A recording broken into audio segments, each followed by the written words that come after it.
And we are now live. Quick intro before we go into it.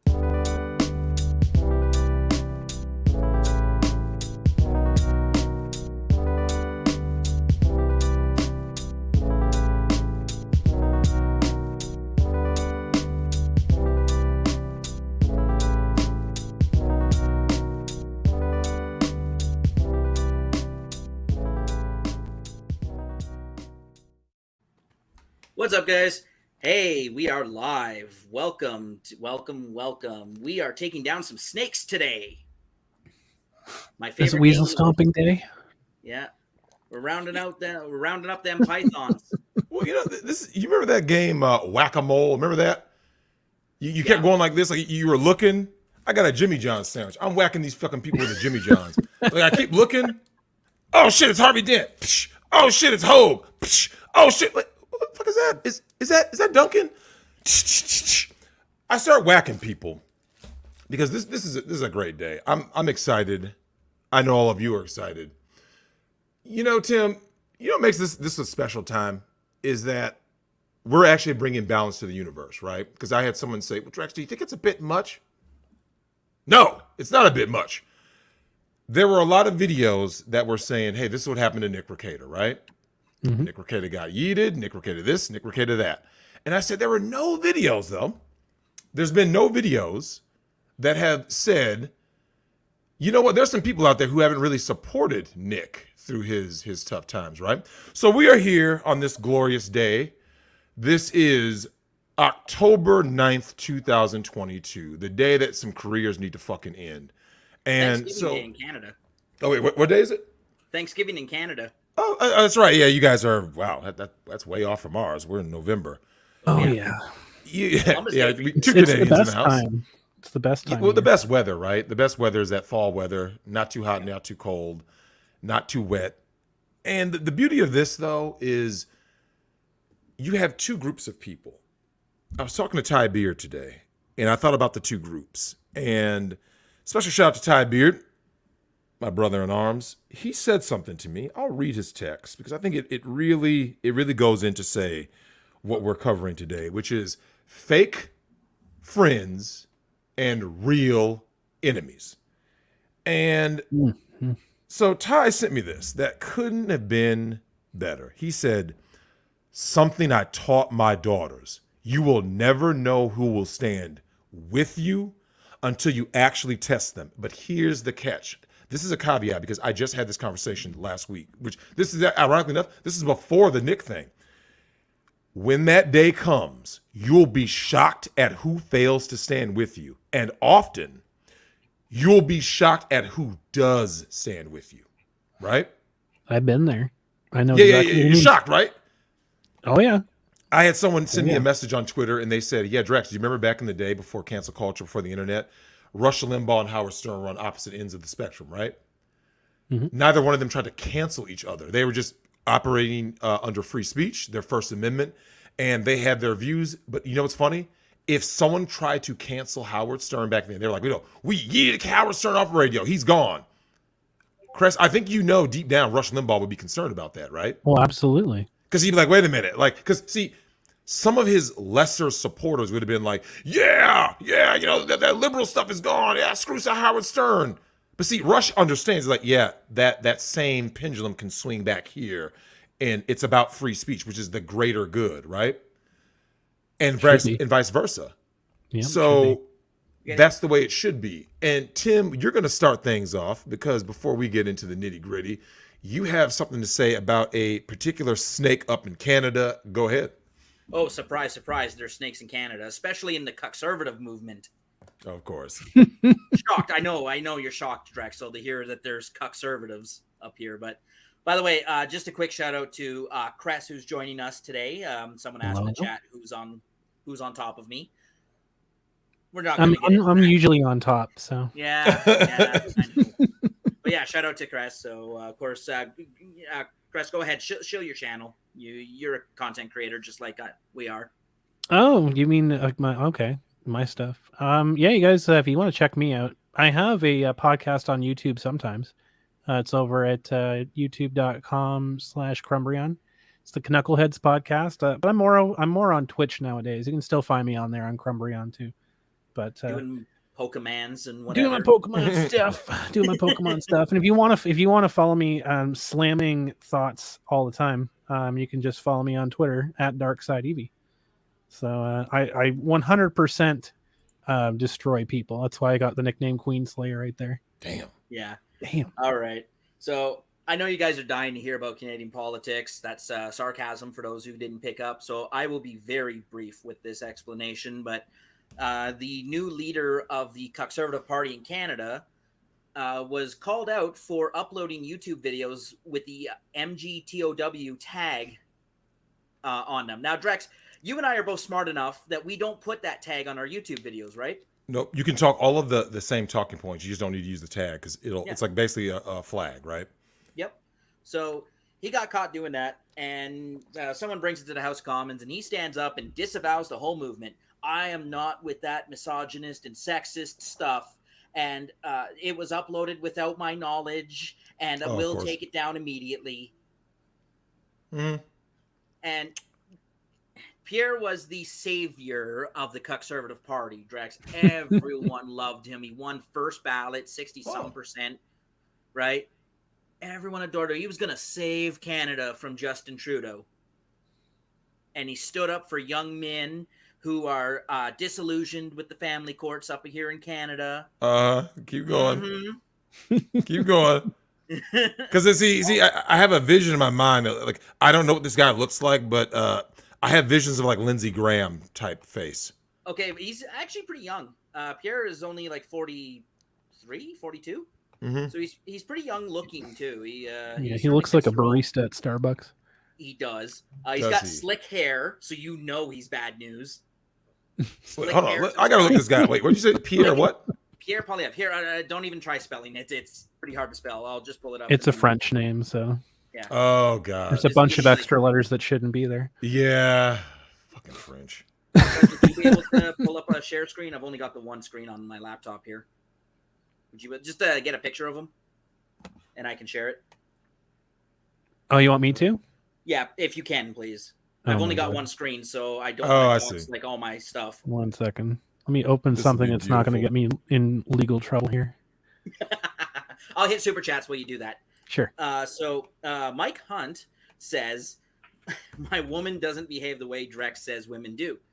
If I believe him, my only conclusion is that great gal I've been with for 10 years is a post-op. Damn. Brutal. Damn.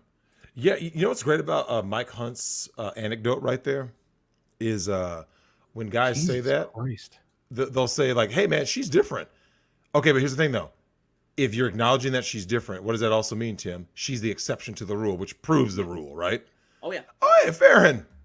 Fair and Balanced says, hey, Drex, have a great show. You, Megan, and I will set something up soon. Till then, always appreciate your realness and your no BS approach. I can say bullshit on YouTube. What are we doing here? All right.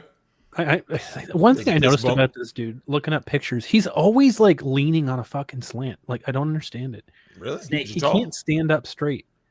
No, Drex, I have a picture taken beside him. Him and I are about the same height. Okay. Maybe he's 5'9". Okay. Mandy, your gal Mandy. Hey, there's our. I'm glad she just sent the message because I am gonna go in on a very basic Becky looking ass fucking Lithuanian, and shout out to Mandy Kervicious. Sorry to miss your live show, Drexel, but my dad just called and wants to come by and go out to eat. I love y'all, and I'll see y'all soon tonight, hopefully. Thanks, Mandy. Here we go. Curly Leg Hair says, Leighton Law Pope. Yep, we were late in honor of our friend Nick. Of course. In honor of the great godfather and grandfather of LawTube. Yeah. Well, I'll deal with that later, but Drex, it is scary the number of people in my law school who know and watch Nick's content. Mm-hmm. Like, it's not just one or two. We're talking a dozen, maybe. Yeah, I bumped into people that have said that. They're like, yeah, Drex, I didn't know you know Nick. And I was like, oh, wait, you didn't? And I realized, like, oh, yeah. Because, when you watch someone's show, you just watch them. And, of course, when someone just appears on there, you're like, oh, because, let's face it. Just because you're in the same state doesn't mean anything, right? Minnesota has how many million people here? And then, like, what are the odds? You guys grew up together. I'm like, oh, yeah. So, The Dragon's Small Treasure world. says, even I made a vid, and I'm an anime channel. Look at that. We joke That's more than certain people. Yeah. What we joke that Dragon's Treasure lost his biggest revenue source when Nick got yeeted. Yeah. Because, Dragon's Treasure will super chat on Nick all the time and promote his website and whatnot. And Nick, like his champ in a sport, will always read it. That's good shit, man. Here we go. Leighton Lumber from Curly Leg Hair. He's just I like that avatar. Biden in sunglasses. Oh, goodness. And, of course, final one from Mike Hunt says, I left my wife after Drex's advice to check my name in her phone. She had me down as rich. She tried to give me some excuse like, your name's Richard, you work at McDonald's. Oh. Yeah, right, money grubber. Oh. I think he's telling a joke. I hope so. Because that's the same Mike Hunt. So I hope so. Because, Mike, what's funny is that you and I both know, Chris, the truth is stranger than fiction, right? Yep. And when we joke about things like, guys out there getting completely cucked, like Dakota and Sarai, which is the worst video I've ever seen. It's all fun and games until you see the real thing, right?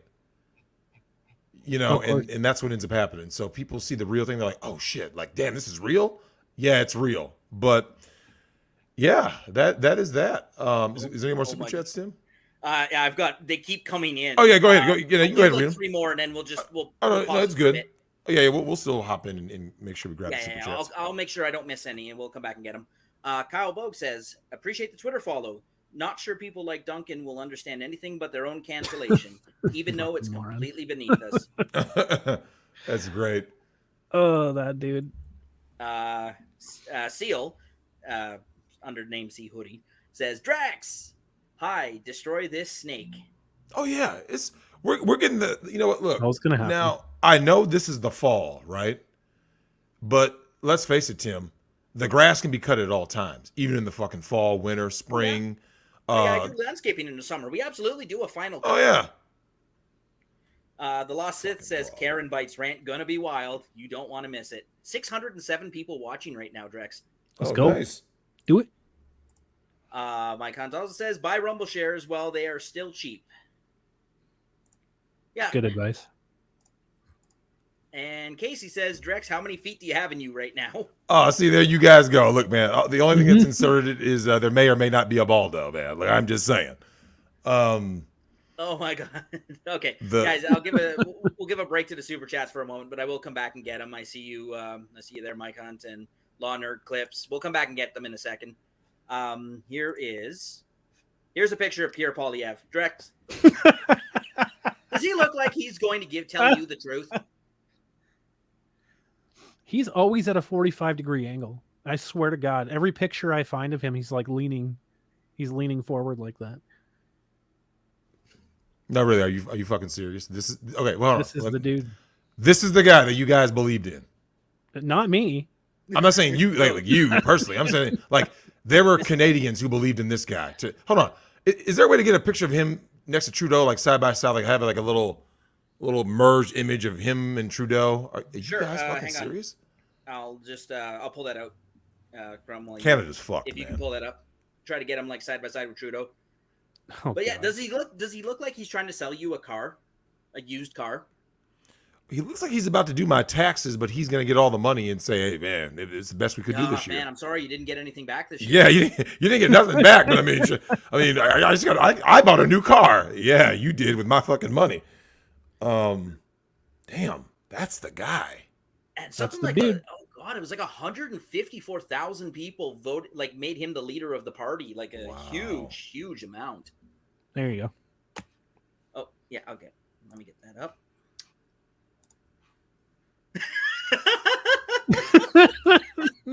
Come on. Are you guys serious? This is your great white hope. This guy. I mean, he goes pretty hard at Wef and Klaus Schwab, but as soon as, Drex, that's the easy one to attack because there's no consequences. But as soon as the consequences came due, right? That's right. The tax bill came in the mail, and he's like, "Oh, no, I condemn misogyny in all forms." That's right. Now, this is what I find unique about this. Okay. It's the reason why I actually respect leftists more, right? I respect a leftist more because when they are confronted with any adversity, you know what they do, Tim? They just fold like a house of No. cards. No. Leftists double down. Oh no, sorry. Like, leftists will just the right-leaning guy will fold, right? Yeah, Like conservatives fold up. But Chris, you've been around radical leftists, right? Oh, Have you ever seen a radical leftist just like fold up like, oh, I'm not a leftist anymore, right? I condemn leftism. Never, right? Oh, hell no. They go always double down. out of fucking control. They just go like this, and they spiral. Like, they will ride the leftist train and their beliefs until the grave, right? And we look at several we look graves. at the other ones. Several graves, right? Like that's why even when their politics collapses on them, they're like, nope, nothing to see here, right? Everything's fine. Yeah. The right-leaning guy, the slightest little chink to his armor, he folds like a damn a cheap fucking lawn chair, right? And all of a sudden, oh, I condemn. Oh, I'm not like that. Yeah, okay, sure. All right. But Chris, you know what? Now, as you know, Chris, as a trans person myself, hey YouTube, as a masculine presenting transgender lesbian myself, you are here because you give me. It's kind of like when Nick does a stream, and we are displaying some ninja moments. And just in case, someone has to attack German Shepherds, which I'm always more than happy to do, no one can say, "Well, hey, Nick is look at that." Uh-oh. See, Nick has the pass, right? So, Chris, there are people who will misgender me by looking at me and assuming I am a man when I am indeed a masculine presenting transgender lesbian person of color. And Chris, you as a trans person can attack my first person. Now, I mean, I wanted it to be maybe second or third, but because you are here and you are in Canada, we're going to attack the first person of the night. A lot of people got to get cooked. We got an open barbecue here. So we're going to start with Lucas. Some people know this creature as Keffels, or some people know. Is there any other alias for this bitch made? I'm sure there's 100 different names you could call it. Communist Party Narcissistic, of crazy. Canada candidate. Yeah, communist. Communist. To get kicked from the Communist Party of Canada, that takes effort. Oh, wait, that really happened? That actually happened. Yes. Oh. I mean, continue. So yes, our good friend Keffels. I'm actually ashamed to live an hour away from where that particular person is allegedly from. But the funniest part was, like, I don't even know who the hell this was until all this stuff blew up. Because, but one thing I will say, just because we're on the topic of political parties, Keffels apparently ran in their area for the Communist Party, and apparently pulled the same type of bullshit that she's been doing in every single thing that they've been in. Is where they try to get people like on one side of things, try to start fights, try to sow division in the party and in whatever insert thing here, and then tries to act the victim and then tries to grift off of that. And so when that didn't work, apparently for the Communist Party, because they booted her ass out, she just left. Couldn't grift off of it, because how the hell can you grift off of getting kicked out from the Communist Party? Yeah. Okay. Do you believe that's the final grift? Like, there is nowhere after that, right? Oh, it literally wasn't, though. Apparently, somehow Keffels spun this in, and this is the funny part, right? This is the part that people that don't live here don't understand, right? So, CTV in Canada is corrupt as shit, like corrupt as fuck. All right, let me just put that on blast first of all. They are the absolute wokest. This is the funniest part, because CTV Kitchener's got smacked really hard for firing a woman because she was too old. Lisa LaFlamme got let go quietly because she let her hair go gray, and they turfed her for it. And then there was a whole big woke slap back for that. But CTV in Kitchener and CTV in London, notorious for having woke ass reporters and all this stuff. So Keffels has a reporter in the back pocket, obviously, at CTV to get all these stupid things printed in the opinion piece, right? That's where they print it. They don't actually print it as part of the news. They print it as part of the opinion section, so they can editorialize whatever the hell they want and run. And whenever someone calls on, it's like, oh, it's just my opinion. It's just an editorial. It's just my opinion. So Keffels spun this media contact into getting interviews with Global News, spun that into national news, obviously. So like, and getting on NBC or whatever else like that, and then spinning that into getting a blue check mark on Twitter, because what gets me is, like, I don't understand how you can be a victim of internet harassment when you constantly go out and seek it, right? How can you be fleeing across the world from the internet when all you have to do to avoid the internet is just unplug your computer? Just turn it off. Turn it off and you're good, right? So this is one massive grift, obviously, because this is not the first time that Keffels has done this and has attempted to do this, and now is apparently successful in doing it because this served a purpose for mainstream media, right? Obviously, Keffels is the Trojan horse here. Funny enough, is that everyone's being pushed along and believed to, like, oh, we have to bring in this for trans activism and blah blah blah. Of course, Keffels is not a trans activist. Let's put that first and foremost. Keffels is absolutely not a trans activist. Keffels does not speak for any trans person. Period. Keffels speaks for Keffels, and that's very, very to the point. That's very apparent, because everything that Keffels has done this up to this point has been to reinforce. Basically reinforce their wallet, because they took a trip across the globe really? on the back of they went to Ireland. They fled the internet, Drexel. They fled the internet to Ireland because apparently Ireland doesn't have internet, right? They were so fearful of their life. They went to one of the more conservative areas of the world that has a I can see that look on your face. They went to a conservative area. One of the more to flee internet harassment. Yeah, to flee internet harassment, because they were fearful of their life. They were scared of their life because the police took their computer. No, it had nothing to do with the RCMP or anything like that. It had nothing to do with the police seizing hard drives because of alleged very shady information that was on those hard drives and potential legal fallout from that. It had nothing. Fleeing the country had nothing to do with that. It had everything to do with being fearful of your life. And as some people are pointing out, yes, after all of this fear of attacks and attempts on their life and getting these apparent death threats on 4chan and everything else, now they're taking the $100,000 and going to San Diego for TwitchCon. Yeah, because that's what you do when you're fearful and you're trying to hide in plain sight, right? It's amazing. So that, Chris, let me ask you this. Besides grifting and all this, you talked earlier about, obviously Keffels, excuse me, Lucas speaks for Lucas. Yes. Now, yes. Chris, when Lucas is out here doing all of this weirdo stuff and claiming victim, let me ask you this. How does the trans community in general, you as a trans woman in Canada, and just from what you know in all the communities, how do they view all of this HRT, yeet the teat with children and all that? How do they view all that? I can only speak for myself, as any trans person should, by the way.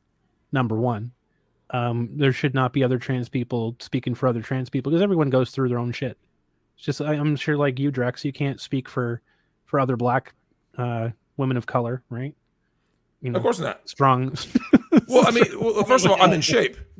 So the first reason I can't speak for black women and say, well, all black trans women, no, yeah. I'm actually in shape. They aren't. So it's true. Being that none of them are in shape and none of them have good attitudes and their lives suck and their net worth is $5 and they have the highest rate of STDs and single motherhood, because of all those reasons, among other reasons, I don't speak for them. I just point out their fucking and say, exactly. So yeah, that's what here's my point, right? I don't know, because I'm largely not connected with the trans community as a whole, mostly because the way that I view trans people, I don't view us as a secret society, right? I just view us as like any other human being on the face of the planet.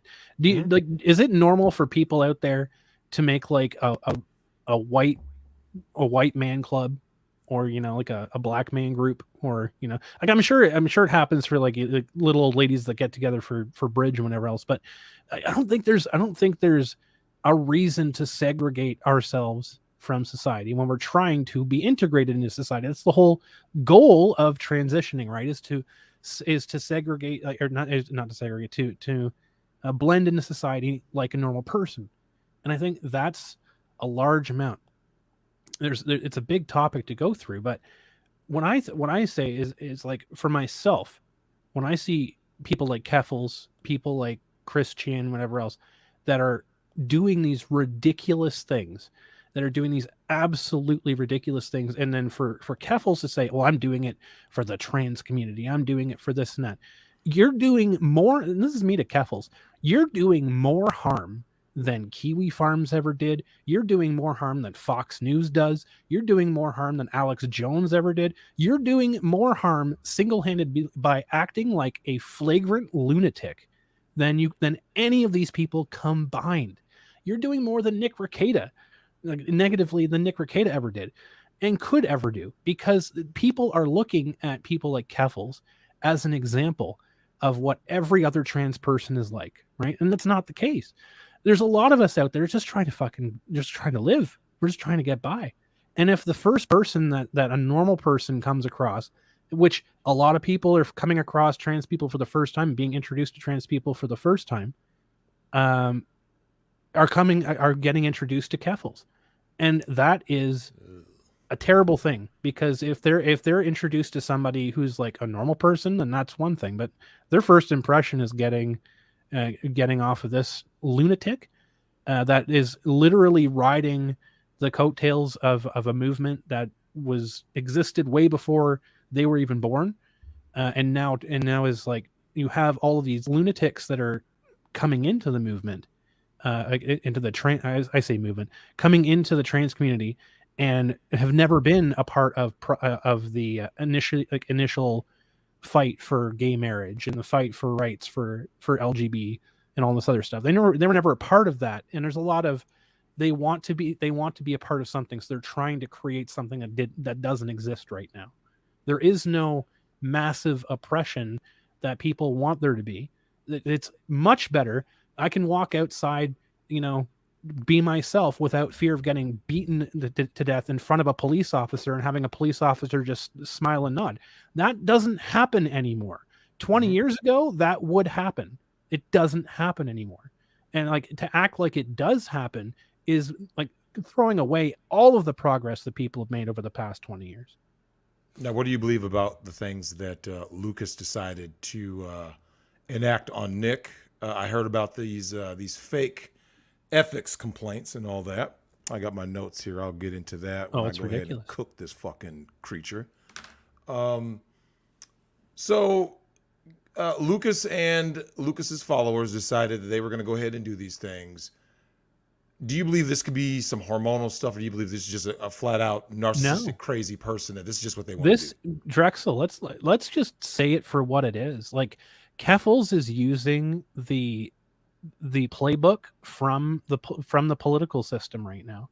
Yep. Keffels is doing it intentionally. This is not mistaking. Like, this is not a mistake. This is a playbook. This is intentional. This is directed. This is coordinated. This is a number of people coming together and being driven by some sort of motivation here. For Keffels, obviously, it's money and power. Obviously, but there's something behind that, right? Like, obviously the mainstream media gets everyone to tune in for clicks and everything else like that. But this is intentional. There is no mistake that putting Duncan on Nick's show was done specifically to bait out like some sort of a pipe bomb that they could just trigger at any point in time, and they could report and coordinated report all of this other stuff. It's the same thing with the way that Keffels operates. Keffels goes in, baits an argument, gets someone, and they can act as flagrantly stupid as they want to. They can act as ridiculous as they want to, because they're a protected class, right? In the eyes of the mainstream media. So they can act as flagrant and as lunatic as they want to, and then turn around and say, well, I am, a victim in this situation. Everybody should protect me. And then you have all the foot soldiers going and doing everything that is the damaging part, because the Keffels and co are then insulated from anything, because it's not them doing it directly. It's a dog whistle to have all of these weaponized followers. Which let's get down to what it is. You're taking advantage of mentally inept people and weaponizing them, whipping them into a frenzy, and then sending them off. How many did Keffels write down an ethics complaint? Absolutely not. Absolutely not. Yeah, all I noticed the people, that. Yeah, all the people followers, that right? did were nobody at all that was actually mainline in this little movement that they have going. It was all their little foot soldiers. They have no problem sacrificing the lemmings. They have no problem, sending those people out and potentially destroying their lives, because this is all a political game to them, and this is all they've ever known. Of course it is. Now, the beauty of that, of course, is that when you send the minions, I was talking to Kat earlier today, and she told me one of the minions, I guess Nick announced, sent an email saying I'm sorry, I didn't want to do it, I didn't mean to do it. Oh yeah. Yeah, that's stupid. So for those of you who don't know, when you give people, when you go and submit a ethics complaint, you do have to submit your legal government name. You can't Absolutely. just do. Yeah, it's not. So if your name is Queen Slayer Crumb on YouTube, when you go to file an ethics complaint to the Minnesota bar, no, it's gonna be your real name. It ain't gonna be real name. It's your real name when you go do that. So because it's just like when you see police reports, right? You can go pull those. And then you say, okay, well, this is it. Now, when it comes to these claims, though, that were made against one Nick Rekieta, tell me, Cress, they went ahead and did this shit. Yep. And the people who are the crash dummies, as you said, Mm-hmm. they're the fodder, they're the cannon fodder, right? Do they even realize they are cannon fodder? Oh, they don't. Absolutely not. They have so no they're like the zealot, right? They believe that they're Yeah. doing the right thing, thing, right? Mm-hmm. No, here's the funny part, right? They'll that person will have a moment of clarity, like the one that emailed Nick, and be like, "Oh my God, I can't believe I did this." There's a ton of them that just will not at all. Like you could tell, you could literally have Nick go on, and if Keffels says that the grass is purple and the sky is yellow, and Nick goes on and said, like, well, what the hell are you talking about? Here's a picture that's clearly not the case. They will believe Keffels. It does not matter. It does not matter what the facts are, what the truth is. What matters for these weirdos is they have such an investment of time and energy and emotion in whatever it is that they're following. They will believe it until the day that they die, even if it matters, even if it means that it's going to ruin their entire lives. They'll do it for the cause because they think that at the end of it, they're going to get a dog treat, and they're going to get patted on the head. They're going to get recognized. They're never going to get recognized. They're never. They're going to be on the right side of history, as they say. Exactly. Now, Cress, I sent you a text on your Facebook. I want you to send that to Tim. We're going to display this for everybody to see. You pull it up. Well, actually, Cress, if you can display it, and I'll pull it in. Oh, or that. Either or. Yeah, that'd be easier. However you guys did it last time. Let me pull cool. I'll hit super chats while you're getting that up. Oh, yeah, go ahead. Now, let's see here. Mike Hunt says, I'm just clowning. Yeah, I know he's trolling. It's all good. Law Nerd Clip says, just posted a video roasting the basic Becky Lithuanian snake. Just for you, Drex.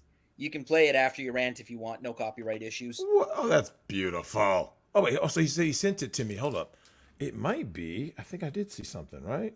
He sent it on Twitter, right? Clips. Wait a minute. I think somebody might have sent me that. Chris, what's a Reggie Stoge? Is that like is that a evolution of a Pokemon's? Oh God, I think it's supposed to be Reggie Steele, but it's like drawn really weirdly, so they're calling it Reggie Stoge. Okay. Says this is about to get devious. Always. Oh yeah, I'm about to go in on this bitch. Yeah. We're like fluffing up the audience right now with other stuff before the main event right now. So also someone in the chat, shout out to Spectre, just told me that Kevin's going to try and mass flag the stream. Do it. Oh, I hope so. Do it. I hope so. Come on. Yeah, well, here's the thing. 921 watching. Look, let's face it. You can mass flag, like I said. You're not allowed to go after trans people of color like myself who are pre-op. You're not allowed to go after Cress. You're not allowed to go after Tim. You have your native privilege in Canada.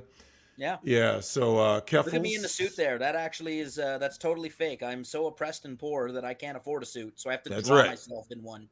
Well, yeah. And let's be serious for a minute. Like honestly, if Keffels' crew, because Keffels isn't watching this, sadly, Keffels is probably getting stuffed in TwitchCon right now.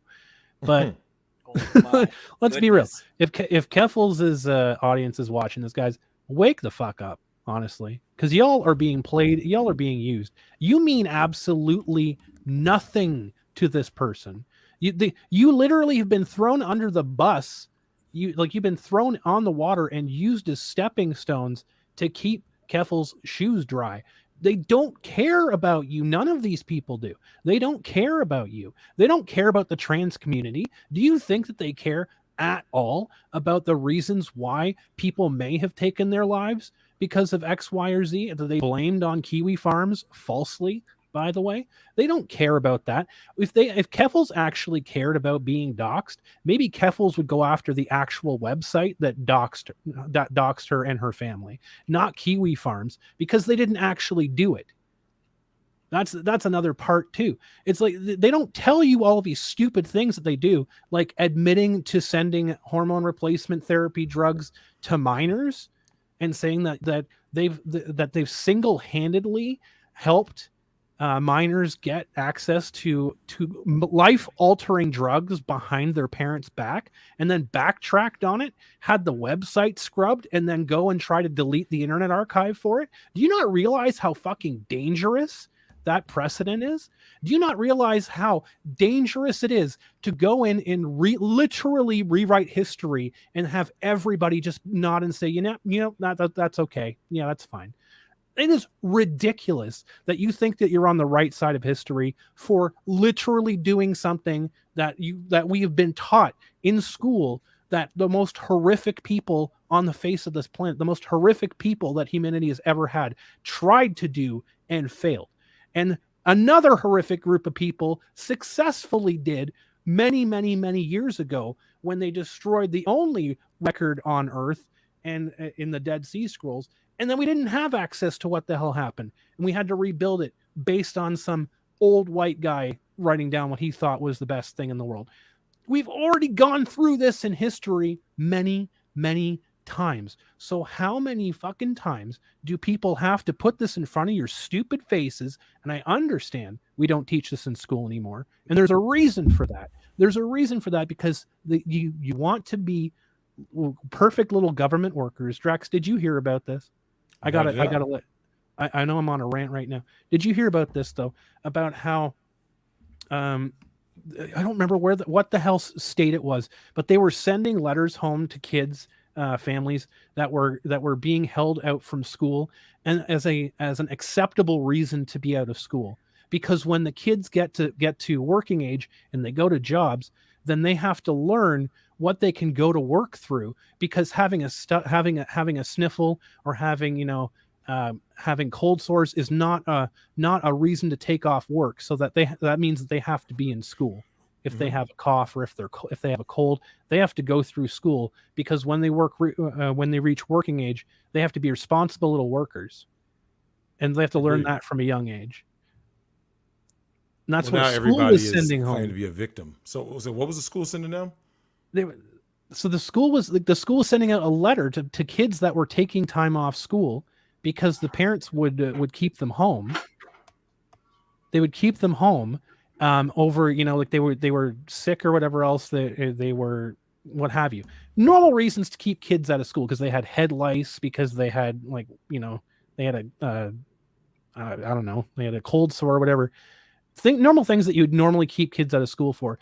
The school was sending letters home to parents that were keeping their kids out of school and saying that in order to have them be good little workers when they grow up and be old, they have to learn what they should be taking time off for. And so if they have a cold, they can still go to school. And they're expected to be at school. And if the parents continue to keep them out of school, then the school was going to contact the authorities and get alternate authorities involved. It's always the authorities, right? Oh, and for all the people who are part of the authorities who enact any of this because they don't have a soul, very few of them ever do. Yeah, you are the problem. And don't worry, they'll eventually be on the wall. Because you know how this story ends, right, Crest? The people that think that they're going to win, that think that they're just going to do whatever, they're the bully, they wind up getting bullied themselves. They get their own fucking cheeks clapped. You see what I'm saying? Yeah. Now, that fitting into the whole thing was that it's a systemic thing. Kids aren't being taught politics anymore, and that's by design. Because it's all government ran and all this other stuff, because the government wants good little working cogs for the machine that don't ask questions. They just want to, they don't want people. We've already seen it, Drex. People aren't even questioning the erasing of history. Nope. Like, they literally, in front of their eyes, they know that things have happened, but they're being told that they didn't happen, and they're being told that it's okay to erase it from history, and they're fine with that. This is the most terrifying part of history that I think that we've ever been in right now. But see, that's why I love it so much. I think back in my past, right? I turned 40 this year. I wouldn't even want to be born any other time in human history, right? I want to be born in 1982, right? Because here I am living in what many people consider to be like, this is the worst, social decay, economic collapse, blah, blah, blah, blah. I love it. Degenerate thottery, rampant deviance. I love all of it. I'm here for all of it. You know why? Because like when I look out my window and I see all this craziness, right? Cress, I have no fear of it. I have no fear of cops. I have no fear of getting yeeted off YouTube. All the things that people would think is like, no, I'm not scared of any of that. In a worst case scenario, I would just tell people, I'll just go full fucking savage, right? and you either live or you die, right? Like that's going to happen anyway. The only thing that you can guarantee in this life, you will suffer, you will die. There are babies born with horrible diseases, whatever. They don't even live to be one day old. So all they did was they suffered and they fucking died. Well, all of us are going to do that. So there's no need to fear that. And then, Cress, you sent Tim something. Yeah, can I pull that up now? Pop up. You can pop that up on the screen because we're about to get into the nitty gritty of going after this bitch. Let's do it. So, let me explain to everybody. I couldn't believe this tweet, by the way. That was ridiculous. I could. I could. Now, we're here to go ahead and cook all these fake fucking friends of Nick Rekieta and the real enemies of Nick Rekieta. I got back from work and I was first told about his channel getting yeeted. This is no lie. The only text I sent Nick from hearing about him getting yeeted off YouTube, and right now in this moment, I sent him one text. All it was the text that when he was back. The reason I sent him that text is because I know Nick. When you know someone almost 30 years, you know exactly how they think and what they're doing. Yeah. So when Nick was yeeted off YouTube, I was like, oh, I know what Nick's doing right now. He's getting his war council together to figure out how to move to a different platform, how to shift his audience with him, how to make sure to keep his revenue stream going, how to make his brand bigger, right? That's why, like, see, Chris, I didn't want to call Nick like, hey, man, you doing okay? Are you okay, Nick? I heard what? No, I don't need to. Yeah, now, that's largely why I didn't say anything about it, because like I knew Nick was going to be fine. Yeah, I was like, yeah, Nick will be fine. So, but I did say that I was like, I sent Nick that text and I said, oh, don't worry. A lot of people, Nick, revealed their true colors. Now, when I say their true colors, this is the issue I have, Chris. It's the people Nick put on, right? Of course. Absolutely. Now, this whole thing is about the nature of loyalty, right? Mm-hmm. The nature of loyalty. So the very nature of loyalty is that when people say, through thick and thin, the marriage rate collapsed because, of course, there is no loyalty anymore, right? Of course. And when you think about your relationships with people, it doesn't matter if it's a marriage, doesn't matter if it's a friendship, a coworker, whoever. I talked to Legal Vices about this. Shout out to my man, Jeff. We talked about why loyalty is so important in standing by someone, right? And for those of you who don't know, I've already had to deal with this before. I had to deal with bitch May Q, that fake fucking fraud from out of the darkness, who grifted, took you guys' money, and then ran off like a thief in the night, leaving Soder high and dry. And you know what's bad, Cress? You know when you ask somebody about something and they won't even talk about it, like, so what happened with you and Q? And Soder's like, Aaron just kind of like looks around like, that means you know with some fuck shit, right?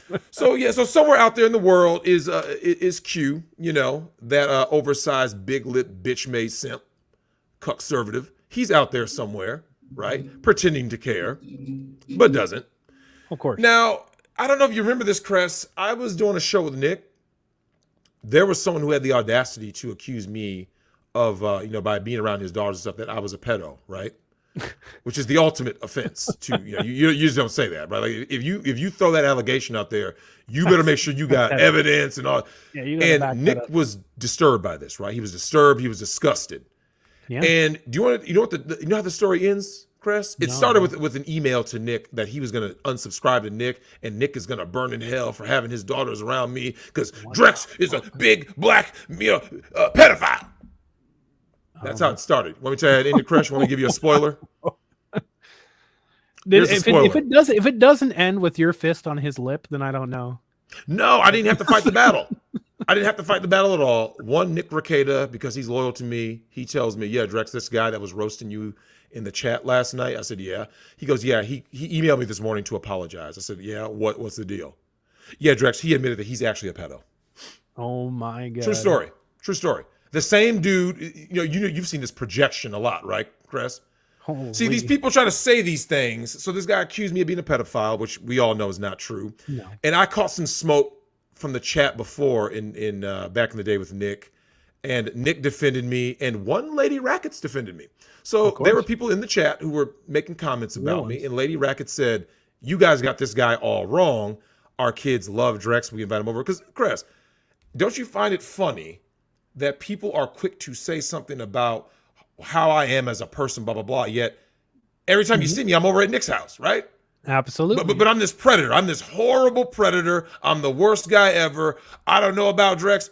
Bro, there's a reason he's a welcoming guy. He's a guy that will allow things I wouldn't allow. Like his birthday, he had people literally just showing up to his house and walking in. Something I would never do. Fuck that. I don't know these motherfuckers out here in the street. So the thing is, though, when I think about loyalty, I think about what happened when Nick first got his first huge push on his channel. Do you know where it came from? One Vic Mignogna and his lawyer, Ty Beer. Shout out to my man Ty. Shout out to Vic Mignogna, who I met in the flesh at when I got financially abused last year. Yeah, I got my cheeks clapped at Anime Matsuri, and I got financially abused. And they spit in my butt when I lost that $1,300. Jesus. So I lost that $1,300 like within, I don't know, a day and a half, basically. I mean, don't ever send a kid to Anime Matsuri. It's bad parenting advice and bad life choice. Oh, I got took. I got my cheeks took. Now, the reason why I bring this up is because, Seacrest, it doesn't matter. Nick didn't say, here are the facts. I think, Vic, I'm not going to say anything. I'm not going to start a fundraiser for you. What I'm going to do, Vic, is I'm going to wait till everything is in front of me, and I'm going to wait to see how the internet replies. And then based on how the internet is hot or cold on this issue about what you did to Monica or didn't do, while Ron brings a snack tray, I will either support you or not support you. Yep. So do you know what Nick did, Chris? He heard the voice of Brawley and many others was getting canceled over allegations to a fucking hideous, strong-faced Karen with horse teeth who decided, I'm going to go after him because I couldn't secure the man, right? She shot her shot. It didn't work out, inter-workplace relationship thing, right? Didn't work out. I talked to Mama Vic. And I told Mama Vic about how riled up this whole thing got me, right? Oh, yeah. And Absolutely. I was cool. Chris, did you know I wasn't even going to do a show at all? I had no intention on doing a show until, guess what happened? Guess what prompted all of this? Just take a wild guess. I have no idea. This tweet, this message from Harvey Dent, this two-face right here, okay, this basic Becky Lithuanian. I'm about to read this tweet for you guys so you guys understand. It says, straight from Harvey Dent, that's the government name of Legal Bites. It says, woke up this morning to learn Nick Rekieta was banned from YouTube. If you don't know, I'm on a vastly different time zone. That's actually a fair point, right? Because Ty Beer didn't know when I told him. I said, Ty, Nick, did you hear what happened to Nick? And Ty said, huh? No, I didn't hear. So I'm giving a pass. I'm a fair judge, right? You get the information when you get the information. Here's where things are about to, I got to go ahead and go ham on this bitch. I know zero underlying facts, so I'm not going to opine now. But I will repeat that I generally don't like even controversial people getting canceled. God. Okay. Hold on. Damn it. I'm gonna understand. Before I saw anything else, right? I did not see the second part of this until later. I saw that, Chris. My blood started boiling. That got me thinking too. Honestly, That's I'm like, what? Have you ever heard a lesser support of someone that put you on? I had to look to see. I'm like, is this someone who just doesn't like Nick? Yeah. Okay. I'll tell you what this sounds like. I'm gonna be honest with you. This sounds like one of Nick's opponents, right? It does, yes. Like, I literally watch this. thought it was. Watch this. Okay, name someone that's not Keffels, right? Someone that Nick was it the shoe? Was it Sean's chair? He's had some weirdos. Shane Chair. Jack Murphy woke up. Yeah, Jack Murphy. Jack Murphy woke up and said, "Woke up this morning to learn Nick Rekieta was bad for YouTube. If you don't know, I'm on a vastly different time zones. I'm over here getting fucking pegged, and then I'm licking up bull semen while my girl gets smashed, because that's what cucks do." And he says, I know zero underlying facts, so I'm not going to opine now, but I will repeat that I generally don't like, even controversial, people getting canceled, like myself. Wait a minute. Exactly. Hold on. Exactly. This message is what an enemy would say. You see what I'm saying? 100%. This is not the. Okay, watch this. Remember what I said earlier, right? Rush Limbaugh, Howard Stern, different sides of the political aisle, right? Political aisle. That's what they would say to be respectful, but like, hey man, I don't know anything, so I'm not gonna. Even though that's my enemy, I'm not going to say anything. Like, watch this. Let's say I hate Deshaun Watson, and I hear Deshaun Watson got Me Too'd. I'm not gonna say, yeah, go get him. I'm gonna go, hey man, I don't know. I just heard about this. I just got off a plane. I'm over in Tokyo, right? I'll wait to see the facts. I don't like the idea of no evidence happening with people getting canceled and losing their ability to make income, and because that's what happened to Deshaun, right? They took away his season and stuff. That's how you would say if you were his enemy. Now, the second half. Oh, hey, what up, Team Sneed? She was a bitch snake during the Rittenhouse trials too, complaining that Nick should rotate who's hosting. See, yeah, trying to dictate who's on his show when it's his show, when she got famous off of his show. Thanks, Team Sneed. I'm going on this fucking broad right here. So, Harvey Dent's next quote that made my blood really boil, and this is the one that really got me, right? It says, anyway, if you enjoy his content. Anyway, if you enjoy his content and you want to keep watching him, here's a link to his locals community where you'll be able to see his stuff for the foreseeable future. Had you said that, I still would have been like, you know what? I'm still upset, but I'm not enraged. But then you had to have this goddamn smiley face that says, and if you don't, then you can always abstain from clicking the link with a little smiley face. Wait, crap, is this shit a joke now? Is it? No, really. No, is this a joke? Is someone getting yeeted off YouTube and possibly getting their income affected? This is a joke now, right? It's such a shielding tweet. It's so blatant. Wait, where's my fence? I got a bag of chips. If I put this chips like this, this is her. You should name her Wilson. Wilson. So let me go ahead and tell you about why I am going ahead and cooking this fake broad right here. Let me explain the importance of standing. You stand by others when they go through adversity, right? 100%. This is the reason why. Like I said when I quoted Ty Beard. See, it reveals a lot about your character, right? And this is the best thing about character. You can't buy it and you can't negotiate it, right? No. So I can't say, hey, you know what though? Hey, I got more subscribers than you. I got more money than you. It's like, but you don't have the character, right? Yeah. Don't have the integrity. You don't have the integrity. So you can have all the money you want. Because, see, when you're a snake, and you know how this works, Chris, it always ends the same way for these people, right? Mm-hmm. They're all alone. They're always alone. No one cares. No one and then when they start going, well, look what I got. Look at all I amassed through bullshit, bogus, grifting means, right? It's like you don't take any of that with you, right? So what ends up happening is you have a long list of people who start saying, yeah, I heard about this person, man, this chick that Nick put on, right? Mm-hmm. And then these are the things that she did. And then they're going to start pulling up things that you've done. DUI guy at the Johnny Depp trial. Right? We're talking about the same Karen, right? The same one who wants to try to dictate. No, you're not going to dictate nothing. First of all, you don't have a dick. Harvey. You see what I'm saying? So I bring this up for this reason. Fortune and fame are the leading causes of amnesia, right? Mm-hmm. People get a little clout, right? I have to protect my brand, Chris. My brand. Legal Bites Media.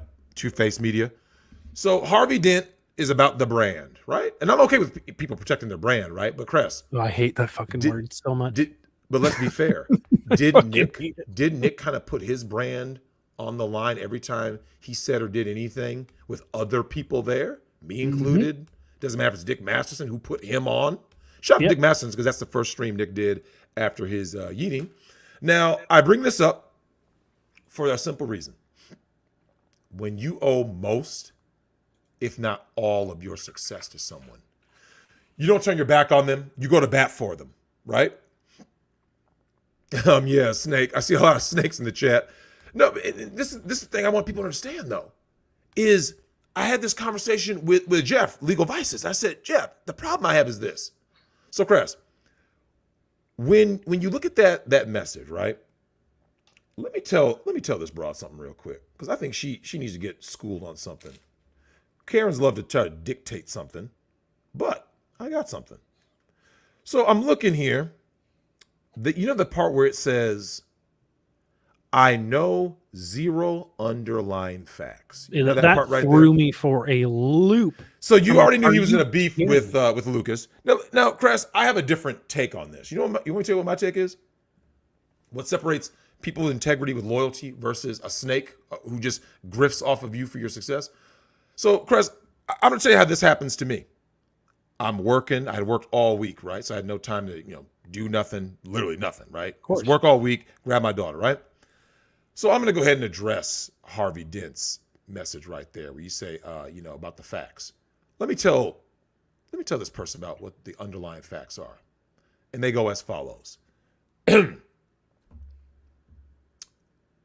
underlying facts are that's your brother, right? Exactly. See, I know this doesn't make sense to somebody who's a fucking snake. The underlying fact is Nick Rekieta is my brother. Nick Rekieta is my best friend. I don't need to know underlying facts. The underlying facts is we're nearly 30 years in, right? That's the underlying fact. The underlying fact is he put you on, not the other way around, right? Exactly. Yep. Shout out to Buck Break Man who told me. I mean, was there any community tab? Anything? He put you on, but yeah, there's no video. There's no real wave of support, and it came later, right? After getting cooked, right? Mm-hmm. That's when it was a real half-ass support of Nick, right? Like oh man, I'm kind of getting cooked. People are questioning why haven't I said nothing, right? Mm-hmm. Then the video comes. See, the underlying fact is the relationships that you build with people, and when you know people and they hold you down the way you hold them down. Okay, you ride or die. This whole notion of I need to know the facts. Let me tell you guys a conversation I had with one Nick Rekieta. Nick and I had done a stream together, and then the next day we were just talking, right? Just talking some stuff. Nick tells me, he said, Drex, it's kind of funny. He goes, because, this is when people were always insinuating that I was trying to do something to Lady Rackets, which is the most ridiculous thing I've ever heard. Oh, that's ridiculous. Anyone that's seen them together for 5 minutes knows. That's never going to happen. It's ridiculous. It's never happened. I never made a pass at Lady Rackets. Never have, never will. No. That gets talked about. It's just as ridiculous as me trying to, do something with Nick's minor daughters, which is even more ludicrous. And these people, I mean, because they have no shame because they're hiding behind little avatars and little nicknames online, right? And they never have any repercussions from it. There's no repercussions. I mean, there's repercussions now because I've seen this long face, strong face bitch's face. So she's gonna get cooked for going ahead and being. See, Chris, I don't believe in half stepping. Okay, I don't believe this. I don't know where this notion comes from, where your man is in trouble, and your thought process is, let me fence straddle and say, shout out to Jeff. Right, Andrew, legal mindset, because we talked about this. What you're supposed to do is you immediately go to their defense, right? Absolutely. And you tell them privately. This is the thing. You publicly defend them, and then privately you go like this. I swear to God, if you pull some Jussie Smollett shit on me and you embarrass me, you're going to catch these fucking hands. You see what I'm saying? Exactly. That's how you saw it. Like, because now the person knows. They're like, because then, Crest, what'll end up happening is they'll be like this, like, yeah, man, I made the whole thing up. And then you see what I'm saying? Now it's like, are you serious?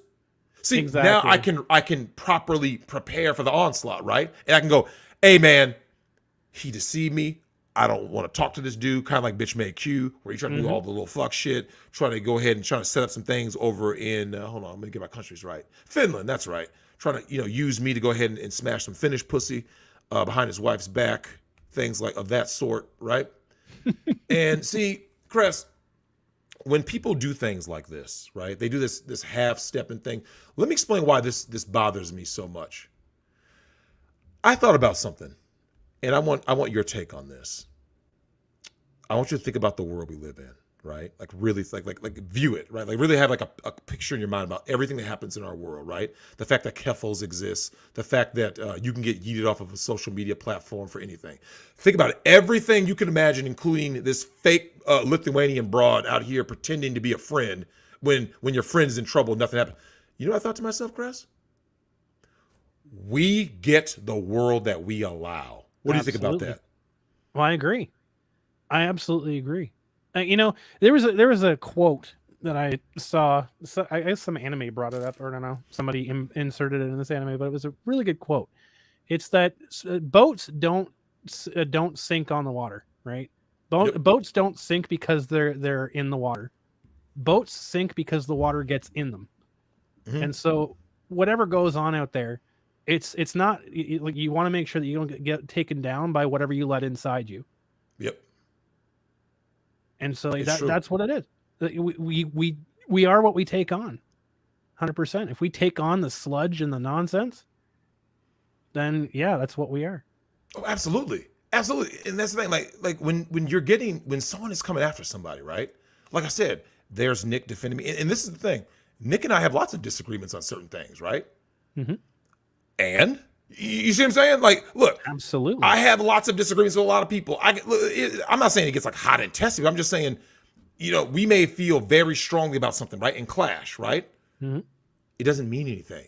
During this whole thing, I can guarantee you at no point did Nick ever wake up going, I haven't heard Drex make a video or say anything. I wonder if we're still friends. I wonder if Drex has got my back. Nick doesn't even have to worry about that. He doesn't. 100%.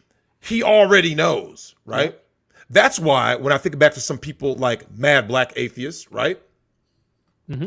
Who, because he's an idiot, he sat there and saw an account that he thought was Nick, that clearly the spelling was wrong. It wasn't even him. Of course. But his initial thought, this is when it goes back to loyalty, okay? When you see something and you're like, whoa, hold on, Nick is saying something about me? You should have been like this. Rather than pop off, you go like this. Mm-hmm. Hold up. Exactly. Let me double check this. Let me double check, because the Nick I know wouldn't just be coming at me sideways, right? So let me go to Nick Rekieta and see. Hey, Nick, yo, man, what's up, man? You said that. And then you know what Nick would have said? What are you talking about? And then he would have shown the screen grab. And then you know what Nick would say? Bro, that's not me. Look, the name is spelled wrong. That's not even my avatar. Oh, my God, Nick, I didn't know, right? Exactly. You see how because you respect someone and you have that loyalty, you have those values that you can, although it can get kind of rocky right there for a second, right? Just knee-jerk reaction. Once you sort it out,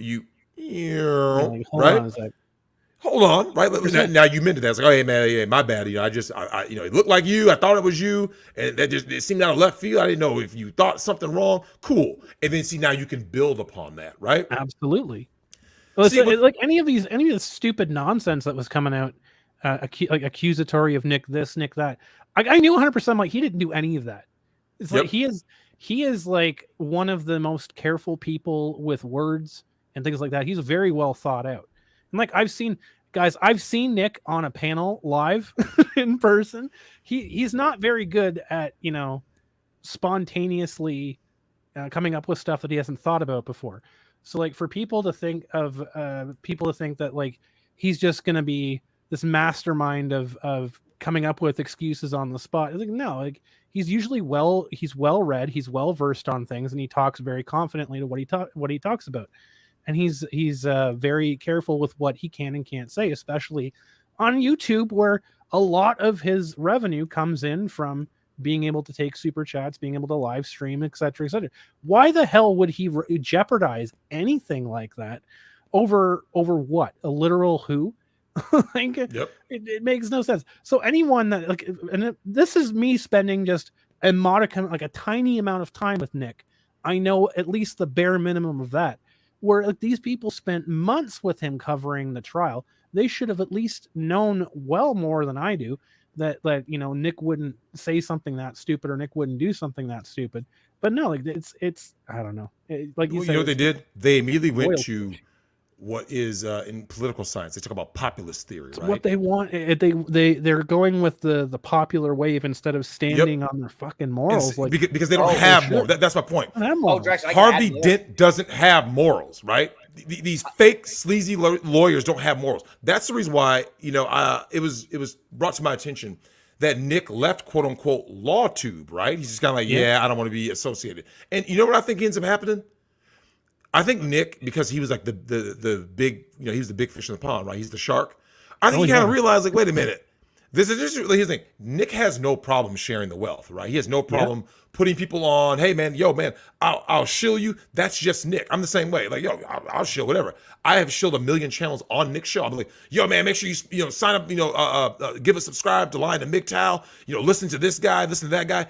It's just what I am, right? That's just the way I am. Like if I saw something that I think is quality content, I think it could benefit somebody and there's good takes, I say, man, check that out. But then there's this situation. And I'm like, wait a minute now. Okay, so let me get this straight. Harvey Dent got most of these subscribers during the trials, right? Absolutely. Yet, from what I hear, couldn't carry that momentum, so all the viewing numbers plummeted, right? Absolutely. See, so you know what ends up happening? Let me tell you why the viewing numbers plummeted, right? Because you're plain Jane. Are you starting to see how this is coming full circle, Chris? You are a plain Jane populist. Mm-hmm. You don't actually have any real opinions. Because watch this. The message says something about, controversial people, right? So Chris, you wonder why, and she wonders why she has no viewers because she has no opinion. You have no opinion. Move the needle. She doesn't move the needle. This is it, right? doesn't do this. Doesn't do that. Chris, imagine waking up and someone goes like this. Hey, what do you think about this creep Lucas giving this HRT and doing all this stuff to minors without their parents' consent? I need to see all the facts first and underline. That shit drives me insane. What the fuck? Wait, Chris, isn't that a basic question? Wait, what does that say? Nick hates groups as a general rule. Oh, yeah, he didn't want to be part of Law 2. They tried to drag him into it by adding him in there. Yeah, I believe that. Grifting, right? Let me get Nick on my show so I can get viewers. Nick was he was the cement truck. He carried everything. Everything. He carried everything for these people. And that's how these people were paid. The only reason that people were watching. Yeah, you know what's funny? I have people that I bumped into, right?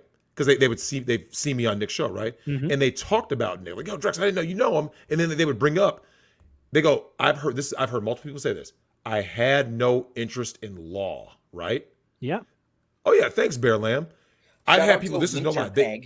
Winter bag. Well, they said winter. well, they said they had they didn't even have an interest in like law and all that stuff. Like they go, Nick made me like interested in care and realize there's other issues coming, right? You know what they said? Man, Drex, he has such a sense of humor. He's so entertaining. He's so charismatic. I'm like, yeah, but you know what they all said?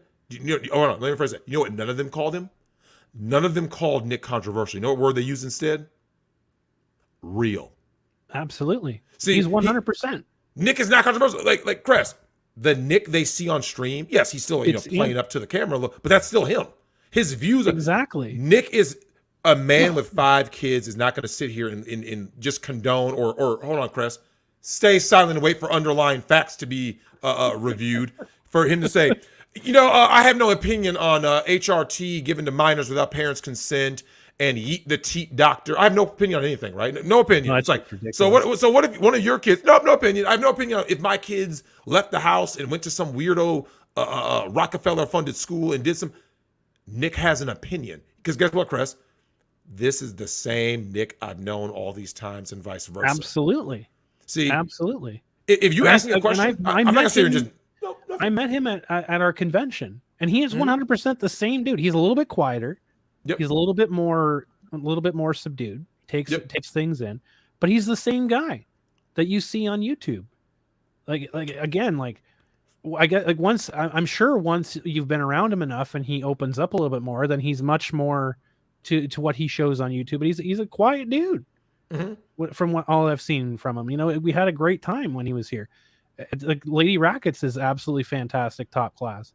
Yep. Like they're amazing people. And anyone out there saying anything about them, I've known them for like literally all of like 5 minutes. I'm like hyperbole, but like I've known them probably less than anybody that's spent God knows how much time covering that trial with them, and to come out and not back up and just be like crapping on someone who literally just without any sort of payoff opened up his doors, opened up his audience, opened up all of these opportunities for them. Just to shit on him like that. Like it was unfathomable. It was tragic for me to watch because here's the thing. What bothered me so much about all this is that her audience, right? And I got to go ahead and attack these white males real quick. Oh, God.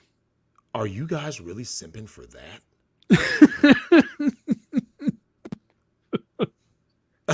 Here is Dragon Treasure. There is someone made a poignant point, Drex, to bring up. Legal Bites only mentioned anything about Nick after it was announced he was going on Crowder. Wow. What a coincidence. What a coincidence, right? Now, Tim, now here's what's funny, though. Now, you say that, right? Do you remember what I said earlier, though, right? The timing should be like this. Thing happens, right? Event happens. The moment the event happens, you should already be on the job, right? Like, Nick Rekieta just got yeeted off YouTube. We're doing what we can. Hashtag free Rekieta law. Like you should be on the forefront and then talk to Nick privately. Like, hey, Nick, are you okay? Everything happened? Because there should be an audible sonic boom for how fast you're running to your fucking keyboard. That's what I'm saying. Like, Chris, I have never been more active on Twitter than I've been since Nick was on. Because remember, while I'm at work and there's noise all around, I can't be out here doing shows, right? So I was like, what can I do? Like I said, it's a balancing act. If everybody was either making videos about him, right? Shout out to Jeremy the Quartering, Geeks and Gamers, and Ryan Cannell and all of them. 100%. The law guys out there, like I said, Legal Vices, Legal Mindset, the people who are out there, right? Cynthia, you're a Drexel fan too. That's great. No, don't worry. I'm not lumping all white males. I'm saying the white male simps. I'm lumping all them together because that's Legal Bites audience. Let's face it. White bales. It's the white bales, right? Because no real man would sit there and be simping for some fucking a broad that was engaged at the time to be married. And you're sitting there, yes, Legal Bites, she's so hot. Bruh, look, man. I know beauty is subjective, and I'm not here. Like I said, I'm not the kind of person that knocks on people's looks. That's just not my thing. That's just not who I am. But when I see somebody that's trying to like play up certain things to grift more, I can see it. Mm-hmm. I'm looking like, so this is what you guys are doing. Like this is acceptable to you, right? And see, Chris, by not staying true to values, this is how we got here, right? This is how we got to cancel culture to begin with. Oh, absolutely. We got to get selling out their family. Selling out, for the grip, more the loyalty and truth. Thanks, Blossom and Gin. We'll press you. And guys, I've seen all the other super chats. I'm collecting them. Don't worry, we'll get them. Oh yeah.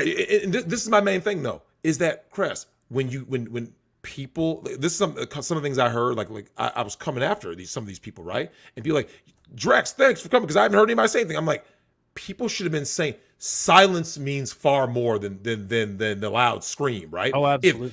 If somebody is going through something and someone is silent, that actually speaks louder than the person screaming, "I love Nick Rekieta." Let me tell you, when I went through my shit back in the day, before cancel culture was even a thing, by the way, this was the prototype for cancel culture.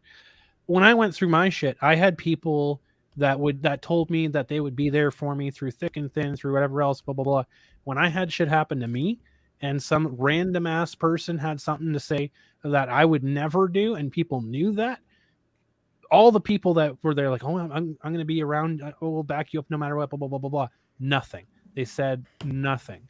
Nope. Everyone just turned their back and said, well, I can't risk my position here. I can't risk this, like, blah, blah, blah, blah. I'm like, good to know that that my life and my reputation and my happiness and all that stuff, that takes a back seat to you potentially, losing a face or image in this particular group that we're a part of, whatever else. You're still going to go there and still going to pay them money, even though they literally tried to destroy my reputation and put me 6 feet under. You're still going to pay the people and pay the money of the people that are doing that to what supposedly were your friends. Well, because Crest, what it is, so there's a term for that. It's called the limit of one's resolve, right? Yeah. So the limit of their resolve is, Crest, I don't want to lose my subscriber. Crest, here's the thing though. Now, Crest, let's flip that for a second. I started this off talking about Nick with Vic Mignogna, right? Yeah, absolutely. You and I both know that it was not popular at that time that he was Me Too'd to be in Vic's corner, right? That was not the popular thing. Just like Johnny Depp. You remember that? Well, of course. It was not popular. And I remember this. This is the reason why I can't stand these bras like fucking Harvey Dent. Because when the accusation comes and they start pulling, I gotta wait for the underlying thing. Shut up. When the thing happens, right? It was not popular to stand with Vic. So by definition, this is what Nick could have done. Wherever Nick's subscriber count was at that time, you know what Nick could have done? You know what he could have said?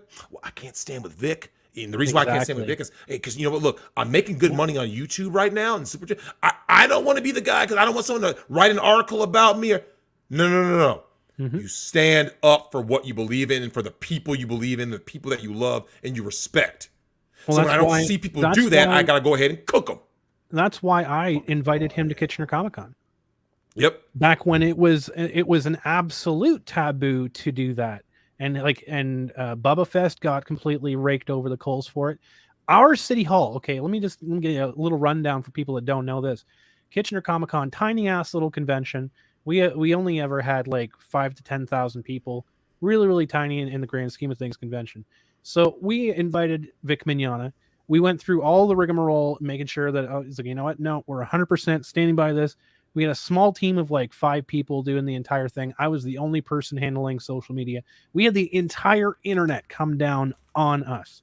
They came after myself. They came after the other owner of the convention. They came after the people, like the city hall that we were hosting it in. They came after them. They went after the people that worked at City Hall, Drexel. They went after the employees of City Hall. Yep. To try and get them fired. And like it was ridiculous. And like City Hall came to us and like, you got to reconsider this. You got to reconsider. And we're like, no, we're not. It's like, we told you, we went to you and said, look, if we bring in anybody, blah, blah, blah, blah, blah. And they said like at the time, like, oh no, we can't interfere. You can bring in whoever you want. Bring in whoever you want. Yep. And then it's like, no, you told us we could bring in anyone we want. We're bringing in this guy, period. And they're like, well, Are you going to reconsider it? No, you're going to deal with it. Yeah, it's all about the limit of the result. Down on every single thing. We put our foot down. Even when we had other guests say, well, we're backing out, we're like, fine, see ya. Yeah, well, Chris, if you don't do it, and this is what I said earlier, right? We get the word that we allow, because this is the thing. Every single time somebody says everything is cool, like, watch this. Hey, everybody in the chat, YouTube, this platform is a free speech platform, right? Exactly. We stand by that. Someone shows up with Andrew Tate. Whoa, whoa, whoa, whoa, whoa, whoa. Wait a minute now. But Chris, do you see how that starts just from that one thing? Because when you bend on your morals, when you bend on your beliefs, what ends up happening is you get snakes like Harvey Dent. 100%. Because these people start saying, no, Nick, like I said, I'm in your corner, Chris. Okay, let me get it straight. So you were in my corner until when? At what point did you say, Oh, I don't stand with Vic anymore. They were in the corner until it wasn't favorable for them to be in the corner. It wasn't favorable for them. Oh, wait, Chris, you think this stream is favorable to me? Oh, Drex, you could get a strike. Fucking strike. Hey, Drex, you know what, man? There's an article written about Nick Rekieta, Kiwi Farm. Shout out to Kiwi Farmers Josh for sticking by Nick. So when people tell me, come after my stream too, I don't give a shit. Go ahead, come after. Like, Chris, I already said, like, this is the funny part. Josh hates me, like Null hates me, and I've already come out on the record and stated I 100% support him in the whole Kiwi Farms debate thing, and I 100% have him on my channel anytime, even though I'm pretty sure he hates my guts. That's fine. I will stand by the people that are here defending free speech, that are giving us the options, the ability to keep the last beacon of free speech and liberty on the fucking planet, because like it's been attacked and over and over and over again, and it's just slightly getting taken away a little bit every time. So like, even though I might not agree with Null on a lot of things, and Null might hate my guts, I don't care. I will 100% hear him out. I'll 100% listen to him. 100%. I don't care who it is. I'll have Alex Jones on. I'll have like, I don't know, Matt Walsh on, even though he wrote that thing about, what's a woman, whatever. I'll have these people on. I'll talk to these people.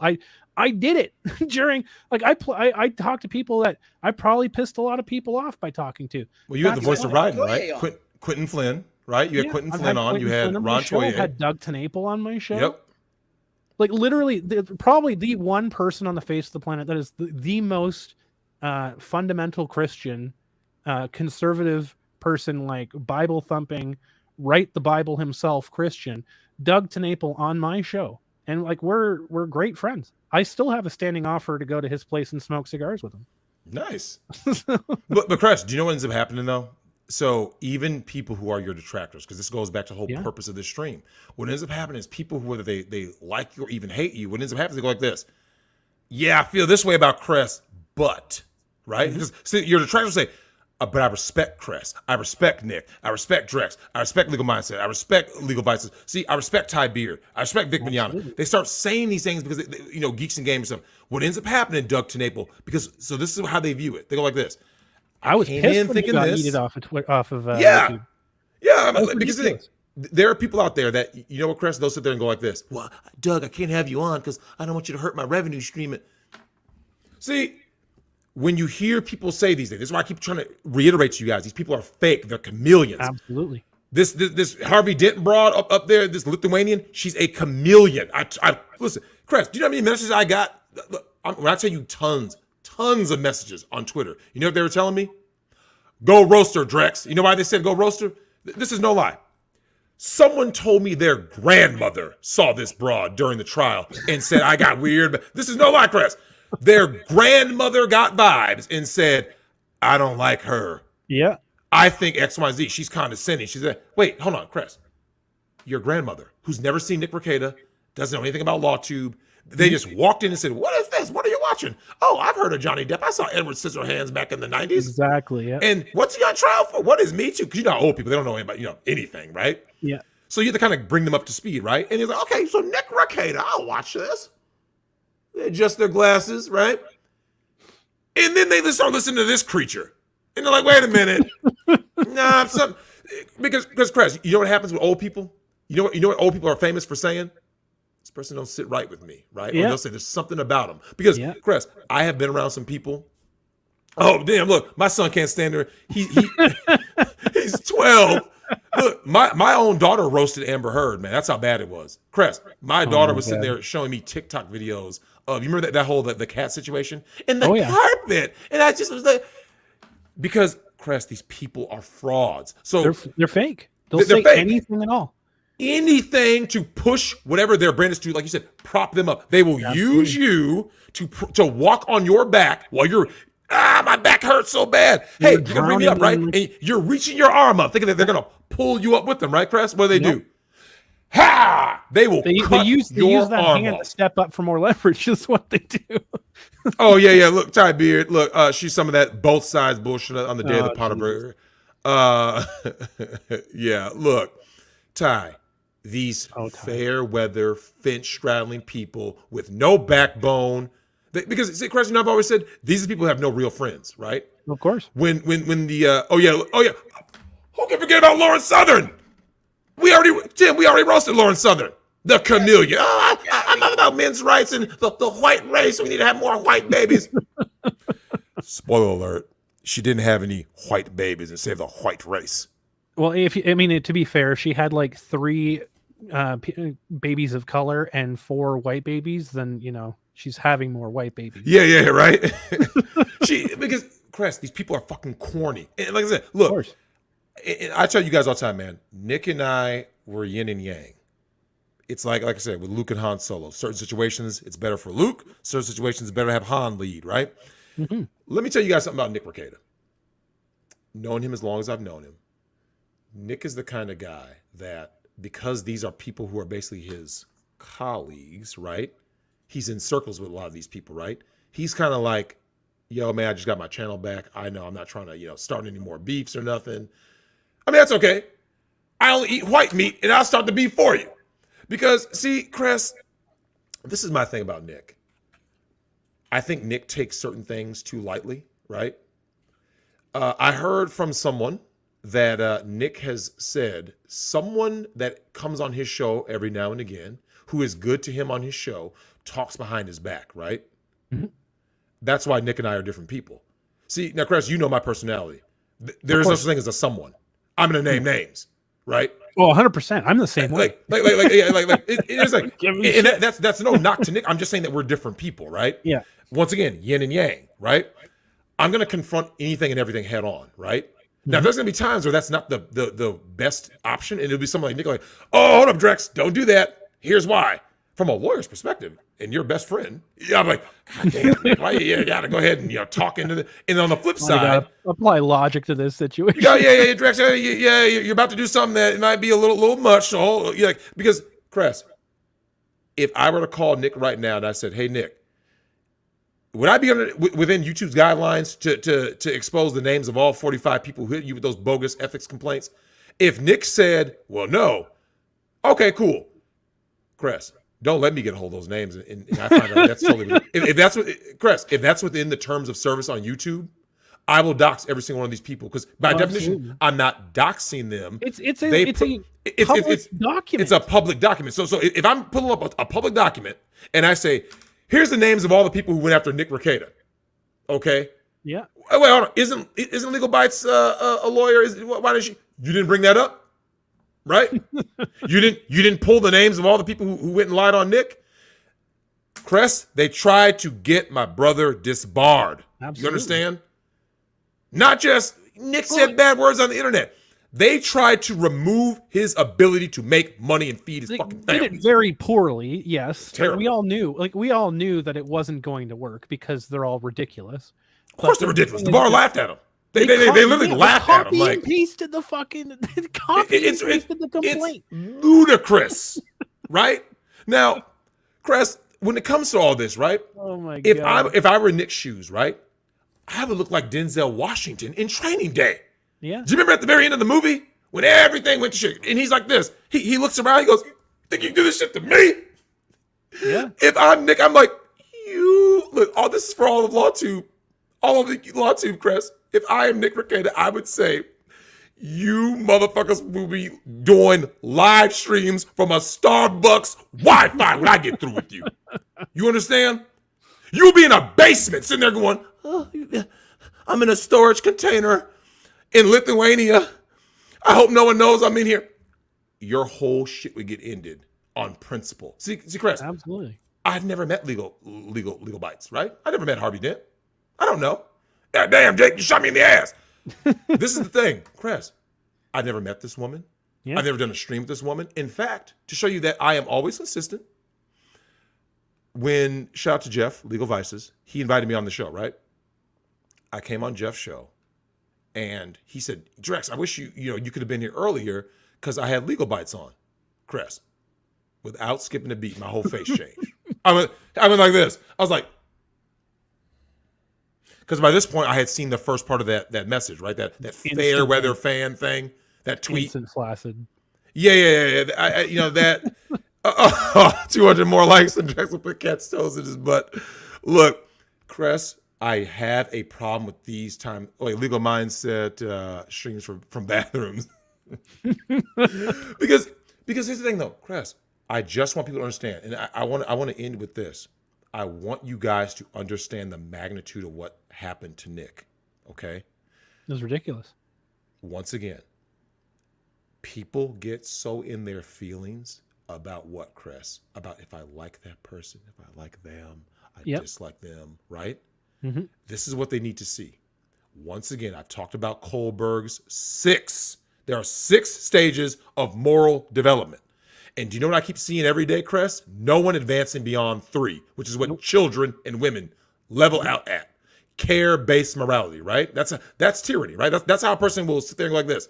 Well, it is tyranny. Well, that's my guy, right? Whether I'm a Democrat or Republican. Well, when my person does something, that's okay, right? But when the other side does it, fire and brimstone. See, Cress? Yeah. I go like this. I'm fair. I'm looking at I'm looking at this from all angles. I'm like, you guys gotta understand this, man. If Nick Rekieta is out there getting yeeted off YouTube and someone's celebrating, right? Cress, do you know who they were going to go after? They're going to go after everybody else. Watch this. How long before they go after Tim Pool? Remember? No, but Tim Pool makes them a lot of money. Tim Pool. They were going after. They're going after him because see, for all of you people out there who think this shit's a game, nah, Drex. Hey, what up, Anna?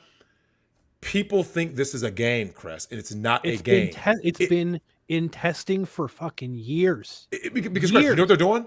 You know what they're doing? Look, here's the thing. They're shit testing you, right? They're going like this. How much can we get away from? Exactly. Get away with, right? Yep. This is why I keep telling you guys. Everybody in the space should be doing what I'm doing right now in their own way, whether it's talking to a camera on YouTube, whether it's out there on Twitter, whether you're filing legal documents, whatever. You fight back in your way that you want to do, right? And the reason for this is this. If they can yeet Andrew Tate off of the internet, and when someone says, what do you get yeeted for, Cress? He said bad words. Meanwhile, there's that video of that little, I think she was Asian or half Asian chick talking about some yeet all white men. Yeah. No problem, right? Look, there's, I don't know if you heard about this, right? It is 2 sets of rules, and it's wrong. Just 2 sets of rules, and that's my problem. See, so Cress, you know how this ends, right? The same people who are cheering for Andrew Tate, you and I both know they were going to eventually yeet Kevin Samuels if he didn't get, if he didn't pass first, right? They would have yeeted Kevin. See, they're going to keep going up the chain to see. Let's pull, let's yeet the biggest fish. Where they can get away with, yeah. Where can we get away with it? Because, Cress, this is the beauty of why when Nick went to Odyssey and he brought in those great numbers, I think he had like 28,000 people watching simultaneously. Oh, yeah. Congrats to my brother and my best friend Nick, because here's the thing. What he proved, Cress, is that it's what you and I have always known. At the end of the day, your audience will go with you, right? Yeah. They will move with you. So the platform can be the platform. And don't get me wrong, some of these other things, they do need more, more money, more investment, more infrastructure. But I think that can come. Oh, is it Rumble? Rumble, not Odyssey, my bad. Rumble. So the reason why that's important is when we get to this point of China's CCP social credit system where they say, hey, Cress, if you say one bad word about this, if you say anything about these troons out here, you say anything about somebody trying to say giving HRT to children is wrong, not only will I delete your YouTube, right? I'll tell you what I'm going to do, Cress. You can't bank anymore, right? That's exactly what's going on. That's what's coming. And when I say these things, people, Cress, do you know how many people I have looking at me like I'm crazy? Dress is crazy. I don't know where he's getting this from. I'm like, it's in our face. It's literally in your, this is literally what they're doing, people. The reason why they keep going after bigger fish, and they went after Nick, and people like Harvey Dent don't say, and this is the irony. This is the reason why I have such ire for someone like Harvey Dent, right? Cress, the same person who sits there saying, I got to keep these, I got to keep what I have, right? Yeah, exactly. I don't want to risk what I have. Let me show you what's going to happen. Risk what I have. You'll see the chips start going out of the bag, and eventually it'll be empty, right? It'll look like that. It'll just be empty, right? Yeah. What started as a full bag, they're going to take it little by little, just drain your blood, by little bit, zip. And before you know it, you won't have anything. You're going like this. Hey, Cress, I got nothing. Tim, let's fight back. But by then, you will be where Venezuela is. You're so far gone that you won't have the resources and the manpower and you won't even have like the resolve, right? The strength, because Cress, in Venezuela, they actually can't fight back. They took the guns. The people are starving to death on the Maduro diet, right? They can't fight back. Drexel, we have been systemically, over the past 20 some odd years, systemically had rights and liberties stripped from us. Yep. We've had things been taken away from our education. Drexel, what is that one? That's my girl, Adriana Chechik. Shout out to Adriana Chechik. I did not know she had her back blown out on camera at TwitchCon. Damn. Look, now that is the GOAT. I ain't gonna lie to you. Adriana Chechik is the GOAT. I've seen them all. I'm a porn connoisseur. Adriana Chechik is the GOAT. But go ahead, Chris. I digress. So we've had it systemically taken from us, and government loves this, especially left-leaning government, because left is the easiest one to slide to fascism than anything else. It's left-leaning because they see what is happening over in China, and as much as they want to like crack and be like, oh, that's terrible what they're doing to their people, they love it because they want it here. They want control over the population. They want everyone to be begging them, like we saw it with COVID too, right? And all that stuff over with the restrictions and stuff. People were begging for restrictions to be kept. Even now, people are begging for restrictions to be kept in. They want to be governed so badly, and we're getting people, we're getting things taken out of our schools that are fundamental knowledge. Things that are not being taught to our kids anymore. Now it's being replaced with things like, gender ideology and stuff like that. That doesn't need to be taught to a 2-year-old. It's meaningless. It's meaningless. It doesn't need to be taught until later on in life.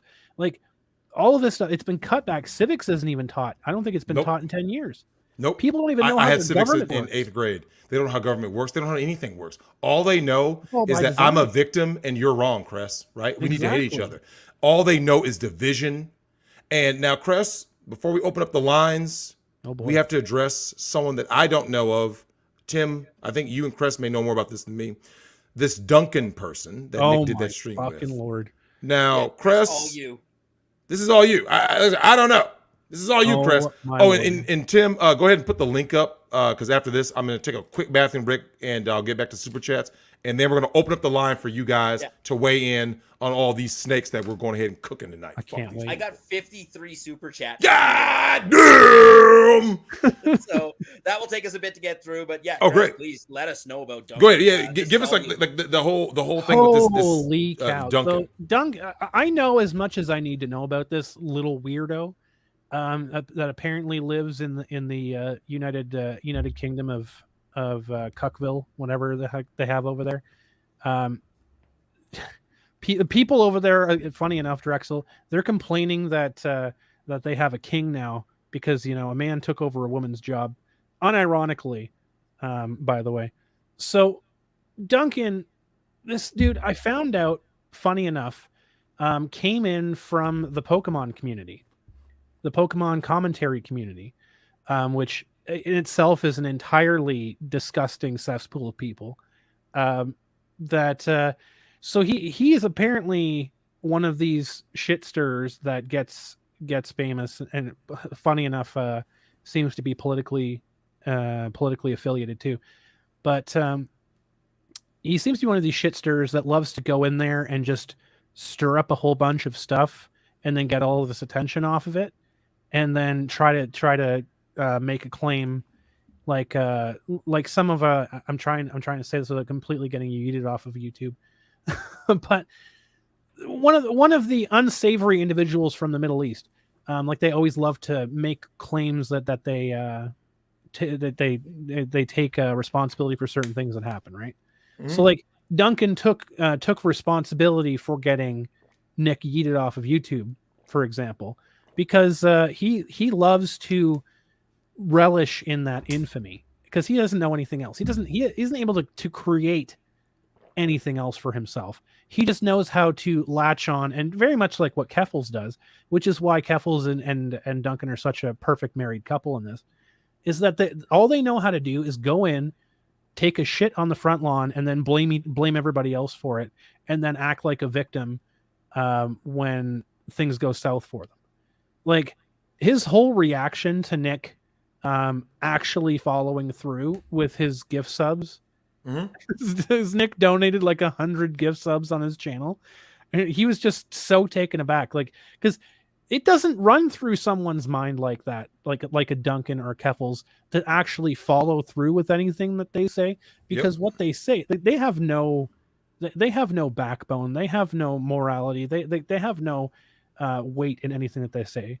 They just say shit, and they say the most ridiculous thing, they say the most inflammatory thing, and then they lay back and let whatever happens, and they take credit for anything that does happen. We've seen so many of these lunatics, bad actors that try to do this stuff. There's an idiot in the Vic Mignogna saga, a literal who, whatever the hell his name is, I can't remember it right now. I'm sure somebody in the chat will forget it too. But there was literally one of those morons on the Vic Mignogna side that was trying to take credit for every time that Vic got canceled from a thing, just to prop up their own image, because they can't create anything on their own. Their entire situation, like Boozy, for example, another one, was a guy that tried to take advantage of chaos in situations and try to take credit for bullshit. These people don't create anything. But Duncan is just an idiot. He's a failed Pokemon commentary person. He's literally one of the most disgusting things that he did during Nick Rekieta's interview with him was he tried to prop up his opinion about things and his morality and his standing on the dead body of Etika, saying like, "Oh, Etika was my great friend." The dude barely even knew Etika, and was even part of the reason why Etika chose to self-delete. This man is like literally the slimiest piece of shit that YouTube has. Wait, who's this Boozy person? I keep hearing this name, Boozy and Hogue. Who are these people? Oh my god! I saw shout out. I think it was it my girl? My girl Link sent me a picture of this Hogue person. Okay, he may be a great lawyer. I don't know. I've never seen this person in my life until today. I never heard of him until 2 days ago. Right? I can look at somebody and I can just say, I don't trust you, man. I looked at you. You didn't pass my test. Now, Cress, this Boozy person, right? Boozy the Bussy. So going after someone named Nate the lawyer, who Nick has had on his show before. Yeah. What is the deal with that? What is the whole Boozy thing? So from what I can gather, Boozy's pissed off because he's not a successful black man. That's I can feel this one, Chris. Go for it. Yeah. So Boozy is a guy who was hired by Amber Heard to generate the report on how much hate she gets on social media. Because Drexel, he's Amber Heard simp? Yeah. Yep.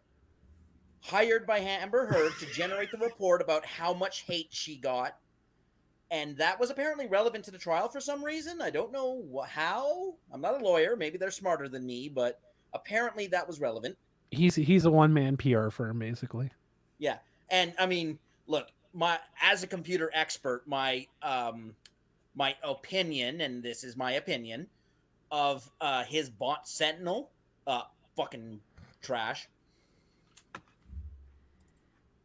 Total trash. But anyways, so he's an Amber Heard simp, and of course he's butthurt that Amber Heard lost the trial.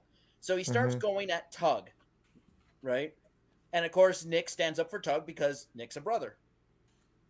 And now this Boozy guy is just going after anyone and everyone, and he's getting all butthurt, and he tells people, he sends reports to the Washington Post and that Taylor Rentz person who doxed libs of TikTok about all of the misogyny that goes on. Oh, and by the way, someone brought in his bankruptcy proceedings. Nick did that takedown with him. Oh, poor Boozy the Bussy. I'm sorry to hear that. Every single person, every single time, right? Doucette, Shane Holmberg, every single time these people try to go at Nick, and people was like, well, hang on a second, what are your credentials? And there's nothing but failure. Of course. Like, and this is the thing, though, Tim. When these people show up and they want to do all of this stuff to go at people, what else do they have? Cress, I sent you a picture. That's Boozy. That's him. This dude? Yeah, that's him. You know what? Pull up a picture of this guy. Listen, if Josh is out there, this is a special shout to Josh Moon. Josh, I want you to play this shit back 10 times over, and I want you to look at this Christopher Boozy soft eyes. Let me screen share here. Look at these soft please. ass eyes. Hey, He's got like he's got the I moisturize every single day look. Oh my God. Yeah, this is a Murphy beard level, dude. Like this is terrible. He got that, you know. Oh my, what? Oh wait, is that Josh in the chat? Hey. Yeah, look, Josh, I didn't know this dude's eyes were that soft, man. Look, man, you got some at least semi hard eyes, Josh. I don't know what to say about this one, man. Damn. Crass, I wasn't prepared for that. I've heard this name, like I said, in the last 2 days. I've never heard this person in my life. Yeah, Boozy. I heard Boozy. I said, who? Oh, look at this. This is not a pillar of black masculinity. Memory lane there. This bitch made simp here. Here's the thing. Do you know what kills me?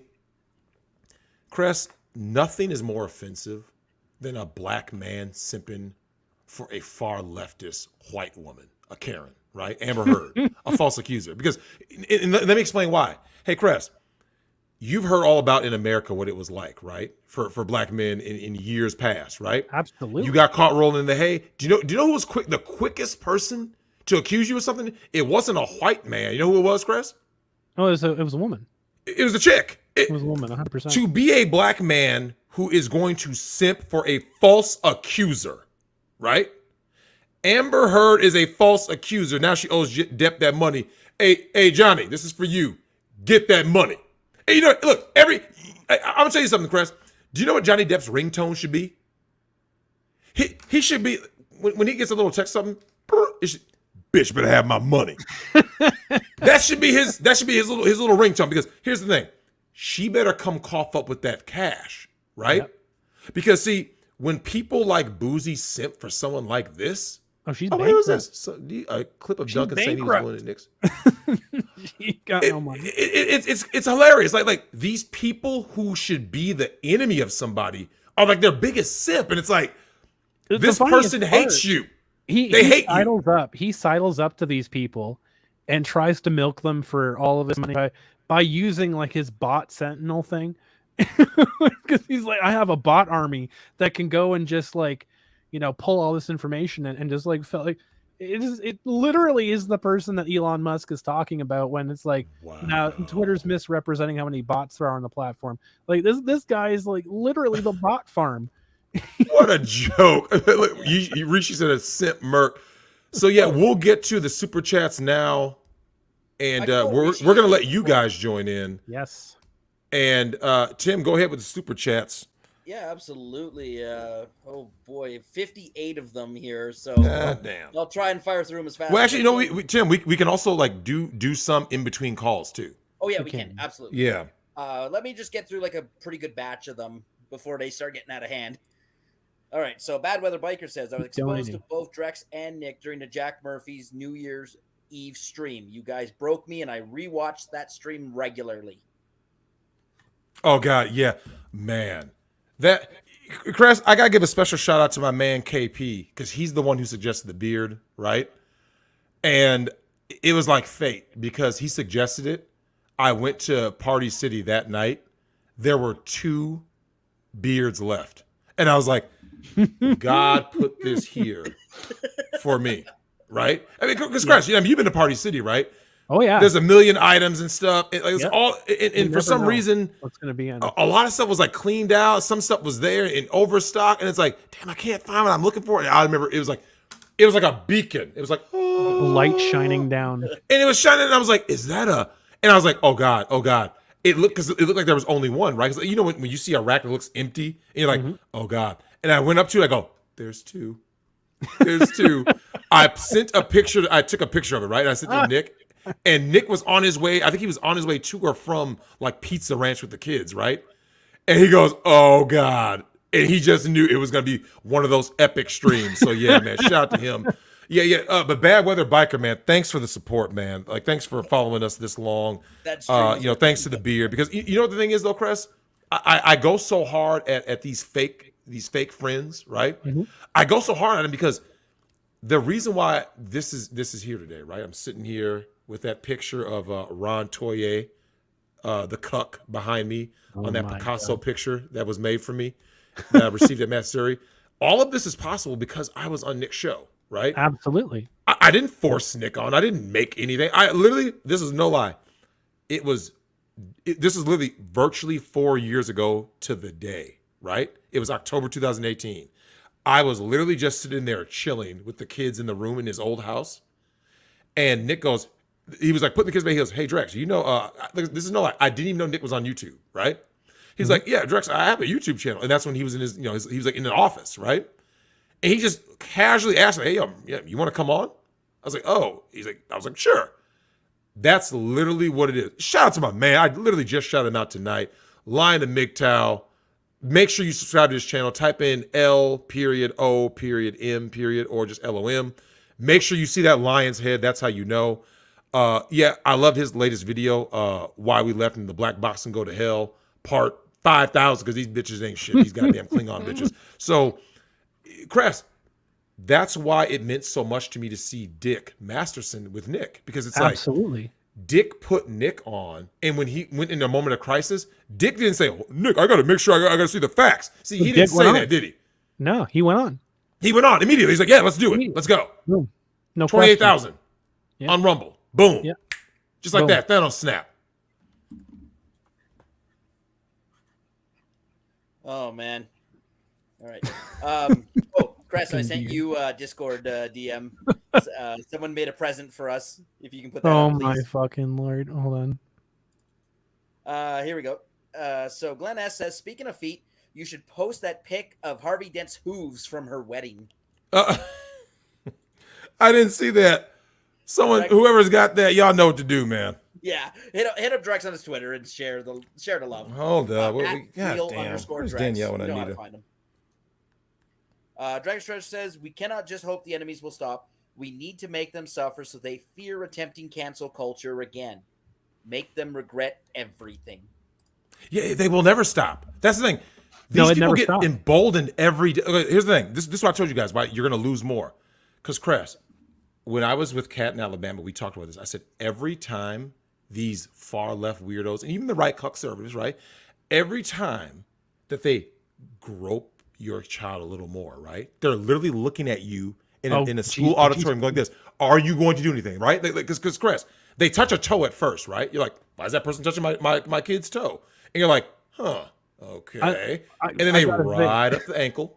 You see what I'm saying? Like Chris, they do more and more, and they look at you like this. Are you going to stop me? No, exactly. I'll keep going. And they keep groping your child, doing stuff. And now they're at the point where they're literally yeet the teat, Chris, and laughing about it. I love that no one's commenting about the pictures that Keffels took at TwitchCon of her like meeting some random person. Oh, this is a great picture too. Hey, you know what though? Can we all just give credit? Like, Chris, is there anything that has surpassed the Murphy beard?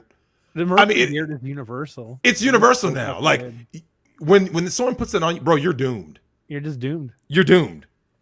So no one's commenting about how Keffels took this picture with some random. I don't remember who the hell it is, but basically the girl is like has her arm around Keffels' shoulder, right, and Keffels has her hand like literally reaching right up on this girl's tit. And everyone's totally fine with that. Yep. No, that's totally perfectly okay. No, but what embarrassment, man. All right, let me get the next. Oh man, they're coming in faster than I can read them, guys. We will get to them, I promise. But I'll get maybe 10 more, and then we'll start taking calls. So Mike Hunt says, advice to anyone having a hard time building muscle: look into one set to failure for each muscle group once a week. Multiple set training is a Schwarzenegger scam. Search one set to failure for more info. I like that. Well, I gotta say this though, Tim. When it comes to workout to failure, I saw pictures of this disgusting creature named Lucas. Crest, I don't know what that body is, fam. It's a troll body. I don't know what that is. That is a train wreck.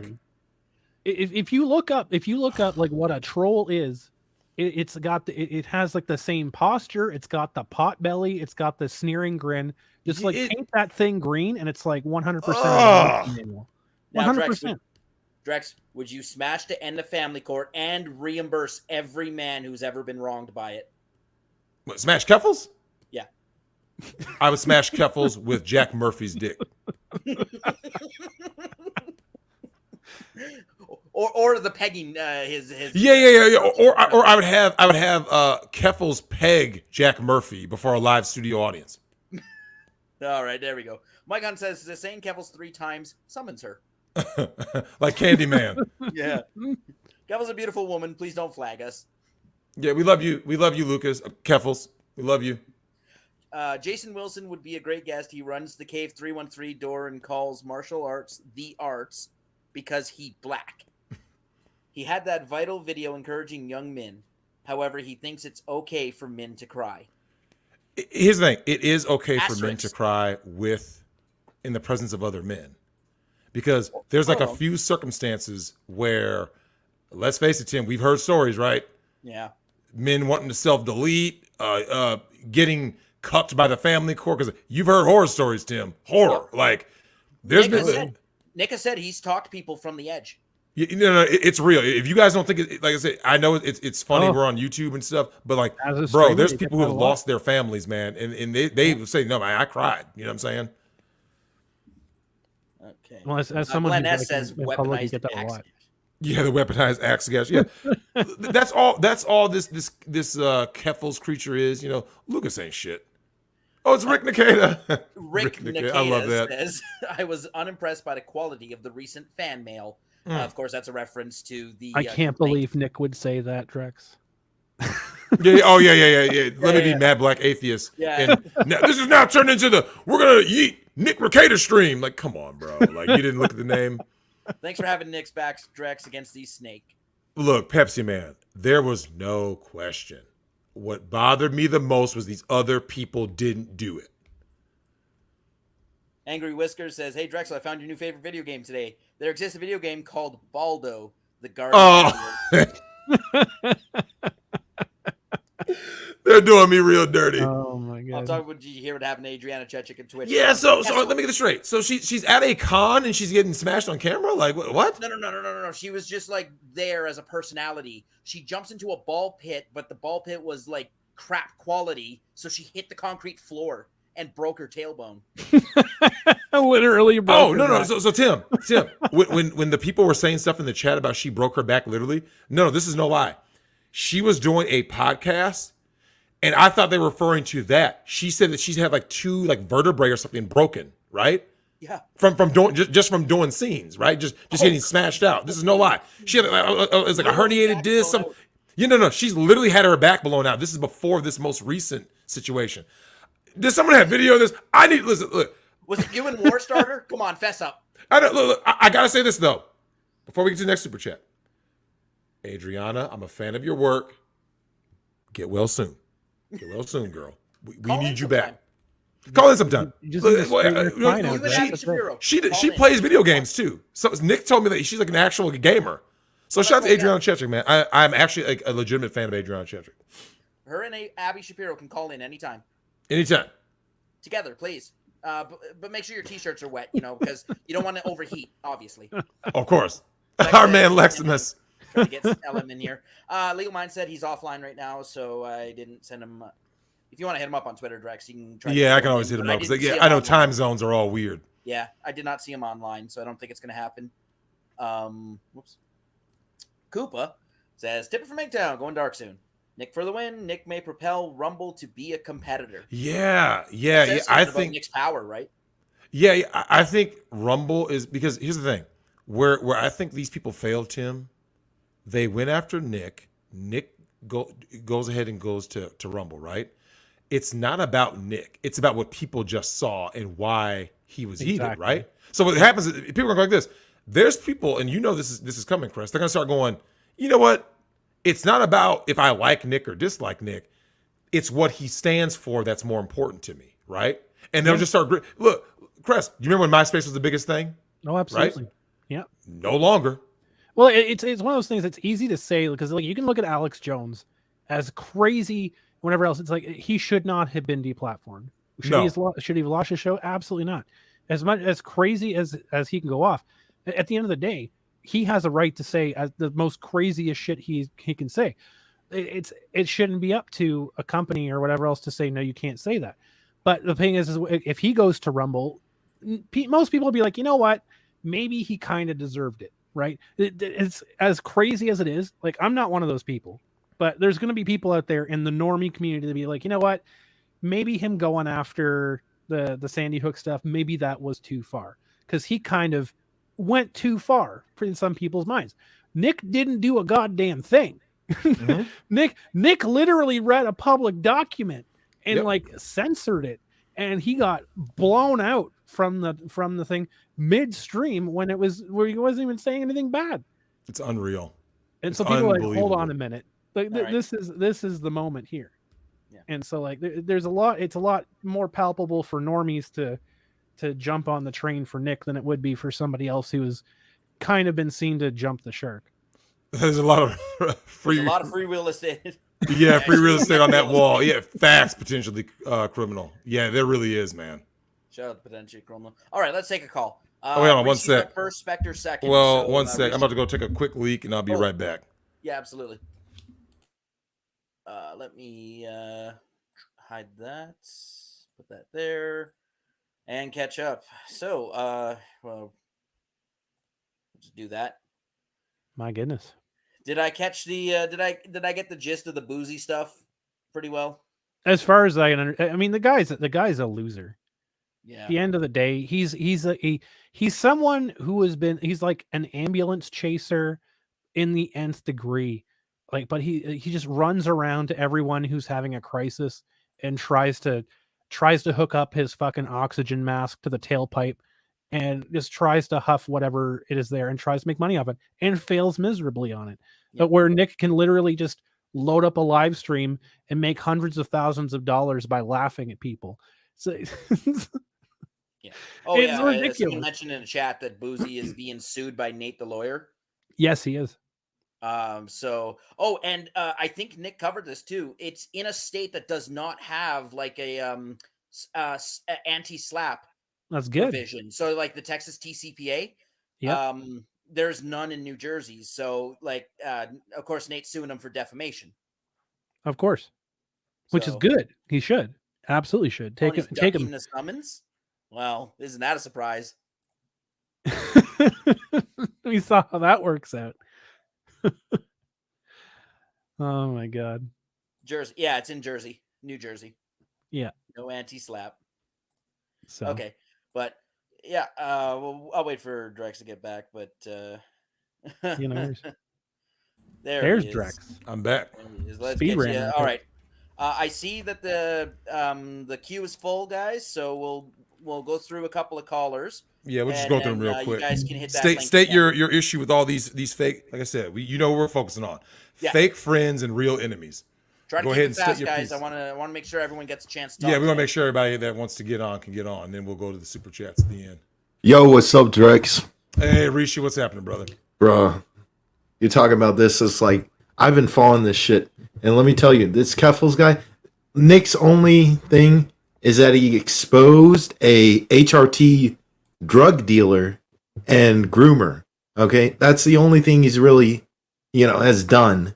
Mm-hmm. And the fact with the documents, okay, people act like he doxed like innocent people. And that's the thing. It's like these people wrote false reports on Nick in an attempt to get him fired. So he and his family would go hungry on the streets. Delete his YouTube, get him disbarred from his practicing law. And I'm like, what's the issue here? Like, either you don't know Nick at all, which doesn't really apply to these people like Legal Bites, right? And like these other like people in Nick's circle, or like you just you're just like you go with the wind kind of person. I don't know. It's like, but it's very true. Like the way like these things work right now, it's just people just like fold to a social convention, right? Mm-hmm. Absolutely. They just see like Keffels, like they don't really see it, but we see Keffels as a person that leverages their identity to basically act like a tyrant online. Yeah, they're the real bully. They've always been the real bully. Like the person who leads with my gender, my sexual orientation, my color, my this, my religion. As soon as you hear someone lead with that, you know they're a fucking fraud. They're a chameleon. 100%. They're fake. They're the bully. Yeah. It's not even about like how Keffels is trans, right? Because we have a black man, a transgender woman, and I believe Tim's a native in Canada. Well, we also have he's guys nothing. pretending to be a mushroom. I mean, we've got the I am a mushroom. I am a mushroom. So we have a fully diversified panel. And I'll tell you another thing. When Keffels got Nick Rekieta banned, right? Or, alleged, whatever. But when Lucas got Nick Rekieta banned, you know who celebrated Drex? Ethan Ralph, right? Oh, that old Ethan Ralph. Christ is king, Ethan Ralph, right? Yep. So it's not even about like identity and like left versus right. It's just awful, gross, disgusting people celebrating censorship and tyranny. And it's just, I don't know. Yeah, I agree with you. Look, here's the thing. As hard as I want to come at Legal Bites, Duncan, NBA, whoever, Boozy the Bussy. If you ask me, do I want them to not be able to make money and get their, deplatform or yeet their no. Nope. If you want to subscribe to Legal Bites, feel free, right? Exactly. I don't care. Like, see, that's what free speech means. All these people claim it, but like you said, you apply a little pressure. The same people who said, the First Amendment, they all flip. They flip. Doesn't matter left or right, they flip. These people are fake, man. For real. Anyway, I'll just leave. I already said what I had to say. Shout out to Drex. Shout out to Tim. Shout out to Under Chronic. We're calling it how it is, right, real out here. Yep. You know what I'm saying? Shout out to Noel. Shout out to Mr. Medicare. And shout out to Nick. Glad he got his channel back and keep on fucking going against these people. Hell yeah. I love it. Thanks, Rishi. See ya. Next up is Spectre, then Market after that. Yo, she's just jealous. She's jealous of Nick. She's been jealous of Nick since it all started. She had no opinion on the entire fucking thing up until he was pulling in 20,000 plus people on fucking Rumble, thousands of dollars within a fucking hour, and then it was announced that he'd be on fucking Crowder. All of a sudden, she comes out and, I heard about it, and this bitch doesn't give a fuck unless you can help her grow her channel. Yep. Nick can grow her channel. He's the biggest person, and I'm going to use the term, even though he said he's not a part of it. He's the biggest name in LawTube. He pulls in the fucking numbers. I know he's not part of it, whatever. And she's never forgiven him for saying, I ain't part of LawTube. I'm not going to be part of the group. Absolutely. And she's never forgiven him for her trying to go after DUI guy during the Johnny Depp trial and him coming out and going, look, it's stupid to go at one another. She's never forgiven him for this shit. And she doesn't give a fuck about it. Anybody who can't help her with her channel, there's a reason she needs to bring on Uncivil Law, Hogue Law, Law and Lumber, which, by the way, with the exception of Uncivil Law, all them were fucking silent. Hogue Law, that fucking jellyfish-looking motherfucker.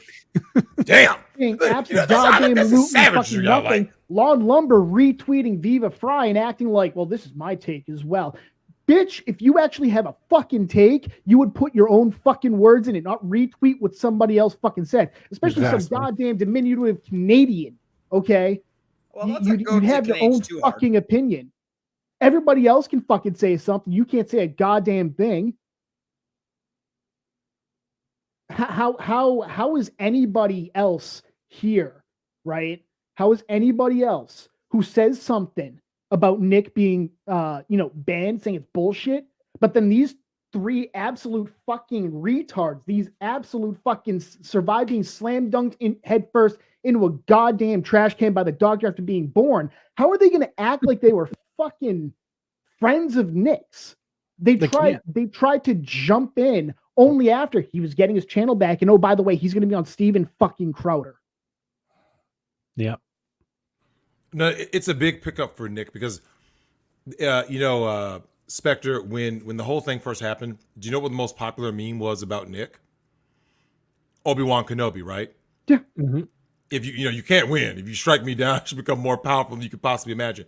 It's true. All they did was made Nick bigger. He's bigger now than he was before the ban. Yep. Yeah, this happens every time. When you punish him, more people come to see him.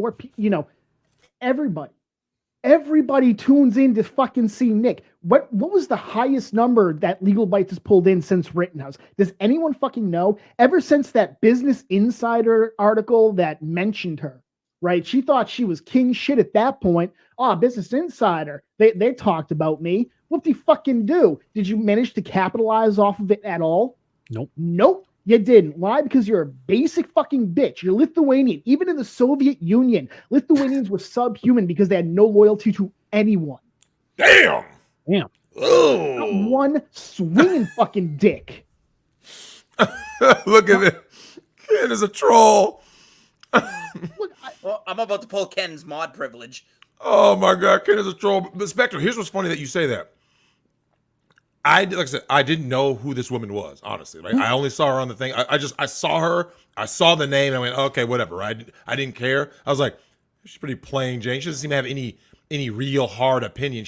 It was that middle of the that middle of the road shit, right? It's that fucking banal opinion that has no weight. She sits on the fucking fence, shoves it right up her fucking twat, and she enjoys it. God forbid she actually has an opinion and comes down on one side or the fucking other.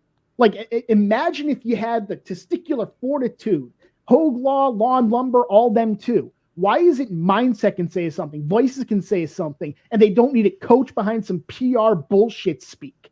Yeah, I don't do PR, man. And that's how Nick is. Like, so Spectre, you know what I find funny about this?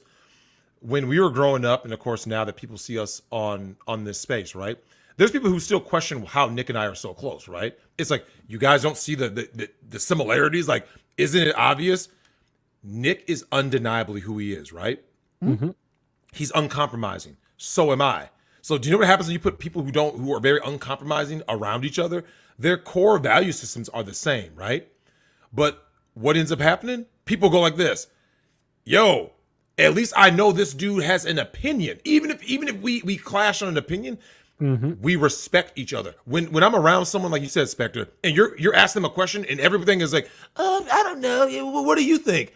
That's what they end up saying, right? I don't know. What do you think? Right? Do you know why that is? Because you're a fucking man.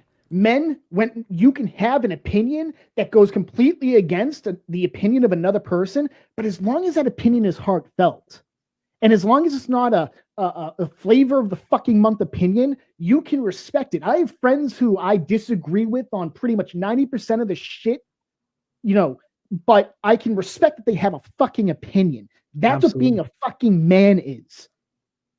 That is some manly ass shit. Any last words, Spectre? Yeah, I've got a question. What's that? I said I would ask this, but if for somebody in the chat, Law Nerd Clips, why'd you steal Alyssa's thumbnail for your Nick clip? You straight up just stole the thumbnail from her. I'm just curious. You've ignored me every other time I've asked, and now I'm just gonna put it out there. But you guys have a good one. Fuck you, Legal Bites. All right. Mark it up next. Vanish Mantle after that. I love the savagery out here tonight. Mark it. What up? What's up, everybody? Can you all hear me pretty well? We can hear you. You sound great. Oh, good. I was worried. My mic was acting kind of weird. It's not Kenneth's mic, so. Well, with everything that's going on, it's always good to look at the silver linings of everything. And as much as it sucks, all this commotion, all this bad stuff, the banning of what you will, it's always nice to actually have stuff like this happen every once in a while, because then you get to see who your true friends and your true enemies are, just like how we all have been talking about since the beginning of this stream. It's just a really good reminder, because you can get very comfortable and coast with life thinking everything is fine until the time is needed for your real friends to rise up. And it's just kind of I'm willing to say a lot of people go through life without really knowing who's there to actually support them and who isn't. And as much as it sucks that Nick had to go through this, it not only helped him and others like us, his viewers and whatnot, see what's going on, but allow us to also see who is actually the ones capitalizing off of the ones he rised up, just to help them with their channel, which is always super generous of him to do, and which ones don't, and which, who's the homie, who's the foe. Just got to appreciate those silver linings, because it's nice that we're bashing these people, but as I said before, it sucks, but it's nice to have these things come up every once in a while, so that way we know where to go from here, who to trust, and then continue onward. Because I'm still catching up on a bunch of people's videos and channels. I now know who to trust more than usual, but now I'm still trying to gather the breadcrumbs. I'm trying desperately here, so maybe you guys can help me, but I'm trying so hard to find out who are the ones that I'm like, oh, okay, I knew that one was a bad egg, or I didn't see that one coming. So with Legal Bites, no clue. Glad I know now.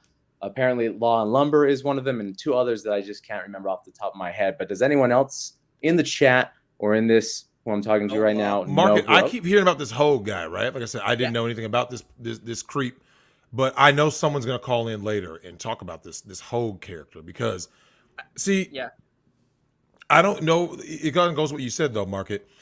The advantage of adversity is that it doesn't. Oh, someone please play the Law Nerd clip. Yeah, we gotta. Yeah, that will give all the context for Hogue. So basically, it was Hogue and Legal Bites just talking shit about Nick, and Kurt on Civil Law just goes up and defends him and says, you know what? I assume Nick's correct because he's my friend. Shout out to Kalia. She sent it to me. Well, look, Twitter. I don't know if you guys know this. Twitter is the worst app ever because it always has like this crash thing. I don't know if that's just me. It's always crashing. Kalia, our resident vampire, sent it. Okay, so here's a Law Nerds clip. All right, hold on, guys. You'll get that over to me in a second. Super chats. Sorry to interrupt you there, Market.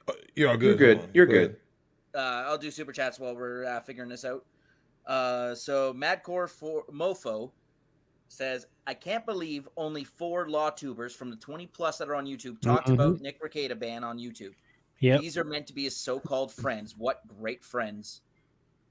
See, that's why I'm desperately waiting for. Oh my gosh, I can't believe I forgot his name. Andrew, the Pimp Cast. What's his Legal Mindset. Andrew. Thank you, Legal Mindset. I'm desperately waiting because he said he would call out all the people that didn't support Nick, and I'm like, finally, good. I want to know, just based off of curiosity, who's not the one backing up Nick, and I'm still waiting unless I'm sorely out of the loop on that, because again, I've been waiting. Maybe I just haven't seen it. Has anyone known if he's put out the stream where he calls out the people that aren't supporting Nick? Because he had an amazing stream where he called out the people that are supporting Nick, and I'm like, oh, that's cool. I'm still waiting on the ones that aren't. Has he done that? Has anyone known? Yeah, see, I wouldn't know. I was so busy and I grabbed my daughter because Market. Even when I started the stream, I was like, this stream is to bring balance, because you and I, we've all heard people support Nick, right? Geeks and Gamers, The Quartering, Legal Vices. Oh, someone said, yeah, Mike. Wow, what a name, Vaboda. Wow, that's gotta be silent. Vaboda. So what ended up happening is a lot of people made videos supporting Nick, right? Which is cool. But my thing is, like I said, he did it. Oh, yeah, Mindset did it on locals. Okay, so he did it on locals. Irish. Thanks for that. Because, yeah, there needs to be videos that say, yo, because Market, would you agree? Sometimes you need those videos of saying, these are the people who weren't in this guy's corner the way they should have, right? Because hearing someone say, these are the people that support, you kind of miss those people who didn't support, right? Like, oh, yeah, everything's cool, right? You know, she's cool. That guy's cool. And then someone's like, yeah, bro, that dude actually flipped on him. Oh, Tim, I sent you the Law Nerds clip. Okay, let me.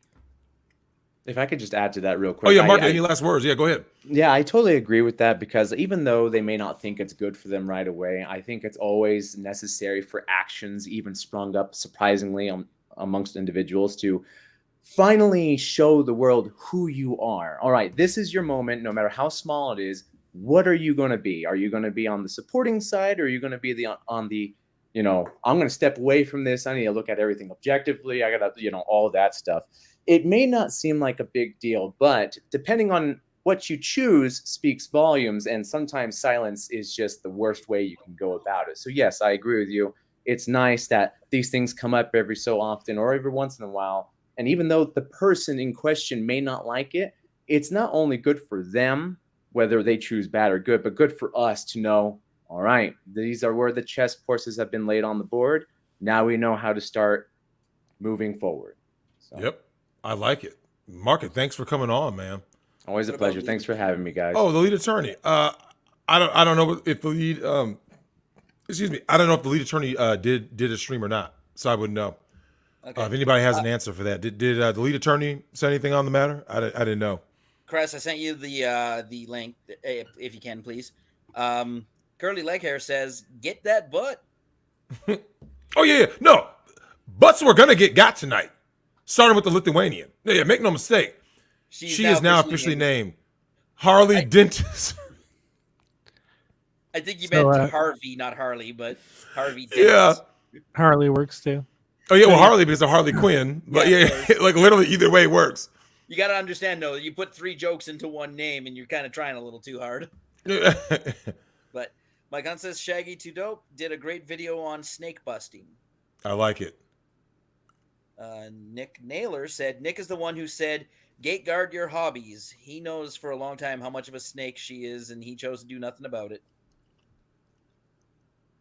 He's known for a long time, and then he did nothing about it. Oh. I mean, he did get out of the whole law tube thing. Yeah, well, okay. I'll tell you what I remember about Nick in that creature in Lithuania. I remember when the DUI guy thing happened, right?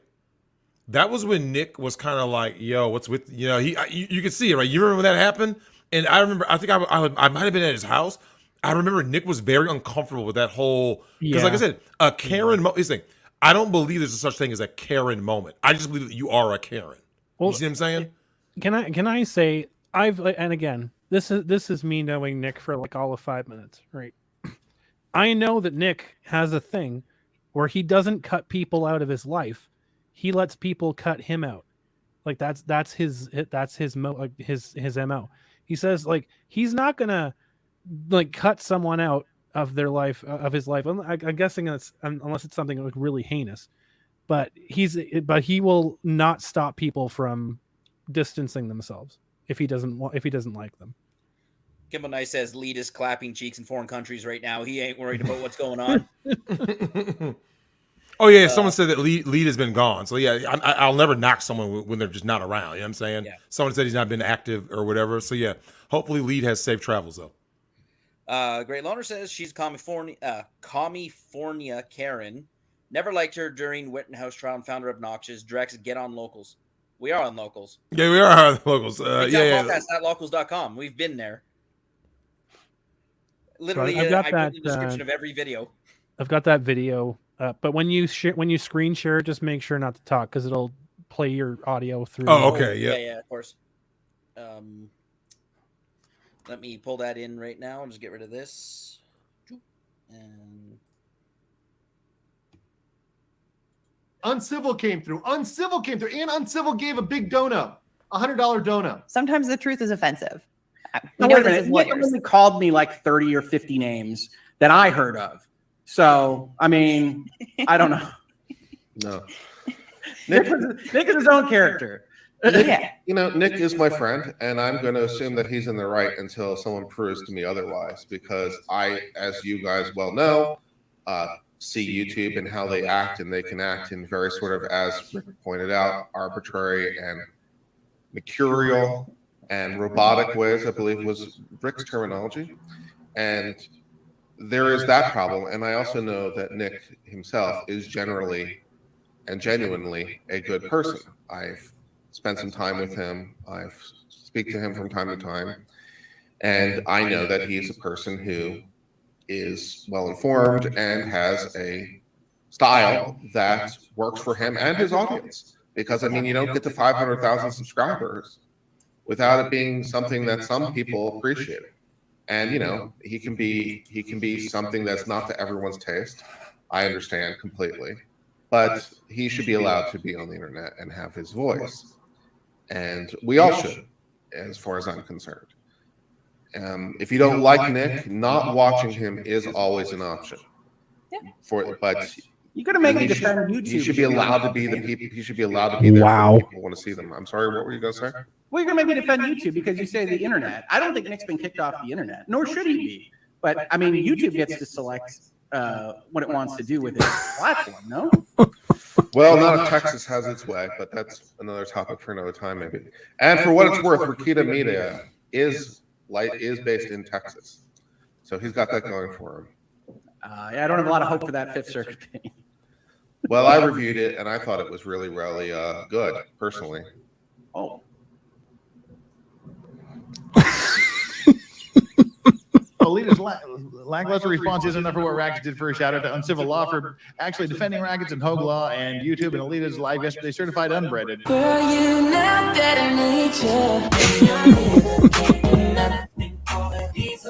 Sorry, Chris, but that's going to get us copyright struck. Oh my god. You have to mute that. What a fucking wow. Wow. So these are your wishy-washy friends, Nick, right? Oh, these are people that you put on and you brought them into the space the same way you brought us into the space, and this is how they repay you, right? What a fucking Chris, what was that? Right? Like, no. That was seriously. What was that? Exactly what they were doing. Except they didn't realize that they brought an actual adult into the room. That's what that was. Let's be honest. Shout out to Kurt from Uncivil Law for Yeah. Look, Kurt gets respect though. Kurt, yes. Kurt just blew the back out of a man and a woman live. Wow. On fucking stream. Jesus Christ. All right. Did we get Vanish Mantle in here? Is our next? Oh yeah, go ahead. All right, let's get him in here. Well, it's Vanish, what up? You're coming through. So Vanish, we are going at Nick's fake friends and real enemies. What do you have to say on this matter? Well, first off, the very first time I saw Alita, I knew she was not a good person. All right, a good mark of judging if somebody who Nick brings on his stream is going to be a quality person or absolute human shit. Look at if they laughed at his jokes or try to make excuses or distance himself from it. Lon Lumber's always done that every single time. In fact, on that Pimcast with you, he tried to downplay everything you were saying and try to make these very soft, limp-wristed beta bitch reasons for why. What you're saying is true, but I see things differently, like a dumbass. Like, if you believe what you believe, say it with your fucking chest. And most of these people can't do it. Hogue's a perfect example of that. He's so much trying to be a milquetoast piece of shit that he would literally defend YouTube banning somebody over sticking up for the fact that YouTube fucked up. And the sad thing is, most of these people will be sitting around begging Nick for help when their channels acts next, because it's coming. Exactly. I said this about Andrew Tate, and this will be my last thing before I get off, because I gotta go pick up my brother soon. When Andrew Tate got yeeted from the internet, I was having a discussion with my family. I said, "Hey, it's not good that he's gone because they're gonna come for you next." I want Andrew Tate on the internet saying all the dumb shit that he says. Do I agree with everything he says? No. In fact, there's a lot that I agree. I'll be honest, Andrew Tate's kind of a simp, but it is what it is. He should still be online. Alex Jones should still be online. Fucking Nick Rekieta should never have been banned. In fact, Keffels, I don't want Keffels banned because I want that dumbass to be in the light so the sun can bleach it. Absolutely. Because the best disinfectant for evil is sunlight. Yeah. Every time. When these people are allowed to hide, they proliferate. What happened, and this is an important thing in history, Hitler rose to power because he was pushed into the darkness. He came up through the Jewish Bolshevik side of things of the government, got into power, took over, and then people are like, how did we get here? Well, you hid him away.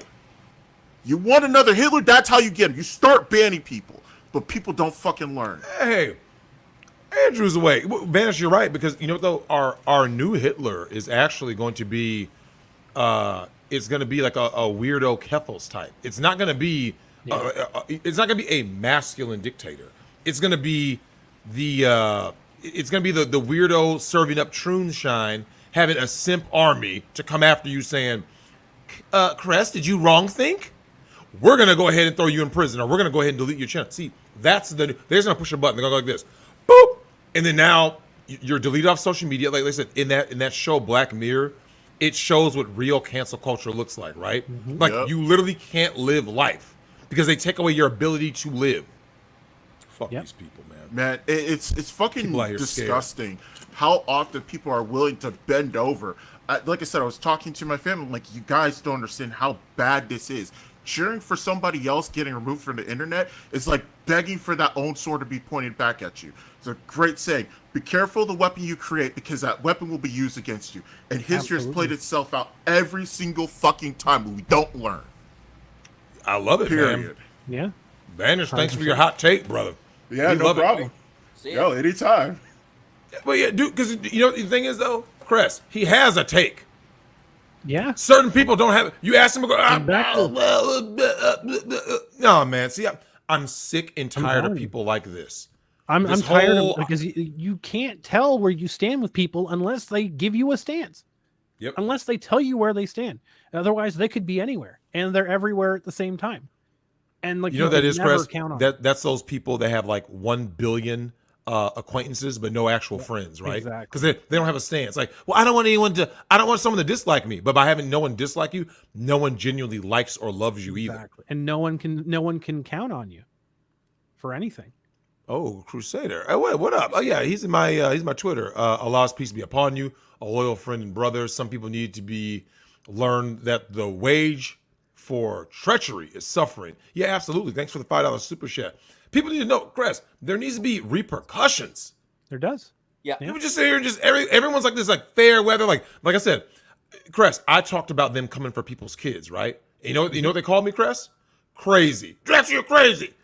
Uh-oh, where are we at now, Chris? They're coming for the kids, right? Well, and you see how we got here in the trans community. I'll talk about this real brief so we can get somebody on here. We got here in the trans community because we always preached, we have to be accepting. We have to be accepting. We have to, and whatever else. I can tell you guys right now, when I spent 2.5 years preparing for hormone replacement therapy. I spent 2.5 years researching it, all the different things that it could do, all the different things that I'm going to have to go through, et cetera, et cetera.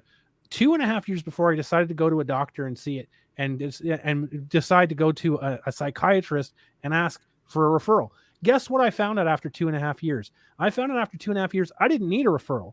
I just had to go to a doctor and say that I wanted to transition. So that kind of stumped me.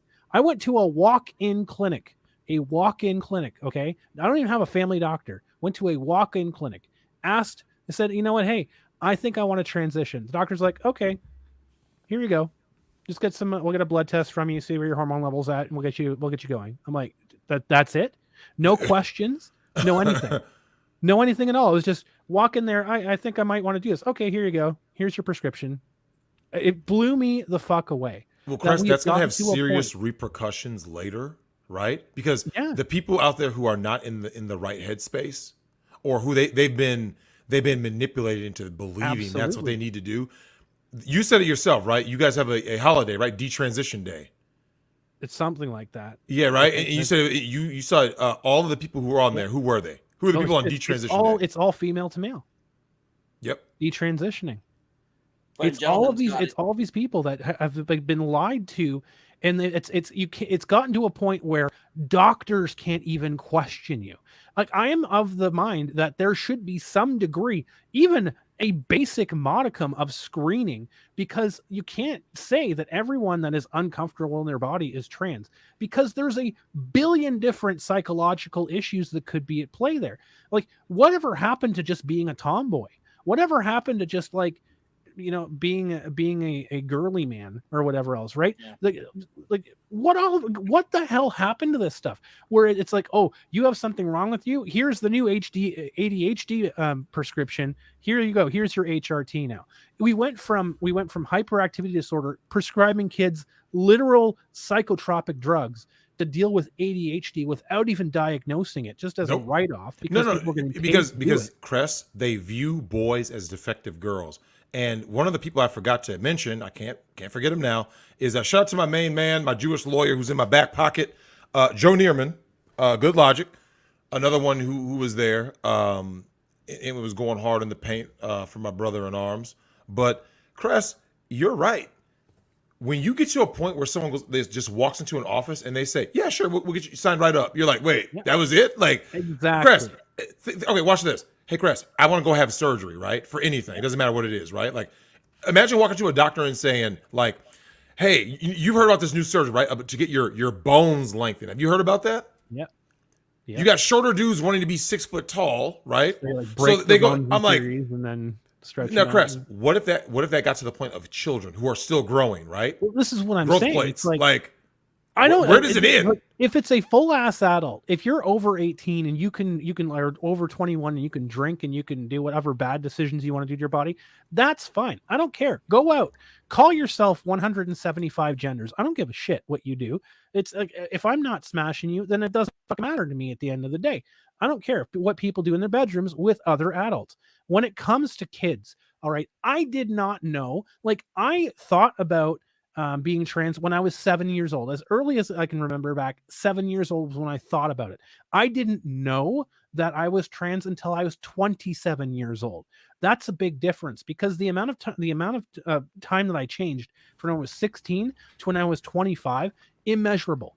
You change day to day when you're that young. You don't know what the hell, like whatever else. I didn't finally settle down and figure out who I was until I was almost 30 years old. And that's make that life day. If you were to take a kid at 5 years old and say to that kid, "Hey kid, what do you want to be when you grow up?"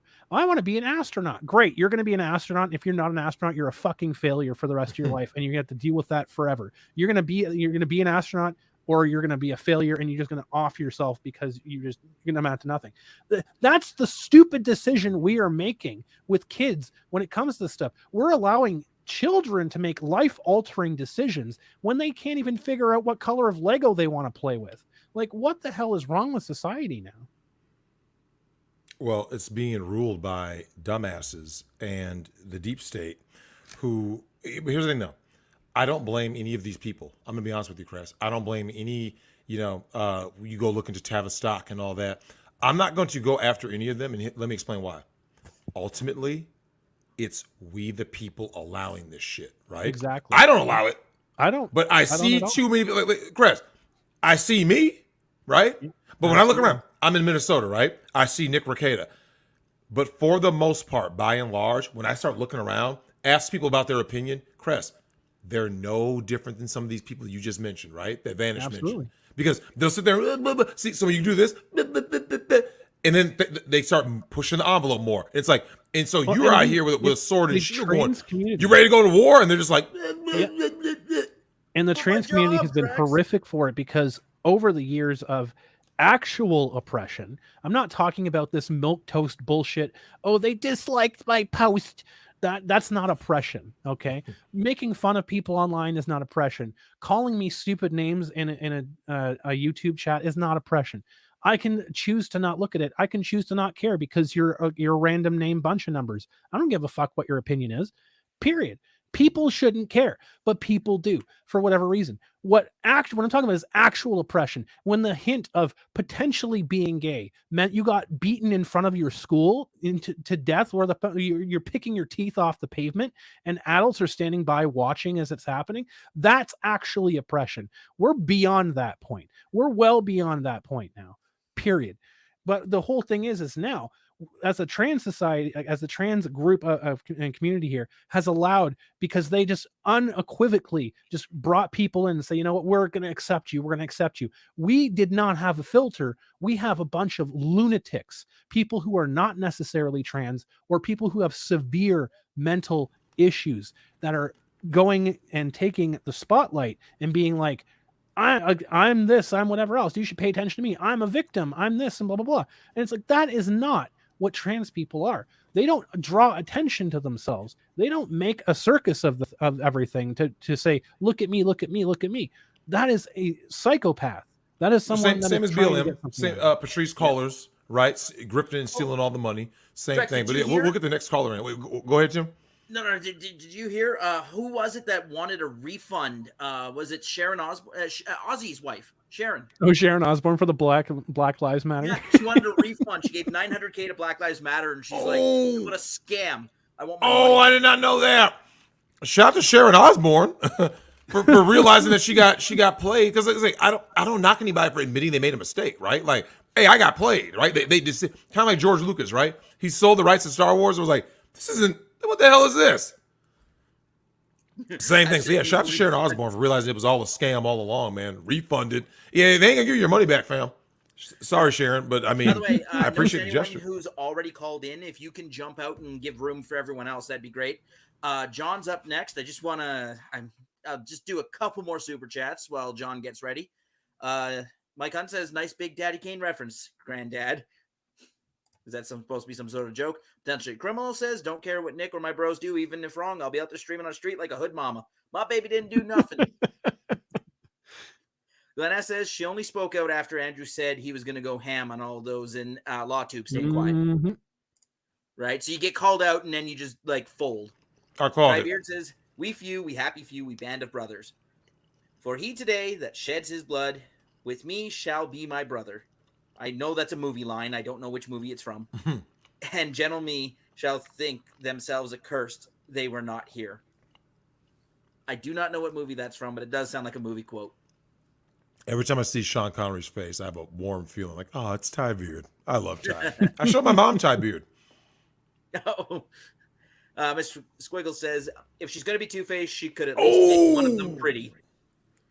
Damn. And she looked like that wax figure from that one movie. All right. John Apocalypse, you're coming up. And then Team Sneed after that. Oh, sorry. Hang on. Grim said he has to go. So okay, yeah, we'll get John, Grim I'm after just gonna John. Pull Grim in front of you. And Okay, then go as ahead. soon as he's out. All right. Grim, what up, my brother? Oh, hey, what's up? I'm on? Okay, You yep, are that's on. me. Yep. Okay. All right. So, first of all, I have been looking at the Nick situation. I'm glad he's back, and I actually got some information from TFM on it. TFM, he said, first of all, we've been emailing back and forth. TFM said basically that, if Nick does stream on Rumble, it could bring more people to alt tech. That's one Agreed. thing he says is a good idea, is bringing more people into alt tech and off of the YouTube. Because one thing about YouTube is they constantly censor us. They won't let us post anything. I mean, if you look at YouTube back in 2004, and then 2004, 2005, and you look at YouTube now, like, I can't post anything. I'm posting comics because I'm afraid to post anything else. I'm afraid if I post something, I'm just going to get the Karens and I'll get removed again.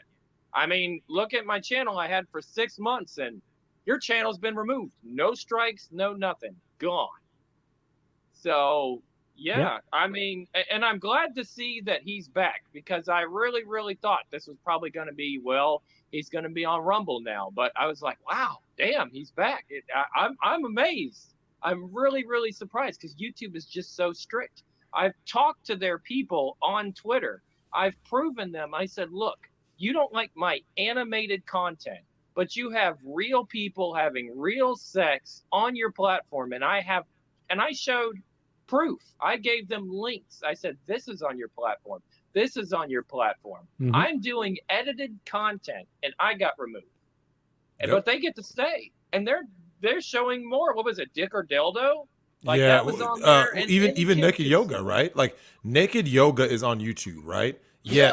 if they tried to yeet RGE, shout out to my man Raging Golden Eagle, they tried to yeet him off of, like, what, it was something in the background from a guest with some anime stuff, like, because they keep moving the goalposts. By the way, shout out to Tug in stream. Oh yeah, I made sure. Yeah, shout out to Tug. Yeah, Nick is good people and would have anyone's back. People that are afraid of, who are afraid to have his in return, can F themselves. Yeah, Tug is right. See, Tug knows.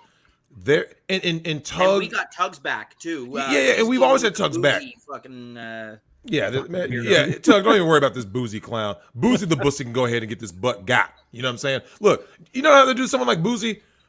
Look, man, this is a shot for this Chris Boozy the Bussy. Boozy the clown. blowout.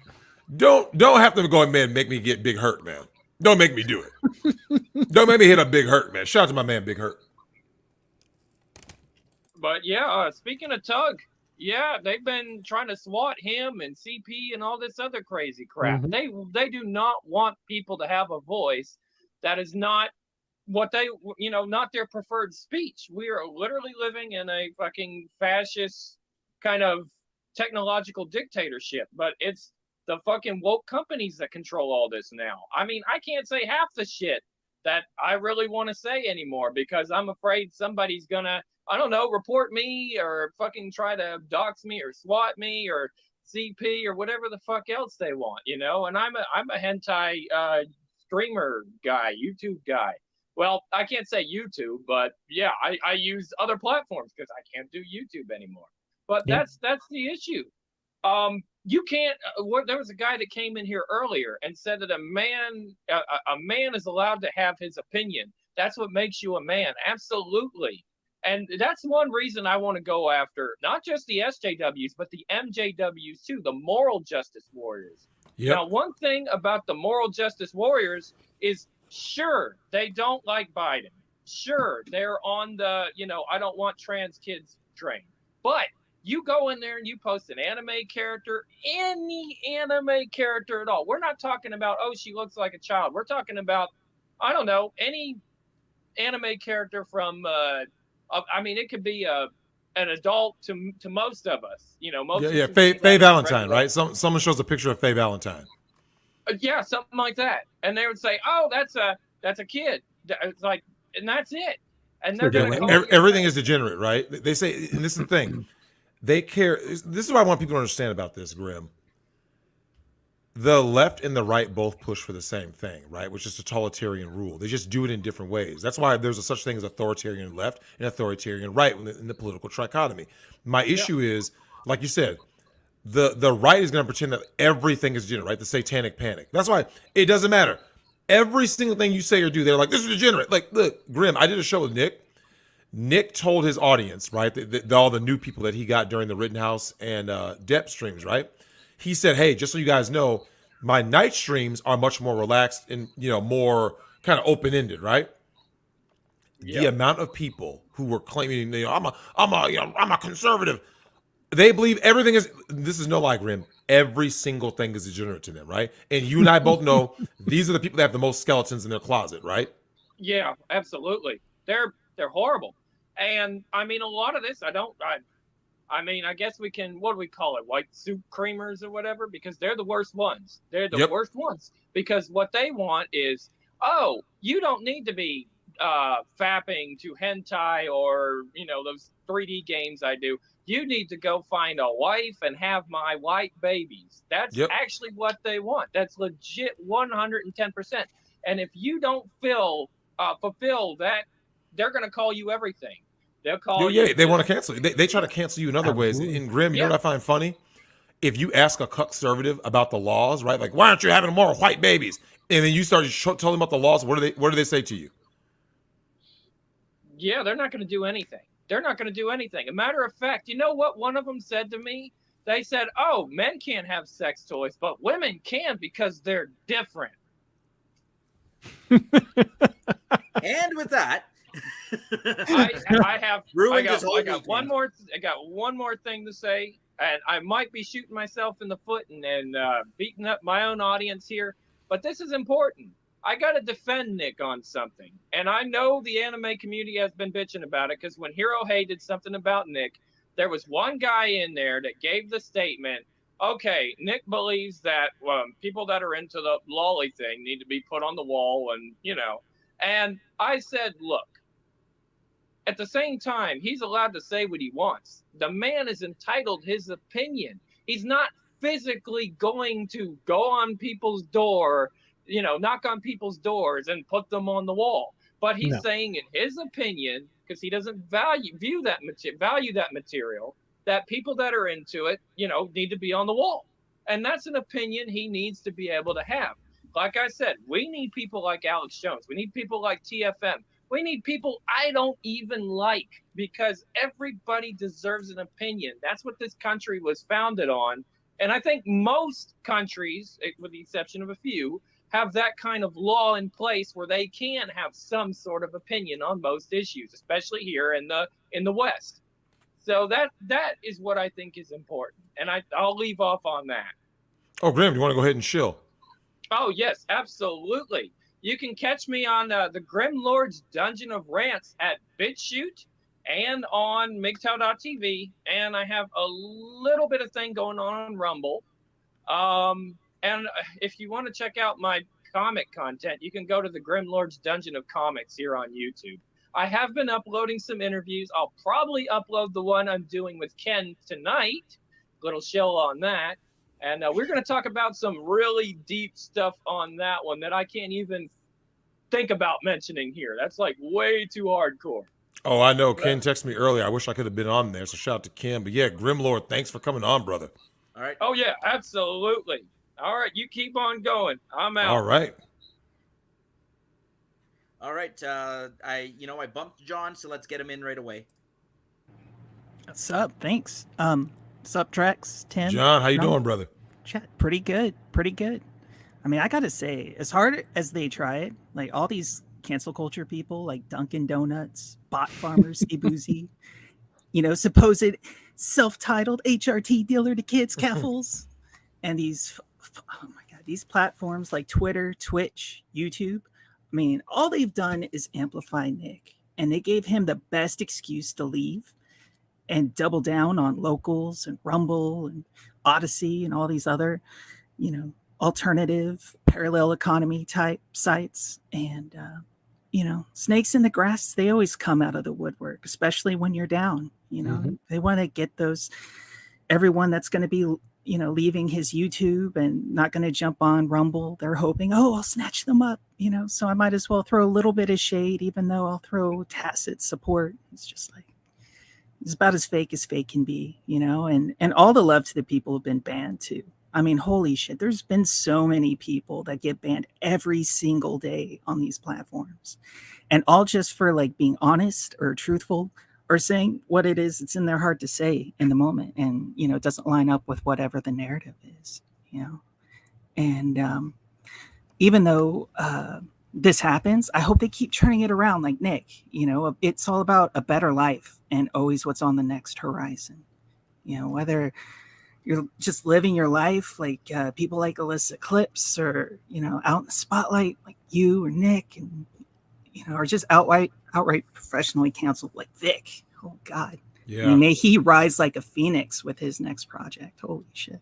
Yeah, well, it's funny you say that because, like, when I talked earlier about Nick and Vic, and Nick, that was the whole, I stand with Vic thing, is that what people didn't understand was the same people who were like, kick Vic.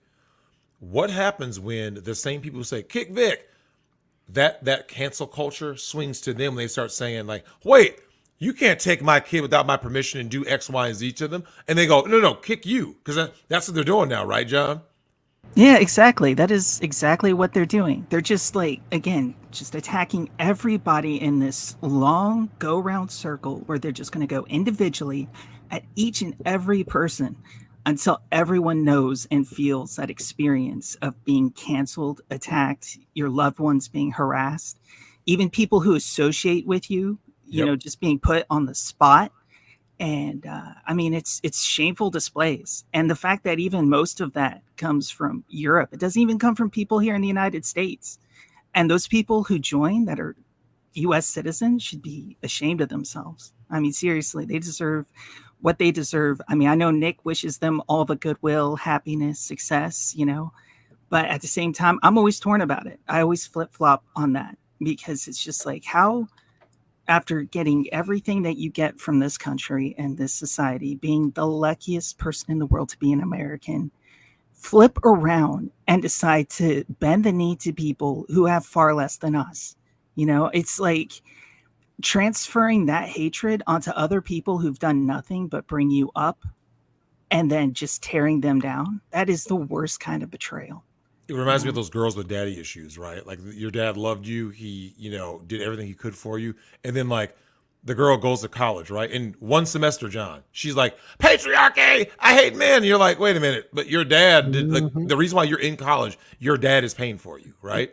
Like he did everything for you. Yeah. And this is the thing. Like, and it's not even just like, I wish it would just be like one group of people I could say are doing it. But like, I've checked these groups. I did it. I dived into the rabbit hole. I was told not to, did it anyways. It's a went trip. in to check out these groups like Sophie's Army, Ron Toye's Toilets, Kethel's Cultists, Duncan's Donuts, the bots from Bot Sentinel. I mean, screw them. They are crazy. They are absolutely out of their mind. And, they will literally try and get clout from everyone from kids to family members that they don't like to people who they don't agree with. It's disgusting, and it's disgusting behavior. Like the way that they just attack people and tear them down. It's so disheartening. And, I'm so sad for the people that have given up on life because of people like that. And I really hope that other people learn about these individuals and understand that, they have no power over you. They have no power over your life.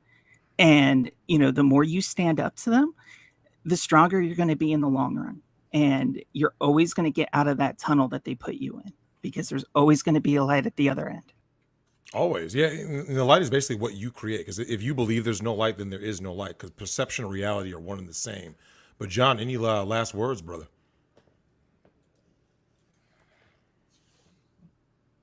Oh, did we lose him? Oops. Oh. Uh-oh. Oops.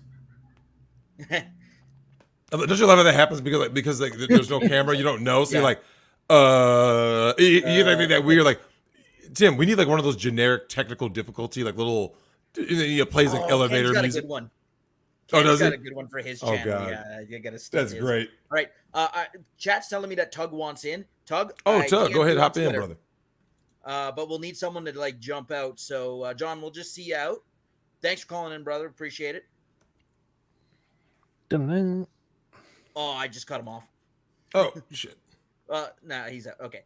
And then I'll send his Twitter DM to Tug, and that should get him in. To John's point, just before Tug comes in, to John's point, it's these people are broken and they hate their own lives. They hate their lives. They hate their family. They hate who they're married to. They hate it all, and they want everyone else they're married to be miserable as they are.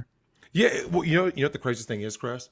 Is would you agree that the difference between being in that hate state and being content with your life is like literally just a few small changes? It's a fraction. It's almost like when you tweak like a guitar or like you adjust something like in music, right? You have piano, whatever. You make that small adjustment and everything sounds right. Tug, you are here, my brother from another mother. You, Tug, followed everything that happened with JD and Miss Heard, and you had everything set up. They even attacked you. Tug, what do you think about all this mess about cancel culture, how they're treating Nick, fake-ass snakes who aren't even really Nick's friends who abandoned him? Man, that's, I'm seeing some names right now. I was like, what the fuck's going on with these people? Because they're not just fake ass snakes that are attacking him. They're people who owe him. He made them. And for them to fucking be like, oh yeah, he called me names or something. Fuck you guys, man. That is so plastic and so fake. It's not surprising though, man. We see it all the time. I mean, we see it all the time. And Nick, yeah, is Nick edgy? Something that doesn't matter. I see people say that. Oh, well, he's a little too edgy. It doesn't matter, dude. I tell dad jokes, and you know what? They came for me. They'll come for you too. So fuck yourself. Oh God, it makes me mad though. The Nick stuff I saw. Nick's good people. He's built up a lot of folks. Myself included, man. When I've had problems, he never brags about helping people. That's one thing. Mm-hmm. That's it. So Tug, what I find funny? In the same way that Nick doesn't brag about doing stuff for people, blah blah blah. The flip side is also true of both his detractors and his fake friends. They're quick to use Nick to be like, and I'm with Nick Rekieta, and whereas Nick will be helping people and say nothing. Yep. Behind the scenes, right? Like he gave me some equipment and stuff. He just does. Like, oh yeah, Drex, I upgraded myself. So every time you see Nick upgrade equipment, that means he gave me whatever was the prior equipment. Because he knows I don't know about how to use any of this shit. God damn it, Nick. You know, look, they call Nick a boomer. Tug, you don't even want to know how bad I am. And Nick is like, oh yeah, man, here you go. And so, Tug, what do you think about the fact that when it comes to these kind of situations, what do you think stings more? Seeing who is in your corner or seeing who's not in your corner? It depends on what you thought about that person that's not in your corner. You know, I learned that early on. Like people that you help out, that you make money, it doesn't matter, man. It doesn't matter at all. People will fuck you over and they'll fuck you over quickly. But it's good if you focus on who's in your corner. That's the best way for yourself. I mean, for Nick, again, Nick would never take credit for shit. But you know, forget like smaller deeds, man. He when we had problems with CPS, people who don't understand the reason he's never like show me receipts for CPS is because he knows it's real. He's been there. He helped me hook up a lawyer for it. He answered my questions about going on with, you know, and I mean, I owe him for shit like that. Every time I've needed something, though, whether it's been a strike or, again, people aiming at me in real life, wanting to take my family away, that dude has had my back. And people who won't have his back, man, fuck them. I don't want anything to do with them, just honestly. So I'd love, again, I usually don't get into drama there, but this isn't drama, man. I mean, all of us are in the same situation. Yep. All of us, they're going to come for every one of us. That's the thing. They're going to come for every, look, this TFM, this is no lie. TFM talked about this like in the so-called manosphere space, right? And he was telling guys, he goes, dude, it doesn't matter about me. He goes, they're going to come after everybody. And do you know what guys did, Tug? I remember seeing this. There were guys who said, no, TFM, you're the extreme one. I'm going to make this kind of content within their little guidelines, and they'll never come after me, right? I'm still monetized. Hey, Tug, you already know how that happened, how that worked out, right? Yep. Eventually, what happened? They came after him, right? Yep. And they're like, oh my God, TFM was right. It's like, of course he was right. Like, dude, are you a beta cuck mangina? If you say no, they're like, yeah, they're going to come after you. It doesn't matter. Like, Tug, I've seen your videos, right? I've been on your channel for years now, right? And when you talk about, like, you know, that Umbrella Girl and stuff, and you talk about comics, you talked about JD well before a lot of other people did, right? You covered the case in the UK. And I remember as I'm listening, I'm like, I'm cool with the way that Tug is speaking, the way he's coming at these topics, same with the Yellow Flash, but I know how this works, right? I'm like, yo, they're going to come after this guy. Yep. I knew they were going to come after you because, like, you weren't saying believe all women. You see what I'm saying? So I knew they were coming after you, Tug. Oh yeah, I mean they come after every one of us. Again, you know, Nick is vocal. One of the things that people need to understand about that too, people who don't have his back, the loudest person in the room is the person they want to take out. But once they take them out, they just keep working down the ladder. That's their culture. I mean, it is. We nicknamed it cancel culture, but really this is a reflection of who they are. They are nothing without destroying other people. Yeah, that's why, if you notice, I'm sure you saw those DMs from Lucas, right? Like bragging. Who was that other? Wait, there's a bitch I didn't roast tonight. Taylor Lorenz. Oh God. Yeah, that. You know what? Oh wait, is it past 2 hours? Yeah, that's CUNT. Taylor Lorenz, right? Tug. Who celebrates someone getting their channel taken down? Like, what kind of person does that? And then. I'm assuming they're reading now that he's back, right? Like, YouTube needs to do better. Most of them are just ignoring. Oh yeah. Now because now it can't gloat, right? If you gloat, Tug, if I'm a hater and I say, yeah, I got Nick and Tug taken down, and then 2 days later someone goes, yeah, their channels are back up. See, Tug, do you notice I don't make a video saying, yeah, right? Or this sucks that you're back. I just stay silent, right? Because I have nothing to gloat about. Because you're right, Tug. Their only self-esteem comes from tearing down other people because they're miserable. These people hate their lives, like Chris said. They hate every day that they wake up. They hate the people in their life and themselves most of all. Well, they also, I mean, they're still plotting behind the scenes. We know how they are too. Yeah, just because they're silent in the front, they know, like, we'll mock them as well. And they can't, like you said, they're fragile. Very fragile. They're so fragile.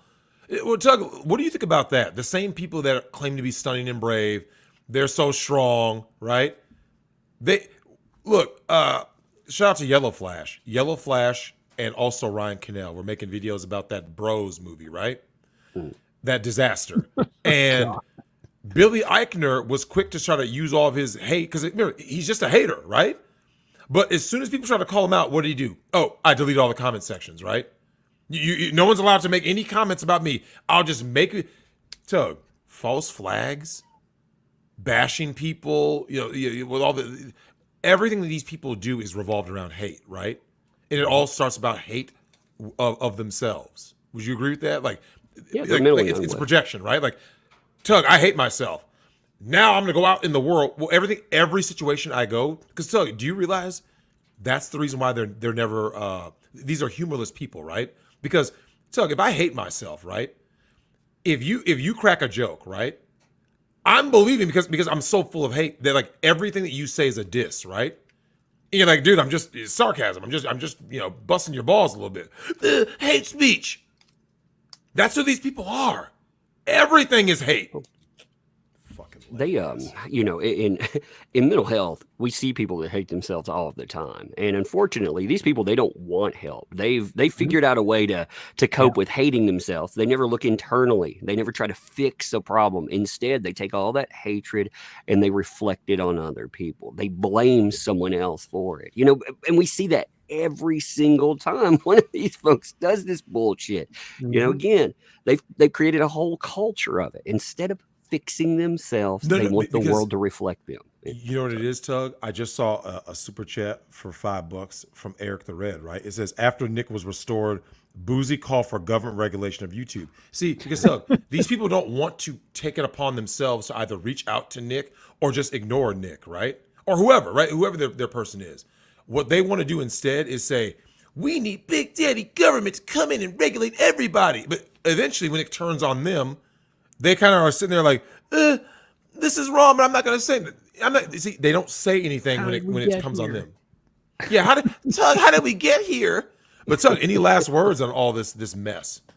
Oh man, I always take notes on who exactly stands with a person like Rekieta or any of us, because when they come for them, again, Rekieta will back them still. That's the saddest part of all this shit. He'll still have their back, even though they were Tug, like, fuck you. Tug, have I told you how many times it's that part of Nick's personality that frustrates me?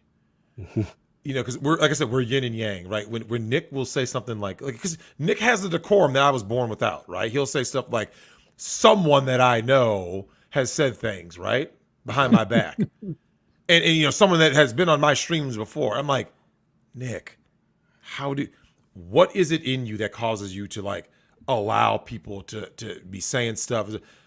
Tug, so I find out somebody's out there talking shit about me, man, I'm coming at them full force, right? I can't live with myself knowing that like I'm like inviting someone in my home that just kind of is a snake in the grass, right? Like they're like laughing at your jokes, and then they turn around like they want to rub up against your wife and stuff. You're like, what the fuck?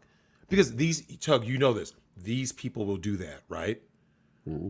Oh, yeah. Because they don't have a center, right? Because they don't have a center, any level of behavior is in bounds, right? Like, oh yeah, but this is cool. It's all good. I mean, it goes all the way back to unhappiness with self. And again, we have to be very careful excusing behavior when we say these things, because we aren't excusing it. We're just understanding it, Correct. Absolutely. Yep. I don't know, man. It frustrates me to no end. I mean, all these fake plastic bitches out there acting like this. I have nothing for them. Again, I'm pretty tamed. I know who my friends are, though. I know, I see them. And again, with this stuff too, I don't hang out with people. Like, people assume we're all buddies, pals, hanging out. Dude, I don't call up anybody or anything. We hang out on streams and stuff. We goof off. But when the chips are down, man, you know who your fucking friends are. Yeah. Though, and that's the reason why I said, Tug, it's so shocking when something does happen. I think maybe to the people on the inside or the outside, because like they're like, hey, I seen these guys do streams and they should be cool. Yeah, about that, right? Like, yeah, you think they're cool until you realize, oh no, these people aren't cool, right? They're trying to come at you and say whatever, do whatever to benefit them. They won't even risk a small bit of them getting canceled, right? Or losing a little bit of money or a little bit of clout. They're like, oh no, I got what I got, so I'm not going to risk and jeopardize anything. Fuck out of here, man. It's just it is a reflection of who they were. Again, I see it all the time, and don't confuse drama with that either. Everybody, you may have an off day or something. If somebody doesn't like me an off day, I just laugh it off. Who gives a shit, Exactly. But yeah, when it's down, man, we all will run into that. You have something to take away, and these people, they don't go after like a channel or whatever. They go after whatever your weakness is. Like Nick Rekieta, I see similarities because I love my family. He loves his family, does this shit for them. That's part of it. And they see that as weakness. I see it as a strength, but it's also, it's something they can hurt you with. Oh, absolutely. They can use it as leverage, right? That's why, and for those people who swatted Nick, I think someone said that Nick addressed this, but when you swat Nick, a man with 5 kids, you can wind up getting his kids fucking deleted. Yeah. You know what I'm saying? Mm-hmm. All it takes is, think about this, Tug. What if Nick's oldest boy gets up to answer the door because he happens to I need to go get some water, right? Goes up, let's say for whatever reason, because he's a kid, he has like a fidget spinner in his hand, right? All it takes is one crazy person as a thug with a badge to think it's a gun and then open fire, right? Tug, you remember what happened with the Tyler Barris thing, right? Remember that?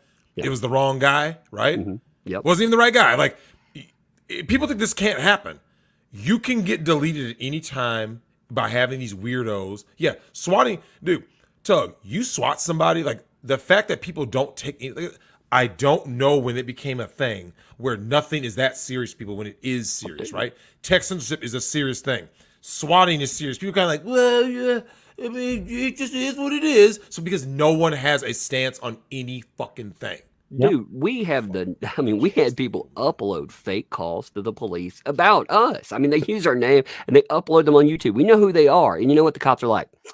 Who gives a shit, basically? Who gives a shit? Who gives a shit if they're calling an FBI? Because they don't want to delete your channel. They want to delete you. You have an opinion that they don't like. They want to fucking kill you, and they want to kill everyone around you. That is legit. That is 100% true. No conspiracy to it.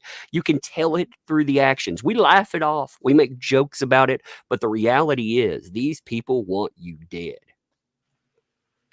Hey, Drex, is it okay if I pull Ken Jennings in here? Oh, go ahead.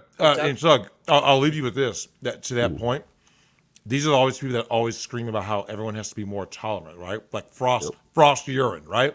Mm-hmm. She's on G4 talking crazy. The same people who say we need to be more tolerant and nicer are always the meanest, most horrible people. They're horrible.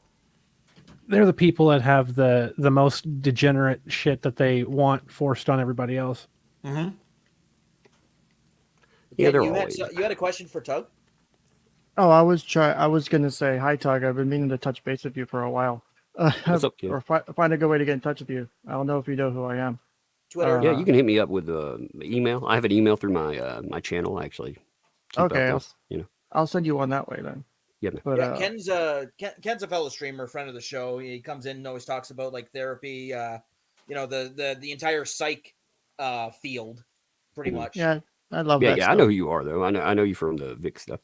Okay, I wasn't sure if my name. I don't think I'm that popular, nor would I ever presume to be. No, I know you from the Vic stuff. I remember okay. it all. Yeah.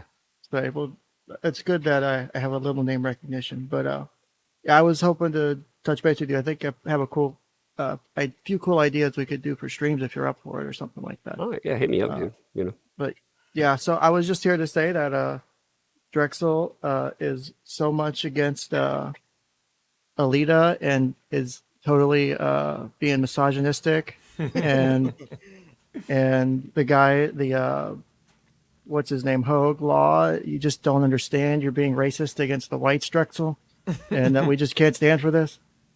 But no, I agree with you guys. It's bullshit seeing Nick kind of lose effectively for a short period of time his main source of income, to then get it back, and then now there's the question of whether or not do you continue using that as a source of income. People running, oh, it's great, look, look what a private company could do. We can censor all these people. And seeing people on Twitter posting things like, if we can't have these safe environments for minorities or for different communities, then I'm like, that's not free speech. Like, yep. You have no idea what free speech is. And there's so much wrong with, that's how it normally is. Well, you know what it is though, Ken? They want free speech for themselves. Like, they actually do want free speech, right? But only for them. Themselves. That's why, like, Tug, these are the kind of creeps, and Ken knows this, the same narcissistic creeps that are like, oh, I'm all about free speech. They because they are so solipsistic, they only view themselves as the world. So like they're actually telling the truth when they say, I believe in free speech and I want free. They're actually people think these people are trolling. They're not. They truly believe what they're saying. So they're like, no. I do believe in free speech for me. But when you say something I don't like, that's hate speech. They would pass a lie detector, hook them up to a lie detector, and they'd be telling the truth the whole time. Oh yeah, I guarantee you. I'm all for free speech, but I don't allow violence.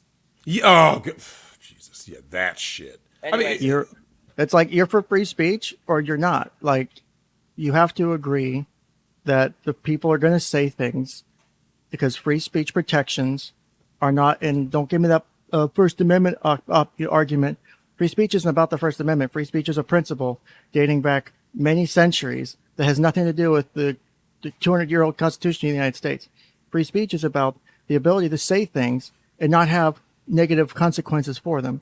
Don't give me that, you can say what you want, but consequences, that's not what free speech is. That's the exact antithesis of it. You should be able to speak your mind and not end up losing your income, not end up losing your job, not end up losing any kind of platform. Yeah, I have a problem with people going for people's money, man. And I think that's what Tug was getting at. Like, Tug, I have a serious issue with people trying to come after someone because, like, Tug, you know how this works, right? Men, the only income that men make is what they make. Men don't have like 9 sources of income. Like, a woman can be like this: oh, I got the government, I got simps, I got foot pics on OnlyFans. Race denier Rachel Dolezal has a damn OnlyFans. Men don't get to have an OnlyFans, right? They don't get, like, there's not a bunch of sugar mamas that are going to take care of you, right? Like we're not going to cosplay and have a bunch of women sending us money, right? They can do that. So that's why, if you notice, the people who push cancel culture the most, beta males, which are females in male bodies, and females, right? They're the ones who push it because, like, they're like, well, hey, I mean, someone's going to take care of me. Men know that no one is there to take care of them, right? There's nobody.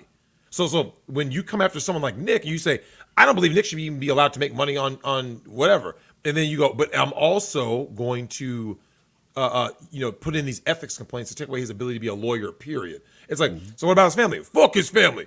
I'll just swat him. Like I said, that's why swatting to me in some ways is worse than like everything else. Cause it's like, you're putting the whole family at risk. You're putting innocent people at risk. Yeah.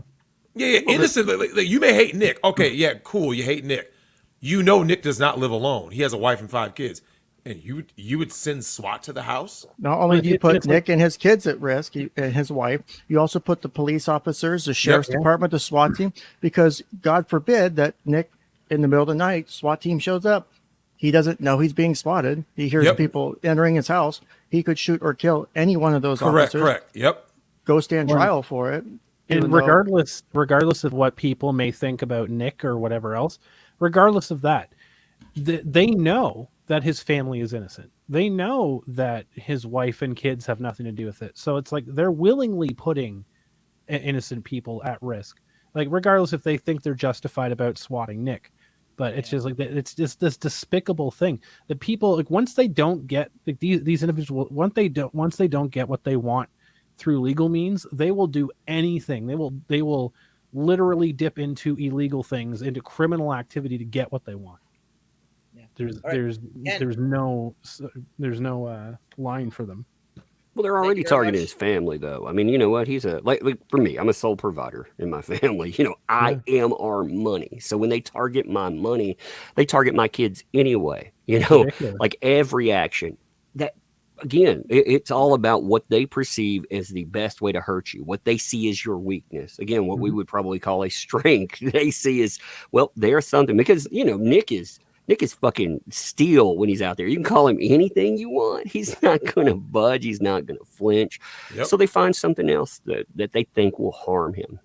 It pisses them off too that he can't be touched. Like it pisses them off so bad that Nick does not care, and Nick can laugh it off because Nick, even losing YouTube, is still in a financially stable situation where he could lose YouTube permanently and still be okay because people will support him. Absolutely. And he could still laugh at the people who are fucking with them, still be pissed at them, but still not care what they have to say because, for the lack of a better way to say it, they're retarded for their way they're handling the situation. And like Crumb was saying earlier, that people like Keffels are the antithesis of what actually should be a representation of the trans community, who are people out there ruining the images of the trans community and LGBT and taking it to the furthest extremes, who are your political extremists that are visible, that make up the fraction of the percent of what the rest of the community is. And so when people bitch about reductions of LGBT rights in the country or on the planet, you have people like Keffels to blame for that. Absolutely. And so if anyone's to blame, they need to look in a fucking mirror before they start putting it on people like Nick. Nick making jokes and saying fag occasionally or saying other words occasionally is not what is hurting the trans community. It's people like Keffels. It's people like Duncan who support people like Keffels. Those are the true people hurting it. Those are the true people who don't really give a shit, and that their political ideology is all that matters. So, all right. Thanks, Ken, for calling in. Shill your channel, please. So you can find me on Ken's Counseling Couch on YouTube. I still need more people to subscribe to me on Rumble, to stream on Rumble, and I'm also on Odyssey as well. So, and my OnlyFans, if they'll ever verify me, will be Ken's Casting Couch. So, but they won't verify me. I've tried multiple times to be verified, so I can post. Maybe Tug's tits can get verified on OnlyFans. Oh God! Ooh, man. I just want to post the big black couches, and they won't let me post the BBC. So, oh God, that's all I was gonna do. That's all I was gonna do with my my OnlyFans, but it's kind of sad. So, but thanks for having me up, guys. Thanks for coming on, Ken. Tug, thanks for coming on, also. Yeah, bro. Yeah, let me post that in my chat. So, yeah, take care, guys. Man. Thanks I just both say, of you guys. Yeah, man. You know, I'm glad that you stand up for Nick like this shit, because everybody, again, when it's down, man, you've had my back too, man. I appreciate you. Yeah, it bothers me when I see people that claim friendship, and then when the going gets tough, it's all this weird shit. Like, I was waiting to see what was gonna. What are you waiting to see what's gonna happen? Like, fuck out of here, man. I was waiting for some more facts to come in, and I saw how Nick reacted, like when he was banned, and you could see, again, Nick doesn't talk about, impact. Actually, he did a little bit on locals, how this was impacting, but you could see it. You could see the stress. You could see all of that. And especially, you could see it right when it happened, because it was usually you don't see people when they get yeeted. You don't see their reaction. Yeah, correct. Yeah, but we saw it with him, and I mean, the silence. Nick's never quiet, and yet he was silent for long periods of time. His face said everything. And then afterwards, when he was talking about that too, I mean, it's just, man, it's unreal that we live in this shit. Working with dangerous people as far as mental health is concerned, people, that are so unattached to reality, like schizophrenics and on, that they could be dangerous. It's a lot better than working with fucking the internet these days. Honestly. I agree. I mean, Tug, in some ways, there's almost a normalcy to them, right? Compared to the internet. I mean, Tug, at least kind of at least generally where you stand here on these platforms, right? The rules literally change in real time, right? You're like, wait a minute, I was within the rules. Like, oh yeah, well, we changed that rule when you just didn't know about it. We just changed it right now. You're like, so what's the point of having rules if you just keep changing them, right? Like, if you ask somebody what is hate speech, no one knows what that means anymore, right? Right. There's speech someone doesn't like. Well, who is someone? Well, it depends. You start getting to identity politics. It's all bullshit, man. But yeah, but Tug, thanks for coming on. Tug, any last words though? No, shill your channel also. Everyone knows who you are, but go ahead and shill anyway. That umbrella guy, you can check me out if you want to. Really though, I mean, again, I just want to focus on the fact that you know, we all, when it comes down, doesn't matter what we cover, whether that's Disney movies or, you know, law or whatever the fuck, we all have to have each other's back. And there are rules against this shit too. These platforms, you know, YouTubers against the other YouTubers, that's not supposed to happen. And yet, you know, here we are. Keffels is a YouTuber. Keffels organized mass flagging, a mass takedown of another YouTuber, and it happened. So the platform should be the rules, right? Yeah, that's supposed to be against the rules. And you know, Tug, it's funny you say that, right? The power of the people, which is, you heard about that whole PayPal fiasco, right? They were going to try to take $2,500 out of your account. Oh yeah, they reversed that. See how that worked? See, they wanted to see, are they cooked enough yet? Damn, they're not cooked enough. Well, you know, when they walked it back a little bit. You notice that when they were talking about that, they also included that nebulous term hate speech. They didn't really address that. They kind of just let that slide. So they addressed it and walked part of it back, but they wanted you to forget. Again, they threw in that word with no meaning, hate speech. That's because right. They're coming for everybody. Again, Everybody. they took like millions from Eric July. They set on it. They intended to keep his money. They kept it, you know, for the Canadian trucker thing. I mean, you know, again, they've shown us, they've shown us what they're doing. And if you think that isn't a reflection of what they'll do to you, shit, you know. Absolutely. Anyway. All right, man. But anyway, I'll let other people get in here. I felt like thanks for coming on. I always say that your voice just sounds like velvet. Chuck, you gotta have like a new career of like just like reading like audio books. Like that becomes your new thing, right? Like you just like read children's books, let people go to sleep and just be like, Tug. I don't know. I like what I do in life. You know, I've never given up my. First of all, I don't trust YouTube anyway, because I'm afraid. Of course, yeah. Never quit. That's why I tell you, never quit your day job.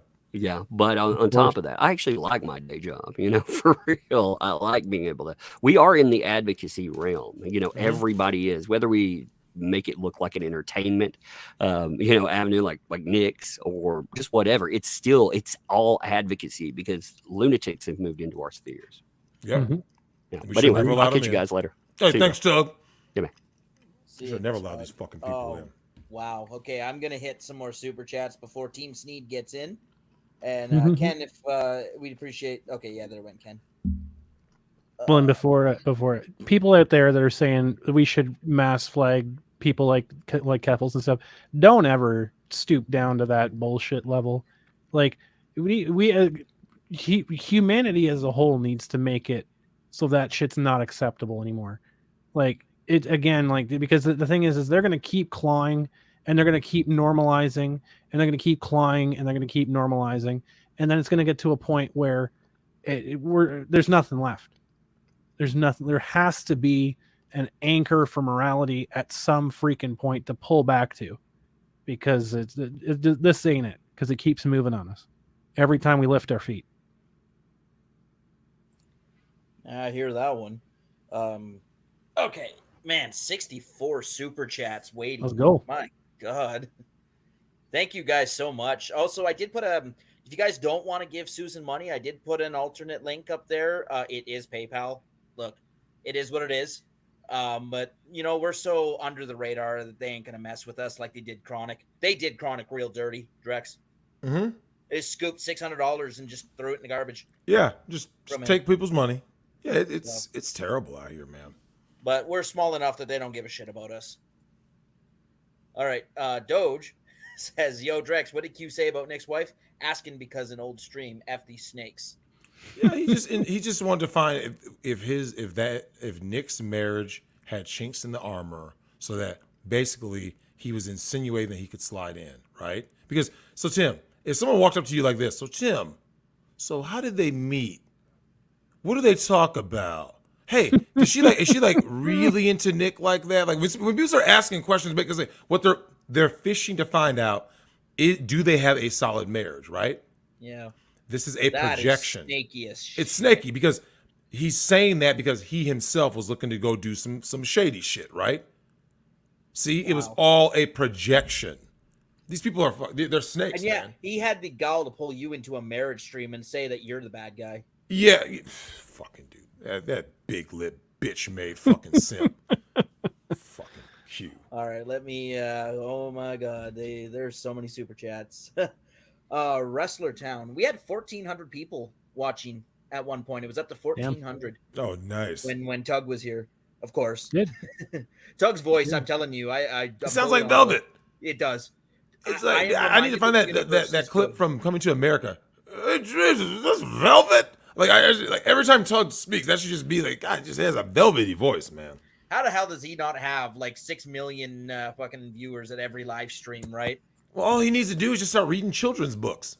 That would be bad, because then all the other accusations would come out. Oh yeah. Then they'd start making it. Yeah. Yeah.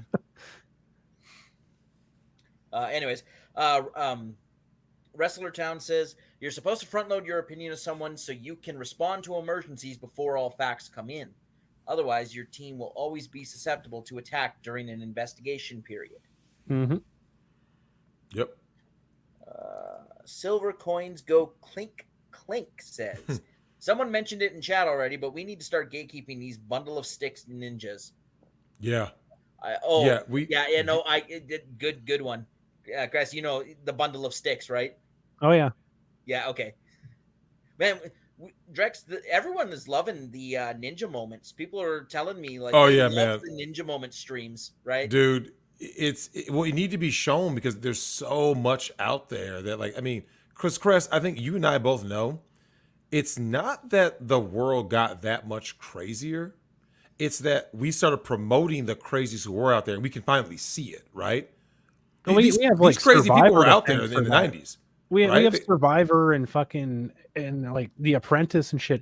We have like we have made entertainment like real life. Like, you know, we seek out the cartoon characters. We don't realize that all of these shows were scripted. Like all of these shows were meant to go a specific way. Yep. That's not real life. But we give the microphone to a Chris Chan and be like, all right, like we put the camera on them, like, oh, what's it gonna do? What's gonna happen now? And we just keep pushing them. We just keep pushing and pushing them. And then that's the standard of what people want to be. It's like, oh man, they're getting all the attention. All they have to do is just jump in front of a car in traffic. Wow, that's what I'm going to do. Right? Like, we do it with TikTok, for God's sake. People are like cooking fucking chicken and NyQuil, for God's sake. Like, yeah, it just it got stupid, man. Like, oh yeah, my God. You know, is that another Mitch, Ian Runkle?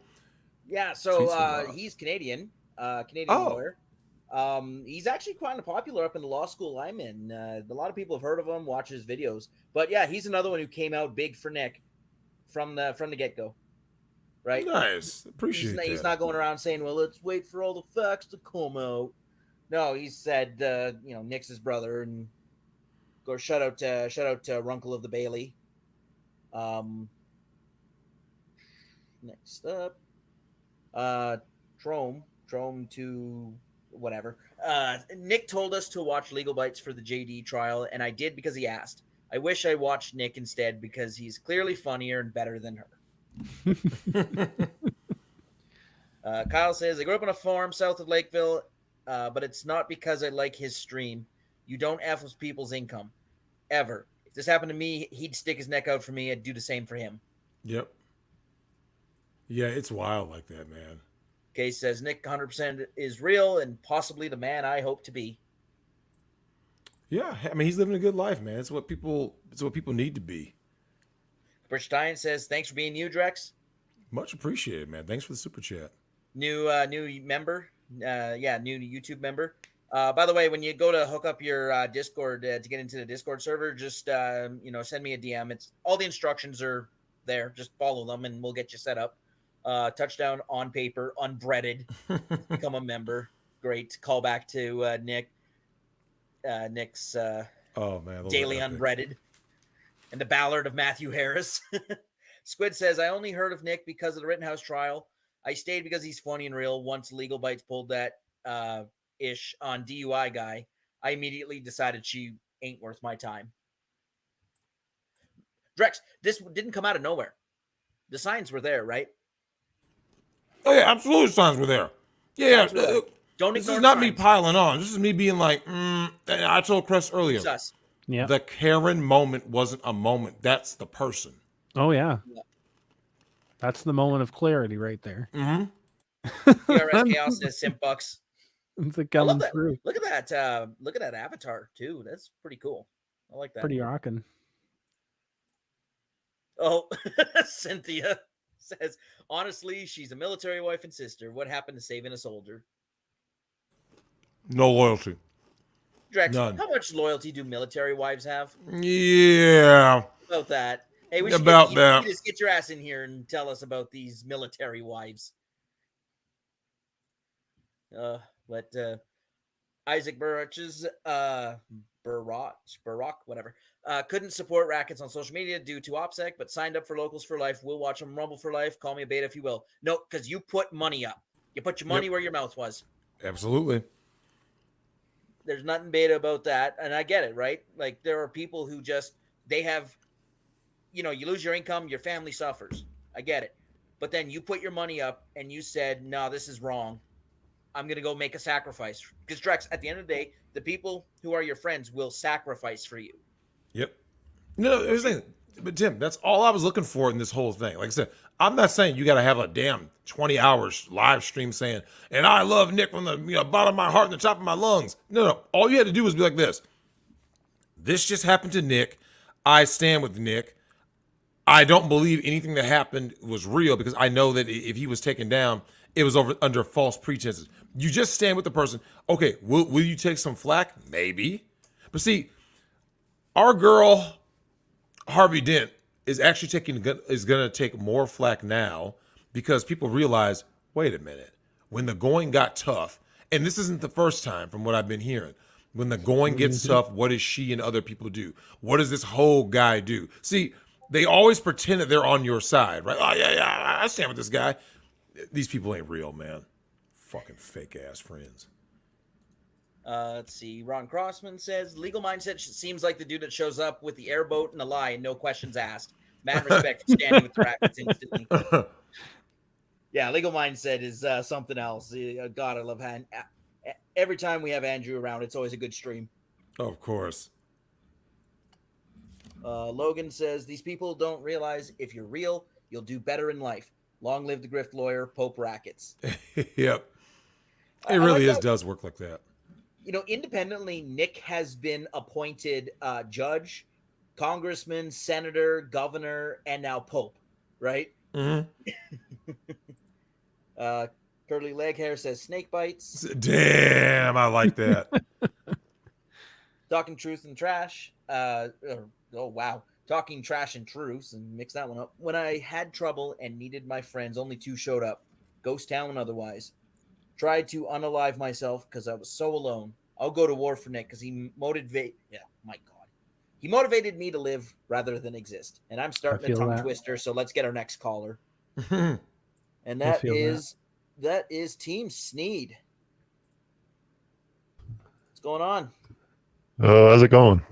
It's been a while. What is up? It has been a while, man. How have you been?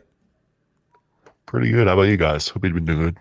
Well, Sneed, you know that you should know all about cancel culture and the fuckery because, of course, they came after you for adding we're in the depth of Cuck it. Murphy beard. And they keep coming after you, right? I mean, I think you added Will Smith, the ultimate cuck. It's been kind of quiet recently. Fingers crossed, but we're in the thick of it, so comes with the territory. Now, Sneed, what do you think about the nature of this whole topic, right? About some of us that put Karen bites in Cuck Simulator. Yeah, you need a Karen in your game, don't you? What do you think about adding a Karen? Yeah, the legal bites thing was the thing that pushed me over the top with this thing because as a benefactor of Nick's generosity of like promoting people selflessly. Yep. Like I get it. And probably nobody has benefited more from Nick than her. Like her channel went from when I first saw her on his stream, like 5,000 subscribers, she's like 220 now. Like he made her. It's just absolutely. I don't get it. People are like that, but it's terrible. I was so upset seeing that. Well, I remember he had you on his stream. Right? And then I didn't even, he had me on. He hooked me up with Dick Masterson right afterwards. He promoted my stuff on Twitter up until he got banned pretty much. He just totally selfless. Mm-hmm. And, he's a good dude. When you see that somebody's a good dude, you just know it, like you were talking.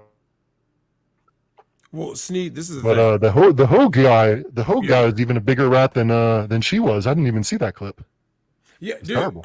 Okay, this is no lie, Sneed. I kept hearing this name within like the last, I don't know, 24 to 36 hours, right? I've never heard this person in my life. I was like, who? And people kept saying, Drex, what about Hogue? I was like, who is Hogue?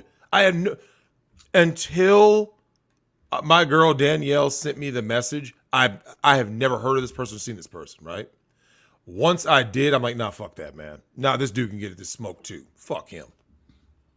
That cookie cutter bullshit. Yeah, he looks like a rat too. They say physiogenics is bunk, but I don't think so. I think it's real. No. Some people they look like they have that look, right? Where you look at them, you're like, yeah, bro, can I trust you? Like, Sneak, you ever have that? Like, you walk into a room, you size up the faces, right? And it's certain people you're like, nah, something about you just ain't right, man. I can't trust you. Absolutely. You can tell in that clip too. They were like looking all over the room for help. Like, yeah, no, they were. Oh yeah, they were squirming. That was something. Like, what does that say about you as a person? You don't even have a damn opinion. You won't stick your neck out for anybody. But here's the thing, though. Sneed, you know this. If YouTube came after their channel tomorrow, who's the first people that they would try to run to, right? Nick, help! Oh yeah, they're gonna be barging down everybody's door. Yep. Mm-hmm.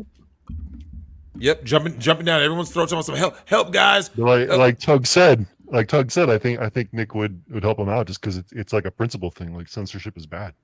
Look, man. They don't get that. That's where Nick and I differ greatly. Because I know Nick would, because he's Nick. I can't tolerate it, Sneed. I really can't. Like I can't tolerate people. He has you as an attack dog because you do a very. Yeah, man. Look, Sneed. There's never a day I wake up where I give half a shit about these people, man, because I know they're snakes. Look, Nick and I did that stream. I don't know if you saw it. Sneed, we called out Tommy Lauren, right? The conservative thought, right? So we called out Tommy Lauren, and I told guys, I said, yo, this is a chameleon. No, Drex, you got it wrong. Sidney Watson, chameleon.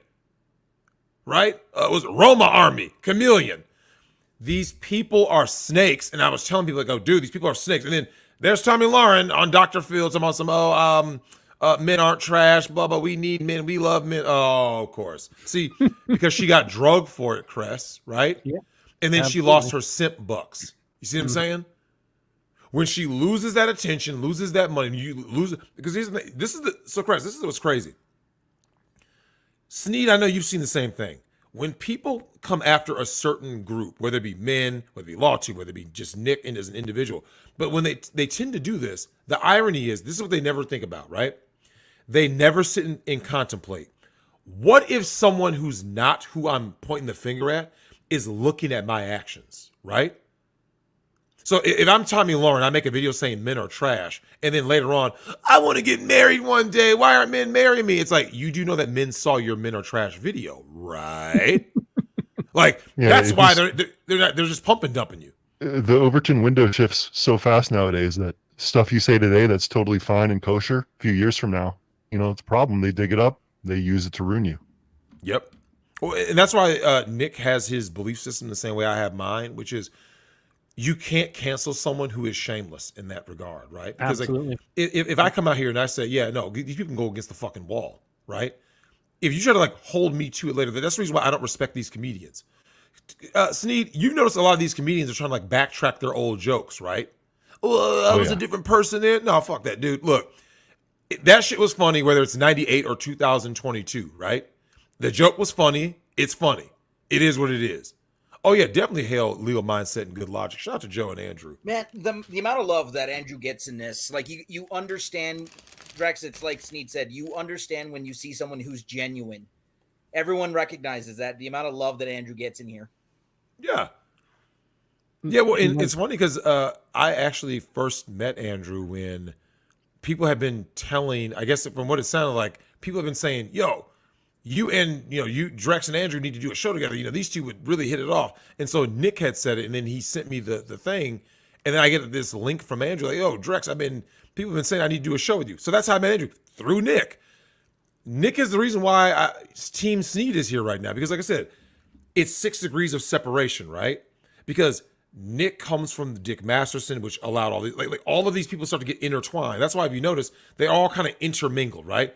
Hey, Good Logic, I saw him on Nick's show. Oh, there's me doing a show with Good Logic. And then this person does this. I bump into a person, and if I think they're good for a certain sector of YouTube, I have no problem being like, yo, man, like I said, the day will come when I'll do a show with Nick and my man Big Herc, because I know Big Herc in real life. From there, Nick can end up meeting a whole new audience, right? Mm-hmm. I guarantee you, Big Herc, between Fresh Out series and his own thing, right? Big Herc 916, I believe. He could reach all these. Both sides can reach this new audience, which is just like mitochondria, right? They both work together for mutual gain. And Sneed, you've seen this. I had never heard of Cuck Simulator. You were on Nick's show. I just happened to get off work, had time, and I was like, "What the hell is Cuck Simulator? Who is Team Sneed?" Oh, that's my girl Kelly. He's posted. These hoes ain't loyal video on his locals. There you go. That's Nick. Let's go. Let's go, man. Nick can be brutal. He can be. You remember the most epic Nick rant was when that young Bluth guy called in and kept dropping the F slur on his YouTube stream. Yep. And then Nick tries to mute him, and he unmutes himself to try and keep talking over Nick. And so Nick just kicks him from the call and goes like ballistic for 10 minutes. It's the greatest meltdown I've ever seen, and that's peak Nick right there. Those are the good old days. But there's such an absolute lack of real people in the whole like internet space in general. It's just people who will sell themselves out, just say anything that they think will get them ahead. It's amazing. It's amazing. And like Drexel, you said something that is my motto in life. So you cannot shame the unashamed. And these people want to shame you. They want to use anything against you.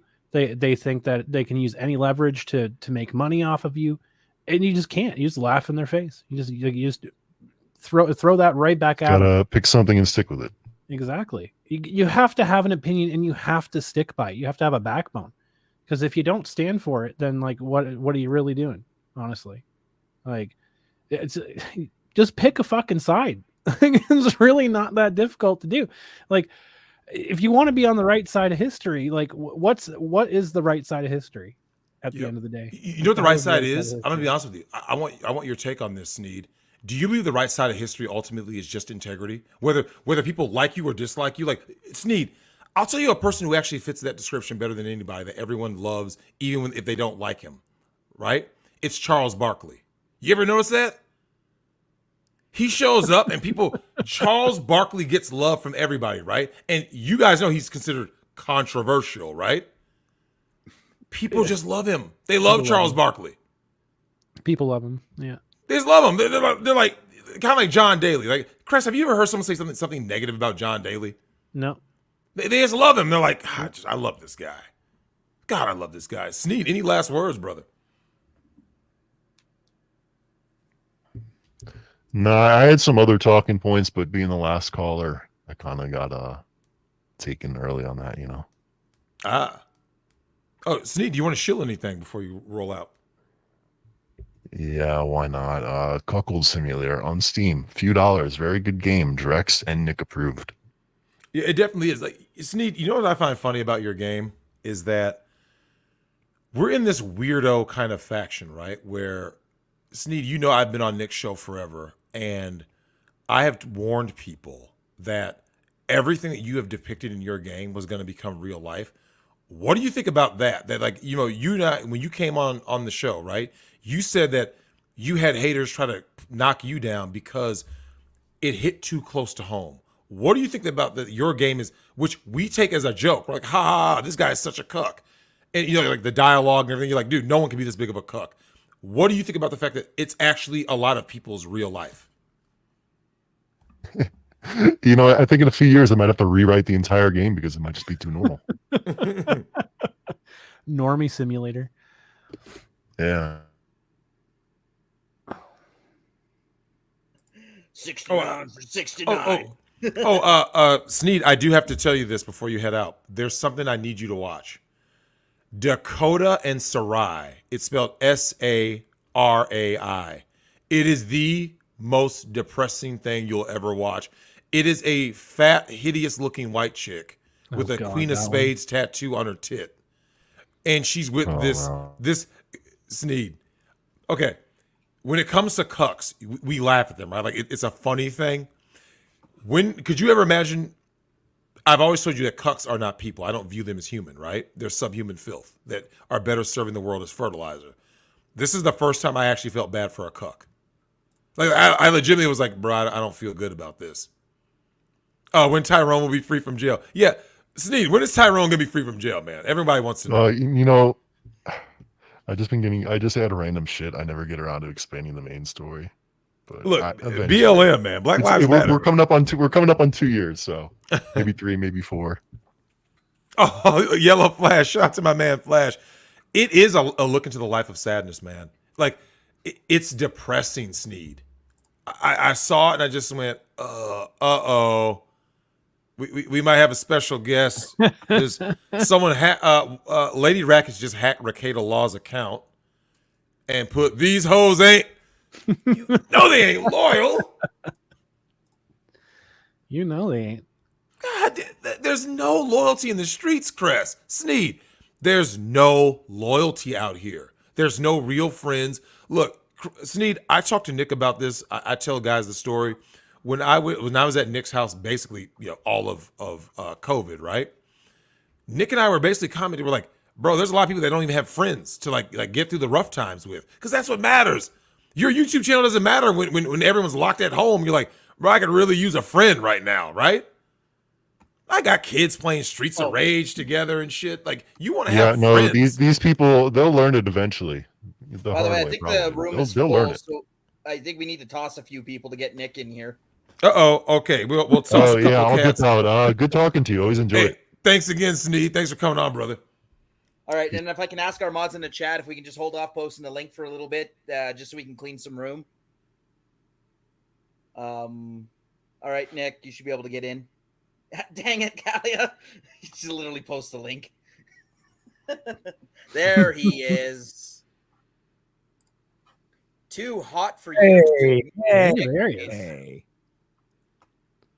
What's up, guys? Nicholas, you are here. Now, Nick, I'm known for ruining all your relationships. I ruined your relationship, Lady Rackets. All of your kids hate you because of me. Yeah, of course. And I'm kind of fucking things up with your LawTube people, but only the right ones. And by right, I mean wrong. Because you have a lot of fake fucking people in your circle, and I wasn't going to allow that. What are you talking about? Yeah. No, everybody's always good and chill. Drex, nobody is self-interested or self-serving or backstabby or anything. Everything's cool all the time. There's all the never time, drama. right? There's never drama, Drex. What are you talking about? Nick, what do you have to say about the fact that you go through all of these things, right?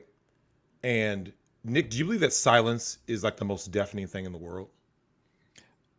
Silence is pretty deafening, but you know what's funny is there's some non-silence going on too. Oh yeah, Nick, fuck these people. Look, Nick, I think that I truly believe this. I think there were some people that thought they were going to get away unscathed, just like bitch made Q. And I told you back then, I showed you the DMs. I said, Nick, I hope this big lip bitch made simp didn't think he was going to get away with this. I hope you didn't think I was going to let that shit slide, right? Because Nick, you know how this works. People do shit and they start going like, oh, no, hey, I was just joking, man. Hey, Nick, we're friends, right? We're cool, right, bro? No, we're not cool. No. Nick, I told you back then, I said, when you told me, when I came on your show and I said, hey, Nick, how are things with, Mad Black Atheist? That was a good show. You went, I'm like, what was that face for? And then you explained the story. What are you talking about? Me and Mad Black are cool. He just wants to donate an arrow to you. That's all. Yeah, but my thing is this. Nick, I tell these people an enemy of Nick Rekieta is an enemy of mine. So a lot of people don't know this about your mom, is that, so Nick's lovely mom goes, yeah, I have 2 sons, a black one and a white one. And they think I'm lying when I say that. She actually says that to people. Like, yeah, I have 2 sons. And when you know someone as long as I've known Nick, and like I said, Nick, when you got yeeted, I knew everything you were doing while you were doing it without anyone giving me an update or anything. I was like, oh, I was like, I put myself in your shoes. I go, okay, if I'm Nick Rekieta, what am I doing right now? And then you did exactly what I expected you to do. Jerking off a whole lot, just constantly. Obviously. I mean, to midgets. Wait, but you aren't into midgets. That's my thing. So, Nick, I know that you got am heated if up you Twitch. stack two of them on top of each other. In their normal size. We know about that maple doll. We know about that maple doll. What are we going to do about Lizzo? Are you going to be off the Twitch ban in the time it takes me to get over there? Not this coming Thursday, but the next one, NBA weekend. So you'll be so we can watch Lizzo. We do Lizzo, yeah. Is Lady Rackets excited? Shout out to Lady Rackets' channel, right? The real Lady Rackets. The real Lady Rackets. She's crushing it. 7K subs. Hasn't done a damn thing in her life. Yeah. So no, my Twitch ban is 7 days unless I appealed it, and so the appeal in theory could go through before that, but it's otherwise it's just 7 days. So it takes a whole lot to get permanently suspended from Twitch. Like it takes a lot. I mean, there's that one chick who was fucking on stream and she got 7 days. So wait a minute. So let me get this straight. So you take a 7-day hit. Yeah. Yet people are smashing on stream. They're doing hot tub streams. Like what is it that gets people banned? To be fair, the chick that was fucking on stream, you couldn't like she was dumb, of course. She's getting railed from behind, but you couldn't see the dude except in the reflection in the mirror or in the window. Yeah. So you kind of see in the window this blob just bopping back and forth. And But she's like, no, I'm gonna take another call. If I were her, I would have said that we were doing it to troll. I would have said he wasn't actually smashing me because you can't prove it. He was smashing, right? Right. He could have just literally been there with his clothes on on the bottom because you couldn't see. Now, Nick, she did it again. She's a fucking queen. That's a queen. Put her on top of Twitch. She wins. By the way, I got a 14-day suspension from Twitch while watching Cress's stream for saying that no one cares about your pronouns when the bullets fly in reference to World War III. Right. In real time. See, but someone reported that and said, see, he's talking about trying to murder people, right? Like that's what happened. And you're like, no, I'm talking about that all that stuff kind of goes out the window when shit hits the fan is what I'm saying. Yeah, you want the proof? Look at Ukraine. Drex, what did all the girls do when the Russians rolled in? Oh, yeah, they went to go get that Russian D, that BWC. They're no longer putting their pronouns in the Twitter bio, are they? Oh, yeah, all that ends. Feminism ends as soon as shit gets real. Now, when it comes to real shit, Nick, you heard that your band was only the second biggest news I've heard in the last 3 days. Oh, what was the biggest news? Did Lizzo take My a shit? girl Adriana Chechik got her back broke. Yeah, and it wasn't by you. I would have been there for Adriana. You know where we're at on YouTube, on Discord. Drex would have caught you. He would have caught you. You didn't have to go there. You would have risen up from the sea of foam blocks like a savior and caught you. No matter where You're wrong for that. No matter where you were at TwitchCon, you would have been over like at the charcuterie tray. You're like grabbing little meats and eating them. You're like, none of this is chicken. None of this is chicken. None of this is fried. What's this bullshit salami? And then all of a sudden you would have heard she's leaping from the podium. He was, whoo. There'd been a smoke outline of Drexel sitting at the fucking charcuterie board, still eating, right? Like the meat's just falling through the smoke. And you would have risen from the foam blocks, caught that bitch. I'll save you, girl. I got you. I'm from the future. Your back was about to get broke in 2 places, but now we're going to take you upstairs. It's going to get broke in 3. You know you're wrong for that. You didn't have to talk. Hey, Nick. So you know why I'm gonna have to actually kick you, because you had to bring up catching her when you know I missed my my cheerleading partner and she almost got paralyzed. But hey, would you have caught her or Adriana Chechik first? Both are falling at the same time. It's like Adriana. I didn't even get to finish saying you could only save one. Adriana. Oh, okay. Yeah. You wouldn't try to like do a Superman thing, catch both, or no, I wouldn't try to do a Mr. Fantastic. Like, here's the thing, and it's no knock on my homegirl S, right? Yeah. My homegirl SV, we had a great year in cheerleading, but that's Adriana Chechik over there. I gotta go ahead. You gotta save that booty. I gotta say, look, Nick. She it can changed fit your my whole perspective. foot, Drex. Not just toes. It'll go to the ankle. Look, between you and Andrew and Kat. So, Chris, every time I'm sitting back chilling, everything is going good. You know what ends up happening to me, Chris? Feet in the chat. Feet in the chat. Oh, you got these guys are doing me dirty. I got Andrew texting me saying, "Hey, Drex, I got some texts. Very sus." He says very sus. And I know who sent it. It was Nick Rekieta. Of course. Chris, every picture of me in a weird position with NCAA Cat, I promise you guys the pictures were all doctored. They were all doctored. I was set up. I was hoodwinked. I was bamboozled.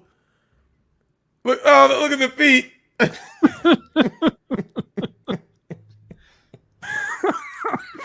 They're doing me dirty. No, Nick. This is a no bully stream, Drex. It's a no bully stream. Is it no bully stream? Why am I even here? I thought I came here. Look, I saw a little clip earlier today. I don't know if you saw it. It was one homie and two less homies, we'll say. Oh yeah, the one you post on your locals. Yeah. I thought that was coming. I thought you guys talked about that on this stream. Oh yeah. So Nick, I have a problem with people that, like I said, you and I both share the same ferocious heart. Mine's just more ferocious because I'm a Scorpio, of course. But when you see, imagine being into astrology and thinking you're a man. Shut up! What's your sign, bro? So Nick, here's what's crazy. I look at that little clip, right? Yeah. And I'm thinking to myself, Nick has more compassion and decorum than me. He would still help these useless fucking snake, two-faced Harvey Dent ass people. One of them looks like a fucking bruised toenail, and the other with that long-faced Lithuanian bitch. Listen, Mandy Karavicious needs to make sure she represents Lithuania the best way. Nick, when I looked at that and I saw that Finch straddling ass fake support for you, I'm going like this. Oh, I know Nick's not gonna let this slide, right? And then I thought about it, I'm like, well, Nick's gonna come across these people on other streams. I was like, fuck it, I'll do it.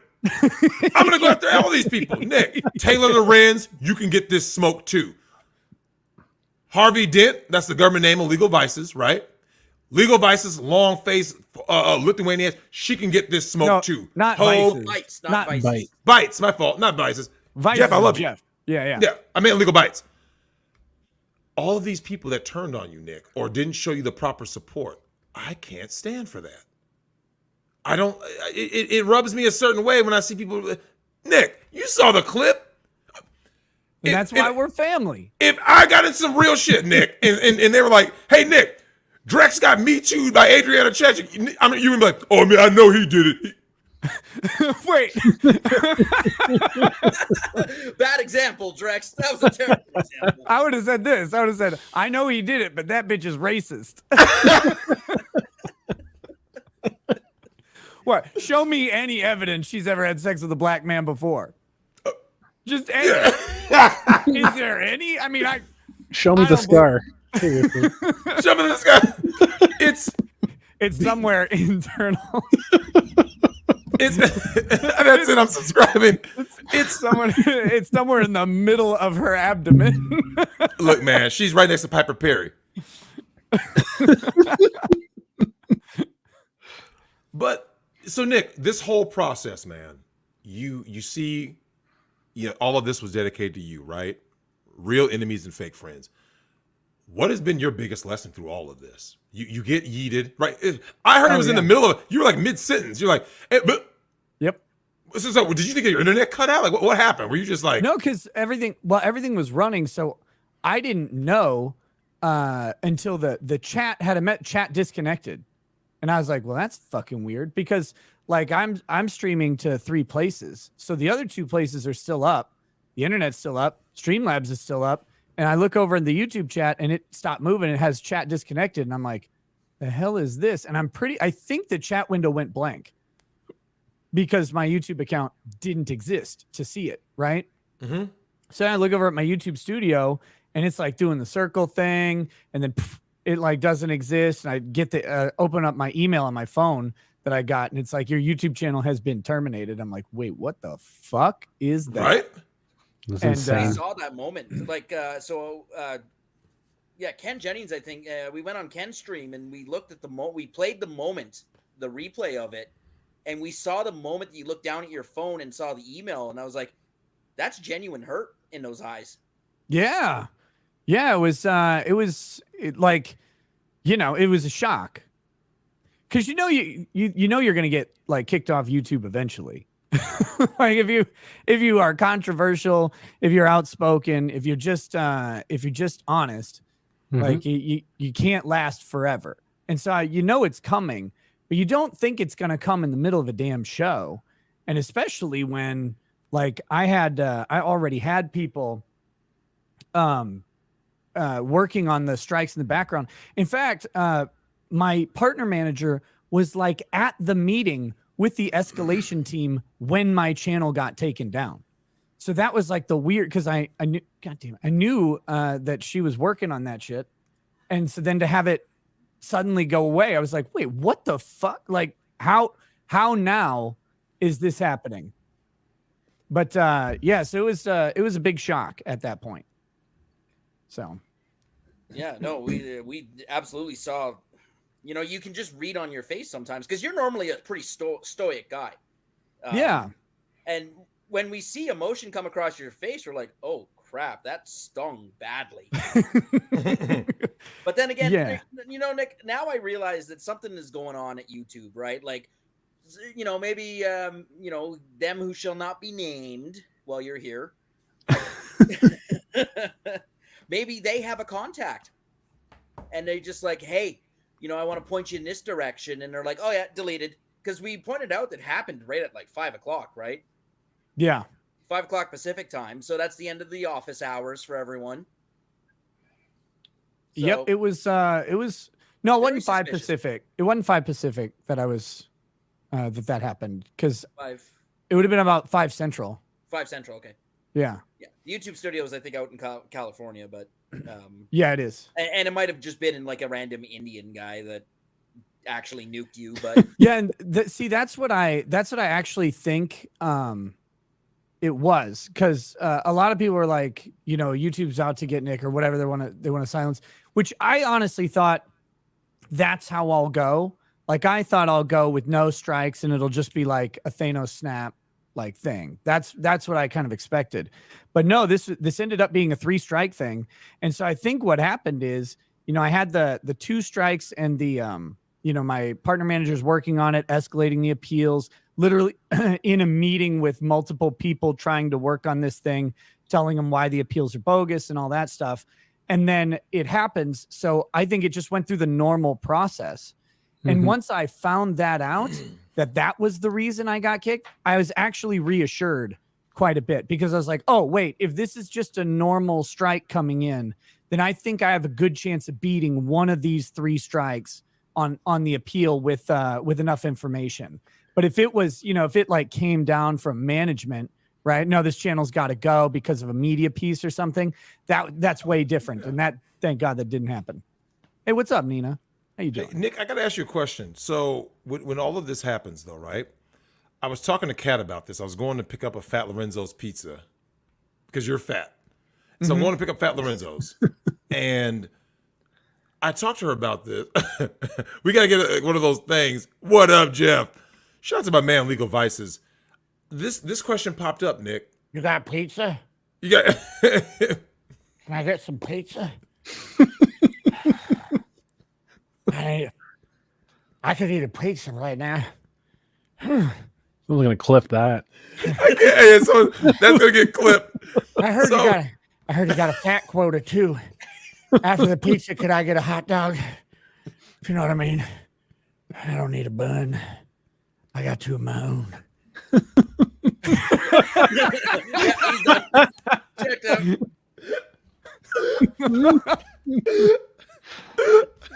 I can see the people who are waiting to come in to call in, and they're losing their shit. I can see them on the webcam, right? Like one of them's about falling out of his chair.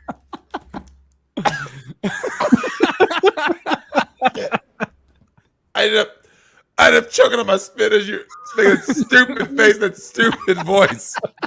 So, oh no, Blake, how could you? Oh, they gave me the Jordan, the St. Floyd. So Nick, this is what I was talking to Kat about. You get yeeted, right?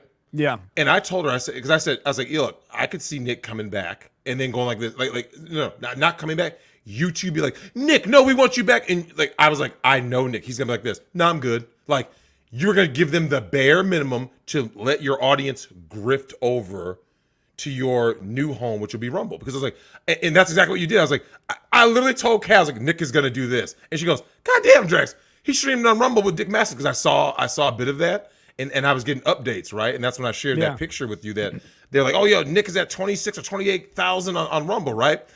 And I'm like, but Nick, how does it feel when the very people who yeeted you, it's kind of like a hating, cheating girlfriend, right? Like, you do everything right, and she's like, I don't love you anymore, Nick. And you're like, wait, what, babe? We're supposed to go on this vacation, and then she just leaves, right?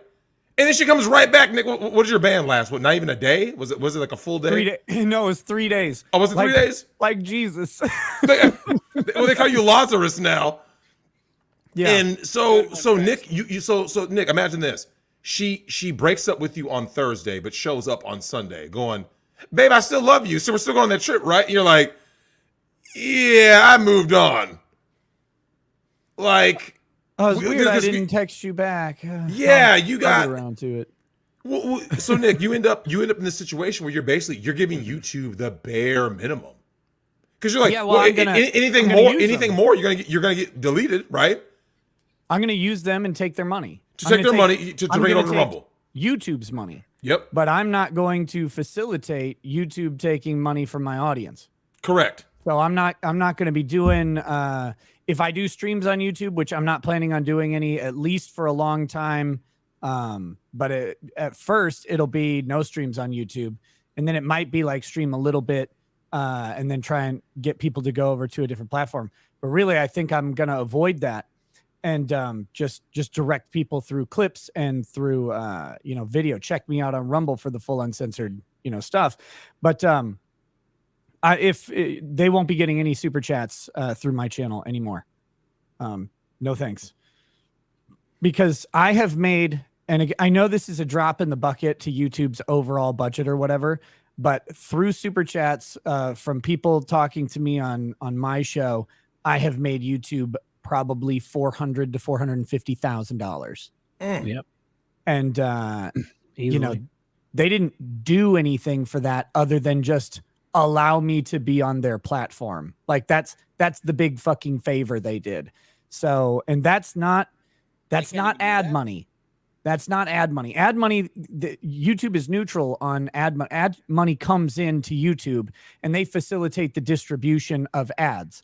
They don't need a particular channel to make those ads happen. Super chats don't work like that. Super chats are the thing where like my personality and my audience bring those two mixed together and make super chats happen for YouTube. So if YouTube doesn't want that, that's fine. They don't need to get it.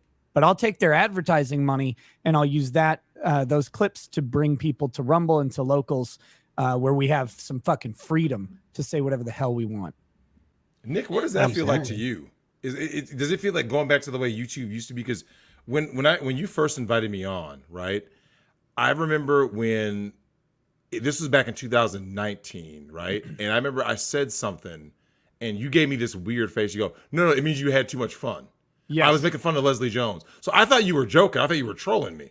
And I was like, and you're like, you just kind of gave me this look like, no, really, you had too much fun. And I'm like, wait, are you serious? Like that's a real thing. You go, no, really. If you have too much fun, that's offensive. Yep. You're having too good of a time. And what do you think now that going on Rumble, does it feel like YouTube of yore to you? Like, the way it used to be before it got all cucked? Yeah, I mean, it was no, it actually feels pre-YouTube, man. It feels like Halo 2 voice chat. right? Oh, of course. Like you could say whatever you want. You can call people anything. You could just you just shit posting while you're having fun, and that's what the internet's supposed to be, man. You get to have your expression, your stuff. Why does everything always have to be so fucking stodgy, right? Like everywhere you go, it's got to be stodgy. Like you go to work, you like gotta watch your mouth a little bit. You gotta whatever. You go to a wedding, it's like, I can't say I'd fuck the bride. Someone will get mad. You gotta. You always have to moderate yourself everywhere you are, except the internet was the one place you didn't. You didn't have to do that. And then all these fucking people came in. They're like, no, actually, we really want to stop the way we want to stop us from having fun while we talk. We want to stop jokes. We want to stop truth. We want to stop everything because we want it just as sanitized as our fucking church. No, I don't want that. And nobody should because it's so goddamn boring. Well, and I hate it. They don't even watch the content, which doesn't make any sense. Like they don't intake anything. They don't contribute to anything. They just sit there and complain about it.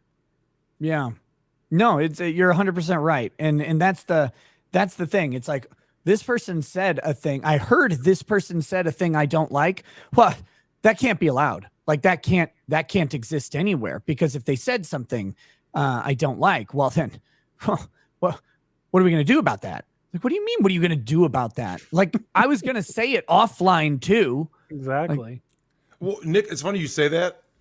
When it comes to you and I've told people we're the same people. A lot of people thought that you were an act and I was an act. I think Drexel's just making this up. And I was like, you do know this is the real me, right? And they're like, yeah, I think Nick just does it for the camera. I'm like, no, that's really Nick. Like, the voices, yeah. Why would be anything different than what we are? Like, right? I know a lot of content creators out there they get whatever and by the way, while we're on that subject, let's talk about some content creators being not being what they are. You covered one of them today that there's some, we'll say, behind the scenes drama that I just let go. I just went ahead and let go because you know why, Drex? What do I hate? Drama. You hate drama. Yeah. Of course. Yeah. Like people who didn't like us, do we fucking care ever? Yeah. Even so here's what's crazy, Nick. I told Jeff how we met because he's like, well, how did you guys meet? So I give Jeff the story of how we came to be, right? Yeah, you're wrong for that. You're wrong for that. You hurt my street cred. I had big muscles back then. Leave me alone.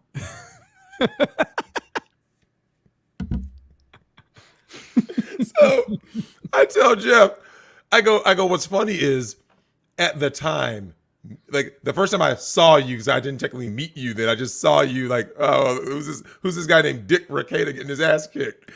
And so I remember I'm looking and I'm like, oh, well, so Nick, I had You're exaggerating that fight, by the way. You know that fight was pretty short. It was. Because someone came up and yelled at us. Yeah. Like so, Chris, this fight, like I said, this is literally me looking at one of my best friends growing up, who's my neighbor, my man JS. Shout out to the twins.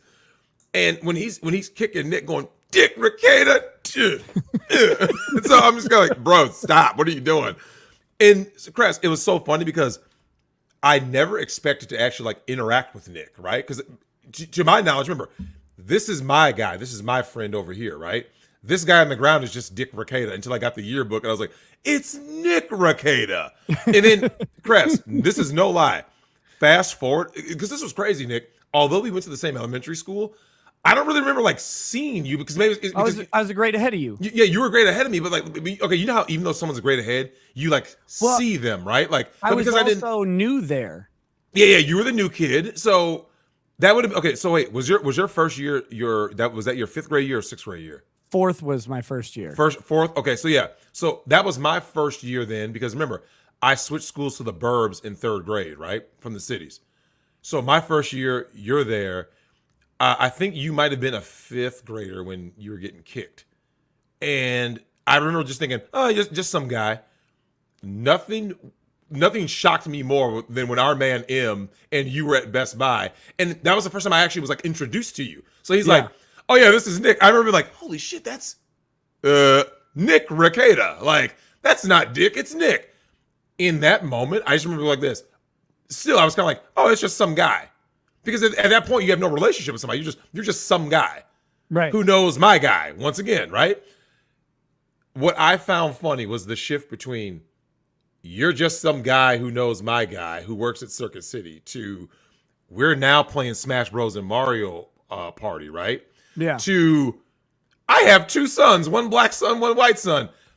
The amount of time that happened, Nick, was only like 2 years. Yeah, it went pretty quick. It's literally like it's like a 2-year gap from, hey, this is Nick. That's when the Tekken crew first kind of jumped off. That would have been 97. Yep. From 97 to 99 for me, because Nick graduated a year, because he's a year ahead. He graduated in 2000. It is that small gap that you just go from that's just some guy to like, oh, we're smashed together, gay. Not as gay as crying together. And yes. Now, wait, did you see Abducted in Plain Sight? Wait, what? Did you show Lady Racket's Abducted in Plain Sight? No. They're making it into a movie. It's the best, worst documentary of all time. There may involve something that involves relieving each other. Because that's what men Mormon do. Family. Bro Mormons. jobs. Bro jobs? Yeah. Yeah. It was over the top, strong forearms. I feel like Mormon bro jobs should be a Pornhub tag. Like right? Mormon arm wrestling. Man, you need some protein before you go to the gym? Some protein. No, a Murphy beard. I got to quickly finish this story. I'm gonna pop off in just a minute and head to my locals to do a locals live stream. But yeah, let's keep this ambiguous because that's fun. You know your little discussion about that we talked about earlier, little clip, right? Where Kurt, my man Kurt, is being an absolute bro and has been this entire time through all the banning. No shortage of support from Kurt, but one of the people on the panel there had it invited me somewhere, and then when it looked like I might go, there was some tension, we'll say, and I did not go for completely unrelated reasons because I would have gone anyway. But let's just say if I would have showed up, people would not have been happy about that, despite my very, very, very fucking neutral take on all of the drama that was going on at the time. That was apparently too much. I think people can figure out what I'm talking about. Well, you're very controversial, so you know. But even after that, on some other streams where I appeared with this person, I said, no drama from me, no drama on my side. I'm all good. Everything's cool. But apparently that might not have been reciprocally true, we'll say. But, you know, some people just don't have the courage to say it, I guess, until they think you're gone. You know what I was thinking? Yeah. This whole story, besides the fact that you look like Law and Lumber again, but besides that, you know what I was thinking? Not only can I just say, fuck Harvey Dent and the Lithuanian flag right now in this bitch, but I was thinking something. What beta simp married this broad? Can someone send me pictures? I know someone's got pictures. I got some girls on Twitter. I need y'all to send me some, DM me. I want to see what beta simp married this broad. Look, Nick, I can't somebody with tolerate a people. detachable penis, Drex. Obviously, I can't tolerate these people, Nick. I'm actually incapable. Like I said, Nick, here's what's funny. I don't like drama. You remember when we were in high school and we avoided it all. We're like, yeah, bro, I'm not trying to get into nothing. You saw me when the dude tried to provoke me to a fight at cruise night with a cop standing right there. Yeah. You a bitch, dude. You a fucking bitch. I looked over at Nick. I'm like, Because Nick, I look over at Nick Crest. This is no lie. I look at the dude like, is this guy fucking serious? Look over to Nick, and Nick goes, is this guy? He gives me the, is this guy fucking serious? Look, and then we both turn and see a cop staring. Like he got me like this. It's like he could hear and was like, yeah. Well, because people like circled up around it. Yeah. People kind of said, and so I'm looking. I'm like, you think I'm gonna? I was sitting there, and especially back then, I was definitely not a man of God. I was like, oh, Lord Jesus, don't make me come out myself and go ahead and stomp a bone out this motherfucker right now. Please let me keep this shit in. Because, I mean, Nick has seen me when I let my inner self kind of take hold. I mean, I may or may not have taken shit from people. I mean, I'm not going to mention Look, he may have walked into a dorm room and he empty-handed, and he may have walked out with a PS2 and a whole shitload of games. I mean, maybe that happened. I don't know. I don't remember. I just remember, not the face.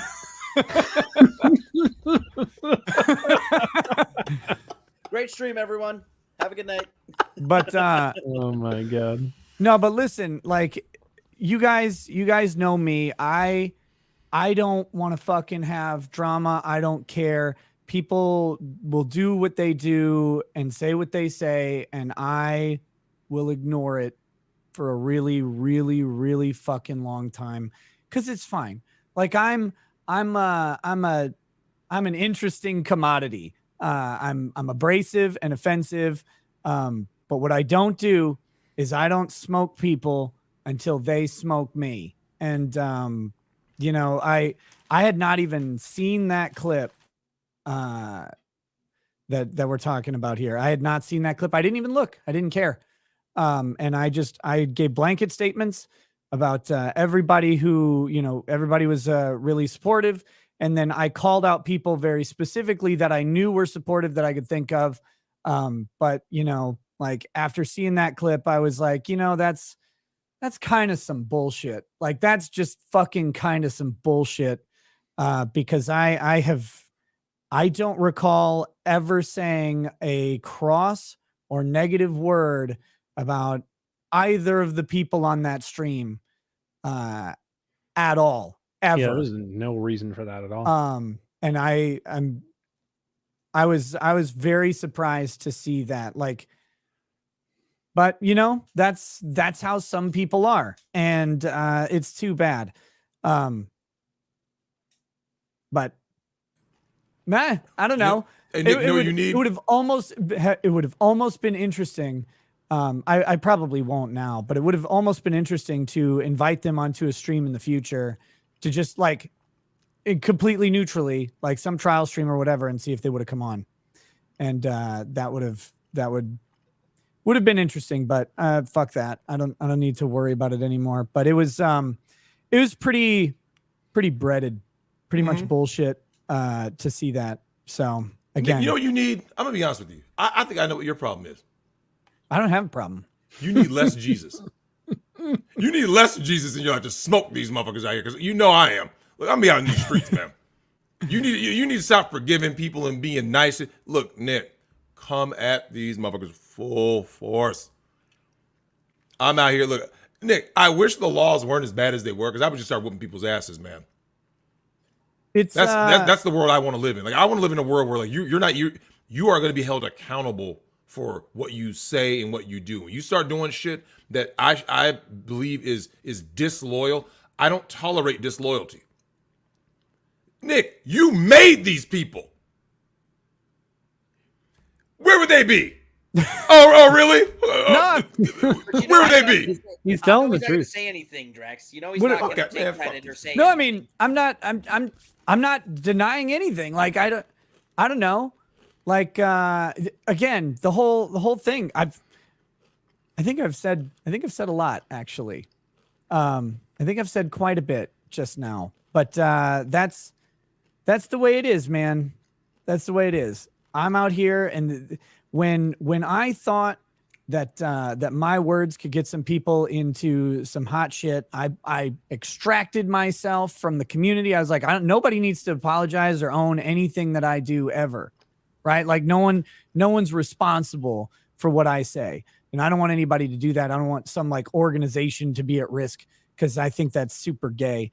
But but no, it was like so I extracted myself, but like if people want to be, if people want to have things to say about me, that's fine. But I've never said anything negative about any of them. Even when one of them pulled some extreme bullshit, in my opinion, I was very tame in my thing, even apologetic in my criticism and saying, oh yeah. When I don't know if you know about this drama, but when during the Johnny Depp trial, there was a moment where a DUI guy was in the courtroom. I remember that. Yeah. And so I did a stream because what happened in the aftermath, the whole, he's not welcome, blah, blah, blah, blah, blah. I thought that was all kind of bullshit.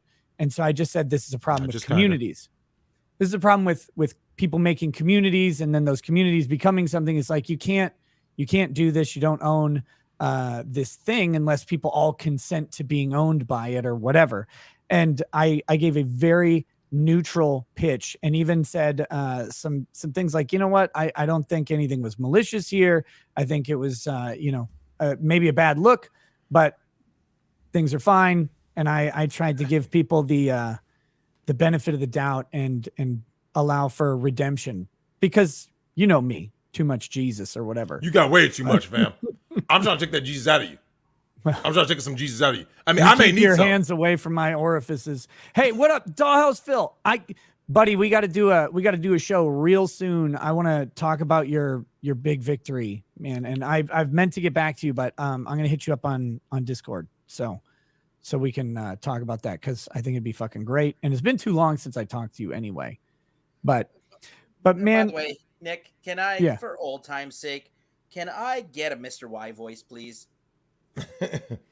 Sure, buddy. Anything for you, but a little bit more for Drex.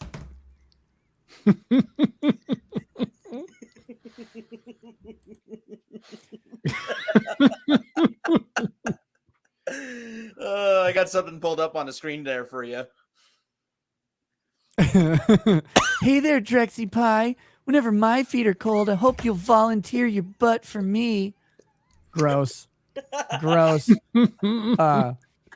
Anyway, but with all that said, I'm moving past, and people who don't want to associate with me never have to, and that's fine. Yeah. Look, I think we should all, personally, I think we should all stand for a principle that literally stop fucking banning people should be just a basic idea that isn't hard to deal with. And the whole, I don't know if he's kicked off the internet, but just YouTube has a right to, no, fucking stop it. Like just fucking stop that shit. But anyway, I've got to go, because I told my locals I would be doing a live stream over there, even though only about 20 people saw that message because it was in a chat. But I'm going to do a live stream over on my locals page in just a little bit. But first, I have to put together an email, because, guys, I have a 1 p.m. Central Time appearance tomorrow on the fucking Alex Jones show. Oh, damn. That's right. Me and Alex are going to be out here crushing globalists, beating up the global homo fascists and the vampire goblins. We're going to be, that's right. So 1 p.m. Central Time tomorrow the fucking Alex Jones show. With Alex Jones. We're going to be, I cannot wait to talk to this man. I've been waiting forever. So the frogs will be late and gay. we will turn the fucking frogs gayer than Nick's putting chemicals in the water. Gayer than that. I don't even know how gay they're gonna get. But that's on Rumble, right? No, it'll be on InfoWars. I assume it's on the Alex Jones show, which is on InfoWars. I don't know if he broadcasts to Rumble. He might, but I will see if I can get a link for it so that I can share it out. And I gotta put together the email with all the info for them, and then I'll be starting a locals live stream for a little bit before I have to go to sleep, because I have to be up at 7:40 in the fucking morning for take my kids to get some pictures taken. So that's Don't say nice about being up. I need new pictures for my fridge. Exactly. Yeah. so It's the next round. The next round. Fight. All right, let's get out of here. But yeah, I'm gonna go. Dude, thanks for having me on. As always, of course, thanks for having my back and my front. And and again to the chat. I can't thank the chat enough. People out there who are every tweet, from Twitter accounts with no followers to Twitter accounts with lots of followers, everything fucking helped. And I've said thank you to like specific people a billion times. So if I missed you, I'm sorry. I think I may not have thanked Nina, but she immediately had my back as well. Of course, I see her in the chat here. And if I didn't say thank you publicly, then huge thank you to her as well. I might have. I just don't remember because there was so many fucking people. Yeah, but anyway, it was tons. Yeah. Nick, thanks for coming on. Yeah, I'll definitely see you in. I guess that's roughly 2 weeks. We'll be out there. Yeah, man. God, it feels like it's been forever. Nick, I do have a movie for you to watch with Lady Rackets if you haven't seen it. It's a little older. Hush. Oh, okay. I've heard of it, but I have never seen it, but I've heard of it. Definitely worth it. Don't forget, Halloween Ends comes out this week. Halloween Ends? Yeah. Remember, it's a trilogy, right? Halloween Kills, and now Halloween Ends. So the sequel to Halloween Kills. Remember when Michael Myers yeeted everybody? Yeah, but I didn't watch the first one. Yeah, you didn't need to. It wasn't that good. I didn't like it. Okay. But those aren't the Rob Zombie ones, are they? No. The ones where Michael yeeted the gay couple and all that. Yeah, I remember. Savagely yeeted them. Halloween Kills. But, okay, so there was Halloween, and then there was the Halloween reboot that Rob Zombie did that was 2. And then this is a different reboot. This is a new trilogy. Yeah, new reboot. Okay. So yeah, this is the trilogy. So you saw part 2, and now this next one's going to be like the end, so that we will probably never see Jamie Lee in another movie. Well, it's not really a reboot. It's like a continuation of the original Halloweens. Yeah, true. That's right. Okay, yeah. right. They're back in the OG universe. So Jamie Lee Curtis will never be in another movie. That'd be good. Good for the world. She's out. She's long past her expiration date. Wait, so that's coming out before you come out here? It's coming. Okay, so it's coming out this coming weekend, but then I'll be out there the next weekend. Right. So we can always just wait one weekend. You know what I'm saying? I think it's gonna be on Peacock also. You can just like watch it. I think something like that. I don't know. All what fucking channels do you have? Peacock? That sounds really gay. You know it, Pete. It's that service. What the hell is? You guys know it. It's That's NBC's. Oh, is that what it is? Never heard of Peacock before. Yeah, it's some whatever weird shit it's on, but like you know how Hulu these movies. Or fucking what is it? Yeah, it's one of those services. Oh yeah, you know all these movies now, Nick. They come out, but then they're also like on some streaming service shit. Right. So yeah, we'll figure that out when I'm out there. But yeah, you get going, get your locals chat. We'll get these last batch of people who are waiting in the queue, and then finish super chats. I've got 66 super chats to read, Drex. I don't know if we're gonna have time for everyone left in the chat room. Go get it. I'll talk to you guys later. Peace out, Nick. See you, Nick. Peace. The brother that matters, the white brother, no less. No reason why we're here. He has that skin condition. The same thing Michael Jackson got. Reverse Lucky vitiligo. bastard. Yeah, vitiligo. Like. Drex, goodness. At one point, we had Somehow makes him whiter. 2,075 people watching. Oh damn! Look at that. Yeah, we broke 2,000. I don't know how many likes. I think we're just gonna hit the 66 super chats and call that a night. Because guys, and there was one that came in from PayPal as well. Says fuck YouTube, and props to everyone who had Nick's back.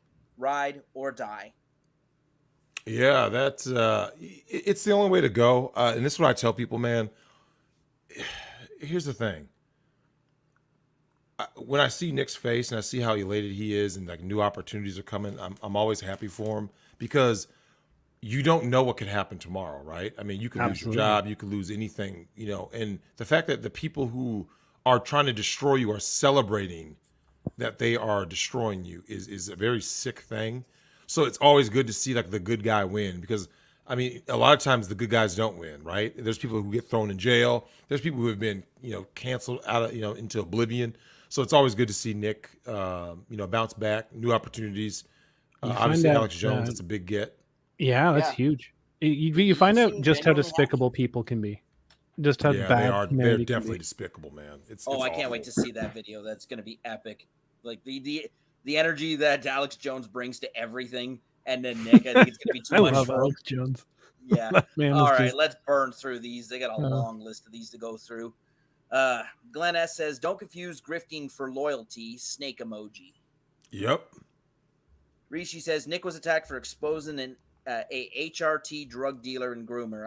I will support Nick because he stands up for truth and freedom. Yep. Rishi knows, man. Seaman 3 says, "Ooh, Seaman 3 says my wife said legal bites seems like a D rider type." Damn. Yeah, she just rides the D. Other women know. Drex, you can't keep secrets from other women. They know. They'll see right No, through. yeah. That's so. Tim, I'm glad you brought that up. Do you know that most of the messages that people tag me in Twitter, that's what it was always a female that said it. Like my wife, Drex, my mom, Drex, my grandma, Drex, my sister, even my daughter. It's someone. Like if it's a guy, it's not them saying it. It's usually like some female in the peripheral, right? Who's like, who is that? I don't like her. These people are fake, man. And shout out to Dahos Phil's gonna get his case covered on Nick's channel. I knew it was always gonna happen. It's just, Nick's busy. And then of course all this happens. But I'm ready for Dahos Phil to just go through that transcript. Casey says, Drex, why don't you just blow Nick already, lol? What, you don't think it's been done? Oh man, these guys are great. Amber Fox says, Nick is blessed to have you.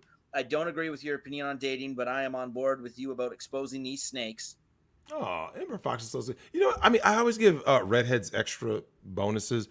I need Ember Fox and all women like her to have more white redheaded babies because I think redheads are only 1% of the Earth's population, right? Is that right? 1%? I think less than. That's Crest. That scares me, man. I love redheads. I think everyone does. Like redheads have like a special place in I think everyone's heart. Don't stick your dick in crazy. Yeah, I know, they are all crazy. But if I have to stick my dick in crazy, I'd rather it be a redhead just because I can say, well, I mean, damn, she was a ginger, would you? Because so, Chris, you know what I find funny? That when a dude does anything that's with a crazy chick, and they're like, dude, what the hell were you thinking? She's a redhead. Everybody goes like this. Yeah, okay. Yeah, I mean, Chris, no one really holds it against the dude because I think deep down they know, like, if you represent 1% of the population, they're like, well, the odds that you could, get a redhead is pretty slim to none, right? So, I mean, if you had to go with a crazy chick, it might as well be a redhead. Exactly. Yeah. Random Brown Man says, sometimes even a saint needs a sinner. Be savage, Drexel. Yeah. Nick and I have always been yin and yang like that. Just Peachy. Shout out. There's our girl. There's our girl, Anna. Yeah, Anna's been wanting to get back in. We'll have to figure out a time for that, but to get back on and chat. But of course, shout out to Anna. Drex getting mad at everyone, so we don't have to. Thank you. Rubia says the notion that Nick could not discuss attempts to disbar him is ridiculous. The people were told it was not confidential. Absolutely. Yeah. Vlad Dracul says China now has government police stations in the U.S., also in Canada. Yeah. Did you hear about that, Crumb? No, I didn't hear about that. So, doesn't surprise me though. Yeah, apparently the Chinese just keep a police station somewhere here. No, I mean they got to keep their people in line, right? Of course. Epic Yoshi says, "Stream more of you are a simp, Drex." You are a simp. These dudes are, man. Like, here's the thing though. So Harvey Dents followers, most of them were just simps, right? That's how the channel grew so big. God, the simp. You remember that, right, Tim? During the depth, it was out of control. I'm like, bruh, come on, man. Well, and then the people get in there too. Like whenever there's a female judge, Nick's chat just yes, yeah. Judge Mommy, Yeah, I you remember can that. sentence me anytime, Judge Mommy. It's like, come on, guys. I mean, I know some of them are doing it for just the, shits and giggles, and that's okay. But some of them actually genuinely mean it. There's something wrong. Their head ain't on right. Your cousin says, shout out to my cousin. Stay toxic. Much love. There it is, my cuz. Mike Hunt says, evil cannot create, it can only corrupt. Absolutely. Yep. Not a party loyalist says, first time here, but follow on Twitter. Love Nick. Glad you're speaking out about her. Oh, Harvey Dent. Also glad to find another channel of truth. Well, hope you leave There's a so sub. few. There's so few people that want to be honest about anything, Tim. I think so many people are trying to be middle of the road. I mean, Chris, you know that. Oh, absolutely. Don't want to, hurt anyone's feelings or ruffle any feathers. Fuck their feathers, man. I get ran out all the time because I talk the truth all the time on my channel. Yep. Hey, it's your boy CD. Oh, he's gonna cry in the car. That is great. Where Phil at? Well, we found him.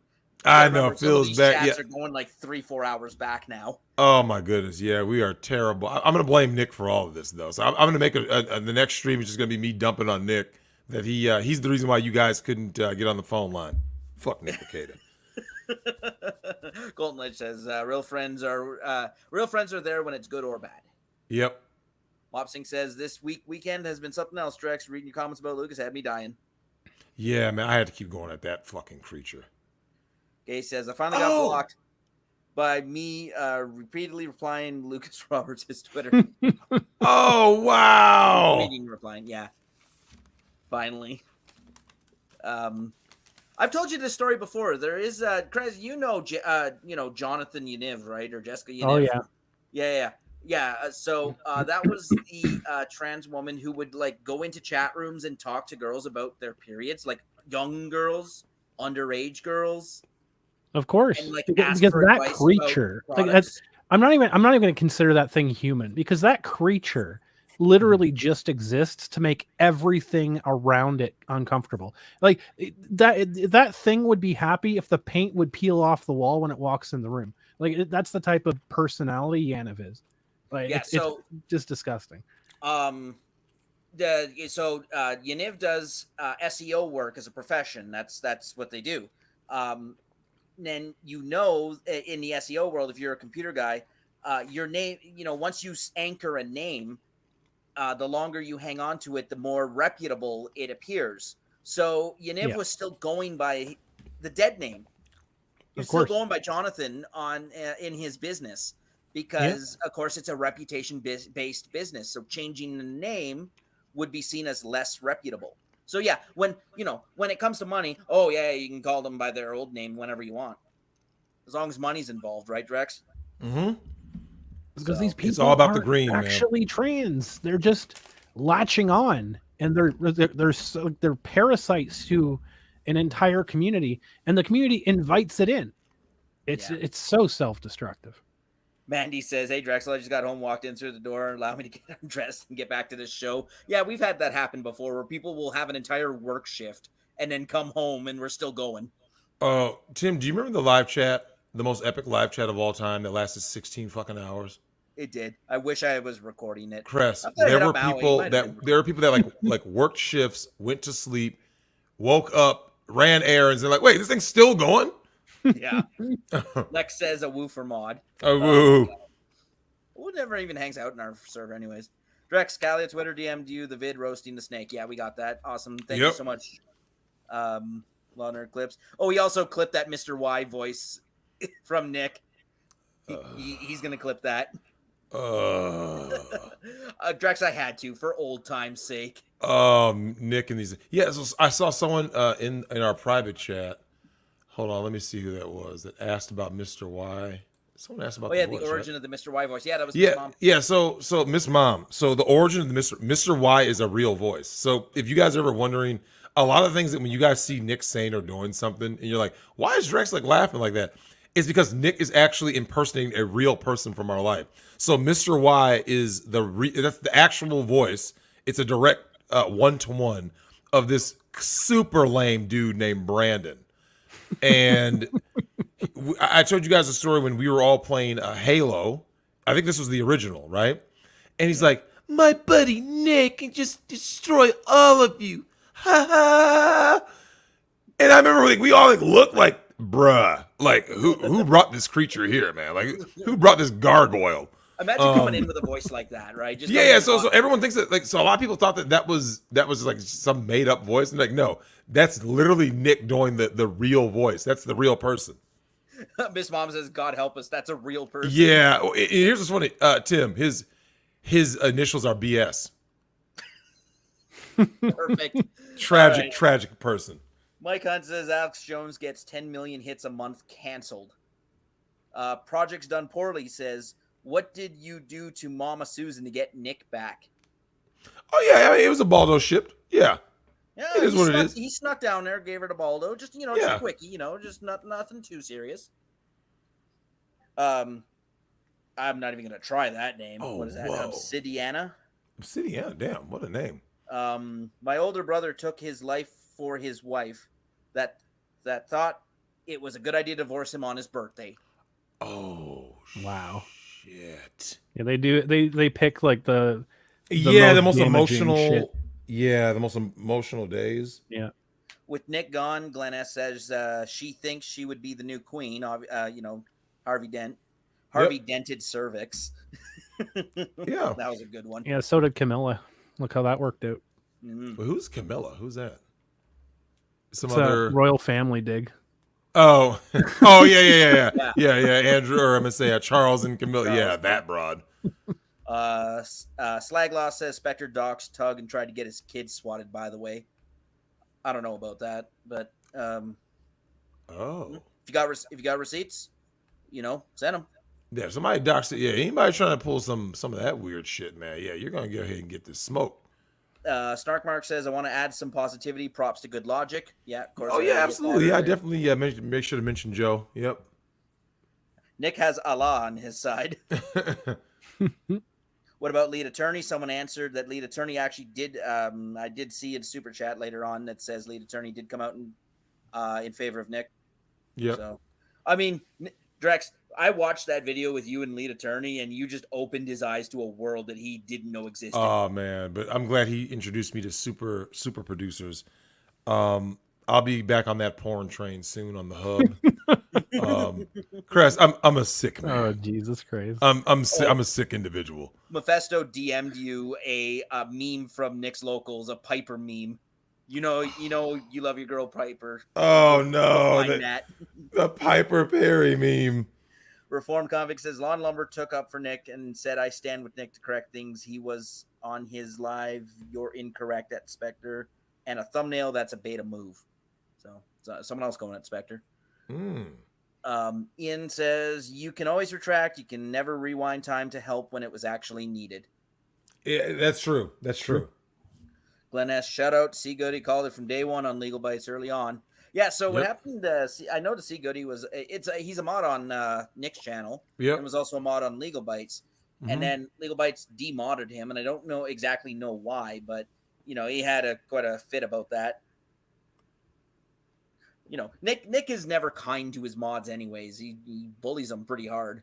Same with Angry Baneling, who sometimes hangs out in our chat, but I haven't seen him lately. Hopefully he didn't get absorbed by Pakistan. Of course.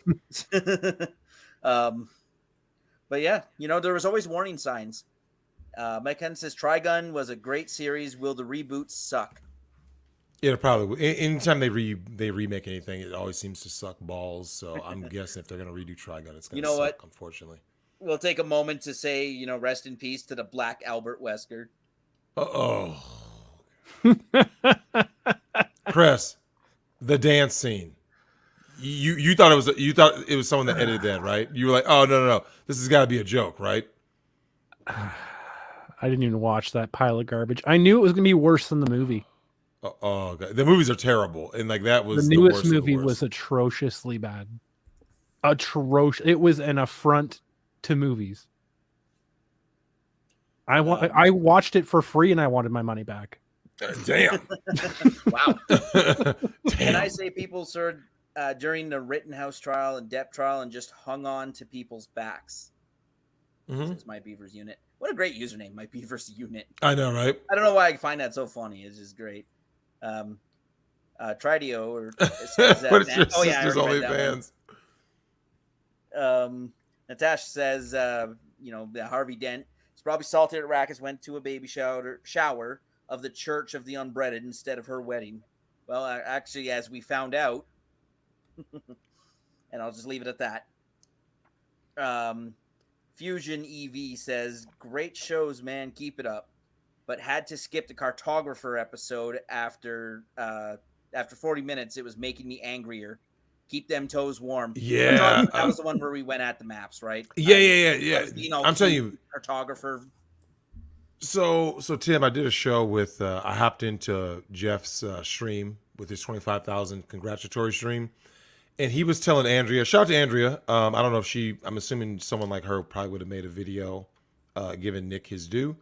But he's talking to Andrea and he's like, Andrea, when you get to the 19 minutes in, you let me know how pissed you are. Because it's like, Cress, you've never seen anything like it. It is, I have never been that enraged watching something in my entire life. I've been telling people just, my friends around in my real life, I've been telling people that story about that documentary, and they just can't believe it. Wait, you just see in the Discord, they're making a real movie on that, right? Did you see that? Oh no, I didn't see that. Oh yeah, Kat posted it. Yeah. That's now being made into a movie. Of course, Kat did. Of course, right? All right, I love you, Kat. Yeah, keep those toes warm, Drex. Oh man, they're They'll just never let it go, will they? Angie Harrover says, she was celebrating him being gone. It was written between the lines with her lackluster response on Twitter. Snake in the grass, IMHO. Yep. I saw, Tim, this is no lie. This stream exists because of that tweet. Yep. It's just, I had, you guys know me. I don't make fucking any show to be like, I'm coming after this. I'm not a drama. This is not a drama channel. I saw that and I said, oh no, this is inexcusable, man. Yeah. Epic Yoshi says, have Papa Jim on before his furry cancer gets him. Yes, I will make a point to try to reach out to Mr. Medicare. Drex, I don't know you follow Mr. Medicare very much, but he's part of that universe, right? Yeah, I'm aware of him. So I think you two would get along famously. I'd love to have him on the show. So I'll do my best to reach out to him in between, like dying from law classes. Oh yeah, we'll definitely see what we can do, y'all. We'll definitely try to make something happen. 30 left. Dustman, and new ones keep coming in too, so it's not open. Dustman, Nick made some of these people and gave them a platform. These hoes ain't loyal. Preach. No loyalty. Just Me says, a friend is someone you call and they say, I'm with you, and hangs out in the back. A reel shows up with the power washers to clean the wood chipper and never ask why. You just do it. Stand together or hang alone. This is just one victory in a long war. Yep. True. By the way, the quote that Ty Beard had was from Band of Brothers, I was told. Oh, okay. Yeah. I never saw that series. Madison says, love your live streams. Much appreciated. Karen Bites his breaded says, damn. Since he was on Nick's Rittenhouse panel too. Yep. Oh man, you know something, Drex, and I don't say, I've said this a bit around, you and people in the Discord, but never on a live stream. I was with Nick during the Rittenhouse trial because I was in Minnesota, right? I was visiting you and I was visiting Nick. I'm not a lawyer. Never once did I say, Nick, can I go on your show? Can you shill me? Can you, because I was just there to watch. I was there to watch the trial. I was there to watch Nick. And I was sitting beside him the moment that Glenn Beck reached out to have him on their radio show. And he was so excited about it. And I was just happy for him. Yep. These people aren't happy for Nick.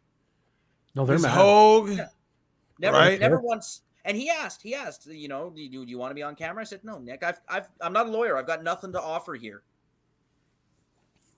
Well, now I'm training to be a lawyer, but we'll talk about that later. Karen Bites his bread. Yeah, it's sad, man. These people, man, I'm telling you, like, you know what the thing I like, though? Like, I like that all of you guys who have been here since we started at 6, you guys saw the writing on the wall, too, right? You guys looked at somebody and said, this person doesn't add up, right? This person, something about this guy or this gal, there's something that's off. They don't seem real. They don't seem genuine. So shout out to everybody who recognized that also. Well, to be fair, honestly, and I'll be straight up, I didn't follow any of the Rittenhouse stuff. I didn't follow the Johnny Depp stuff because I was just catching bits and bites here. I largely avoided the whole Rittenhouse thing because of the law panel.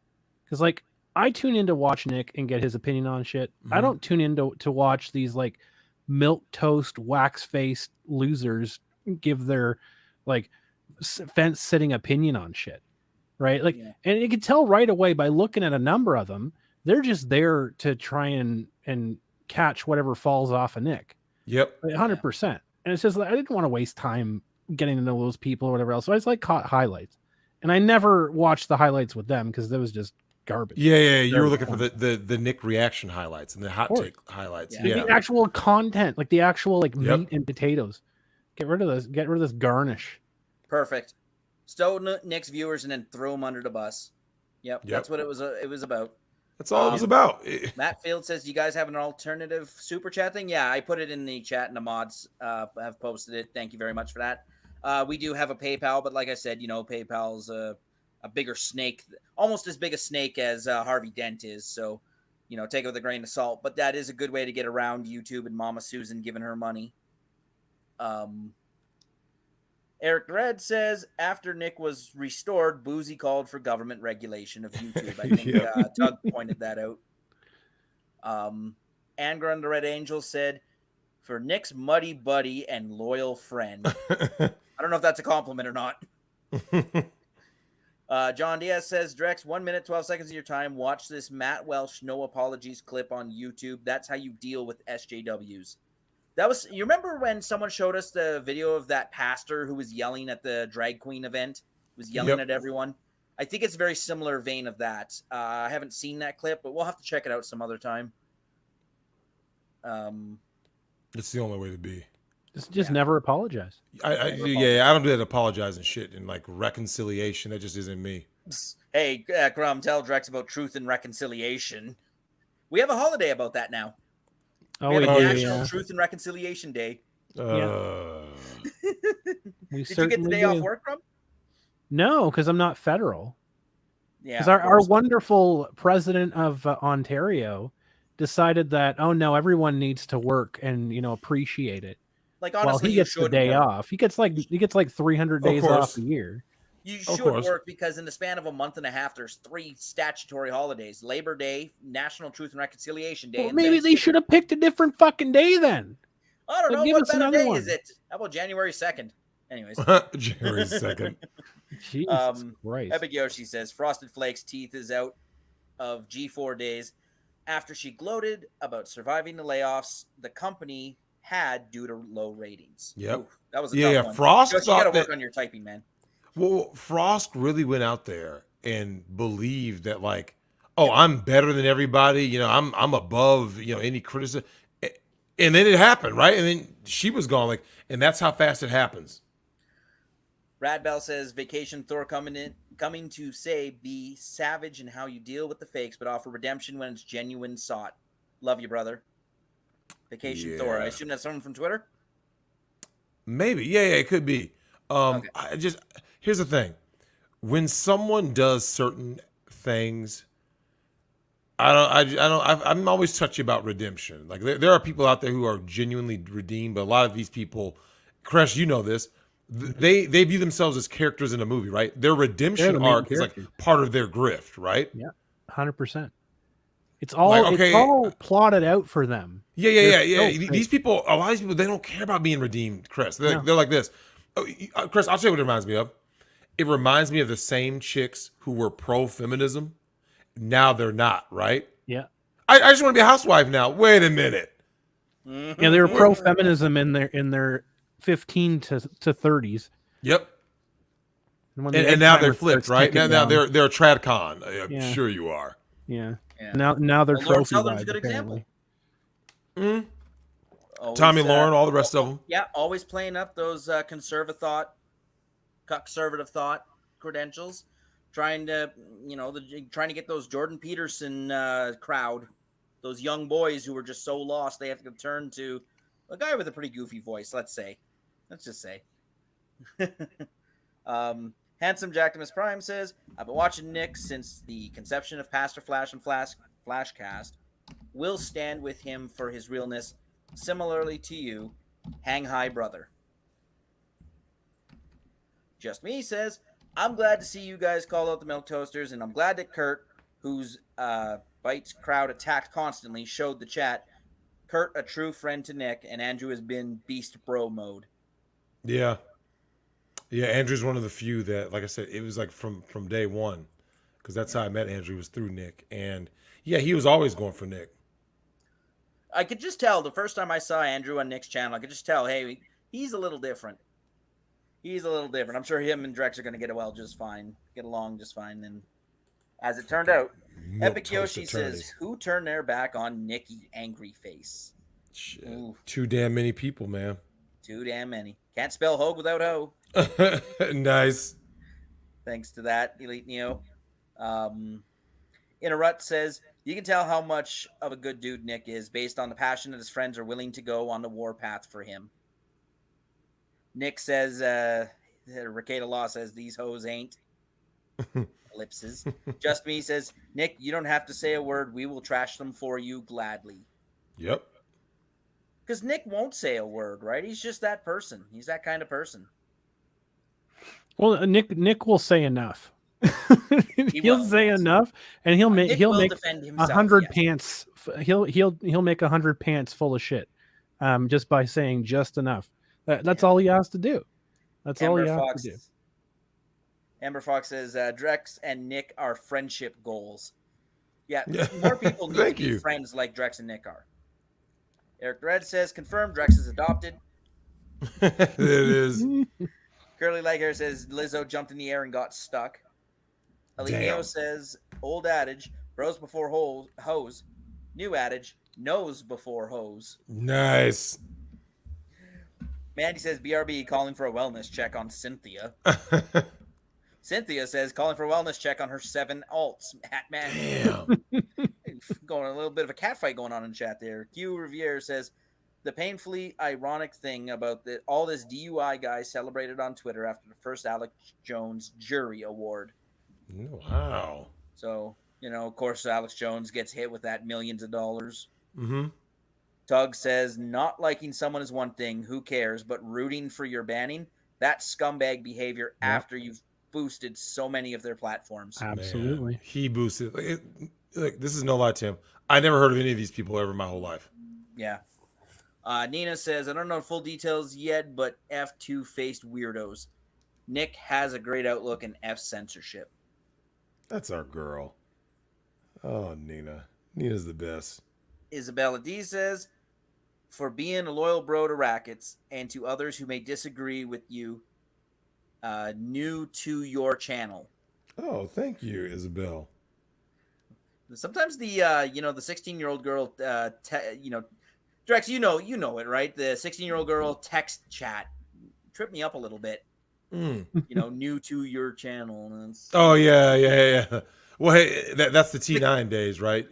Chris, do you miss the T9 text? I could text faster on like a 9-digit phone, like a Nokia, than I can with a stupid touchscreen bullshit that constantly misreads my inputs. Oh man, it keeps on makes me say duck all the time. Hate this garbage. I think I just missed that one. No, I got it. Okay. Yeah, Reform Convict lead attorney had to post his support to Nick. Nice. Amazing stream, guys. Long live Pope Nicholas the Grifter. Thank you. A penny for your podcast says, hey, like she was on like vacation and she is blonde and like it takes like time to like figure out why like Rekieta was like banned. Does she actually talk like that? I don't know. I've never actually heard her speak. Yeah, I've never actually watched her streams. Do you know, Chris? I've literally never heard one. Like, I saw her and it was like, oh yeah, whatever she's talking about. Who? Harvey Dent. Oh, I've never paid any attention to that moron. I mean, chat, does she use like that much? That's scary to think that. Jesus. I mean, based on some put like totally looks, yes, a little bit. Yeah. Oh, I think someone said she's got like a valley girl accent or whatever. I may have heard that before. Or like a valley. Whatever her husband is, man. You I had you to lost. beat out of people in a call center was always crutch words that people use constantly. Yeah. People that never talk for a living, that they just don't understand how many crutch words they use. It's so infuriating. I to mean, listen we all to. do it from time to time. You know, even Nick does it, and Everybody has Nick a is the buffer best words. orator on YouTube I've ever seen. Right, the way because he does everything live, it's always off the cuff. Right, direct. You know, have you Nick ever has seen an Nick come idea in of what with he a wants to notepad? say. Oh, what'd you say, Tim? Have you ever seen Nick come in with a notepad to one of his shows? No. So he does have he does think of the content beforehand. I just think a lot of that comes from him doing it so long. Yeah.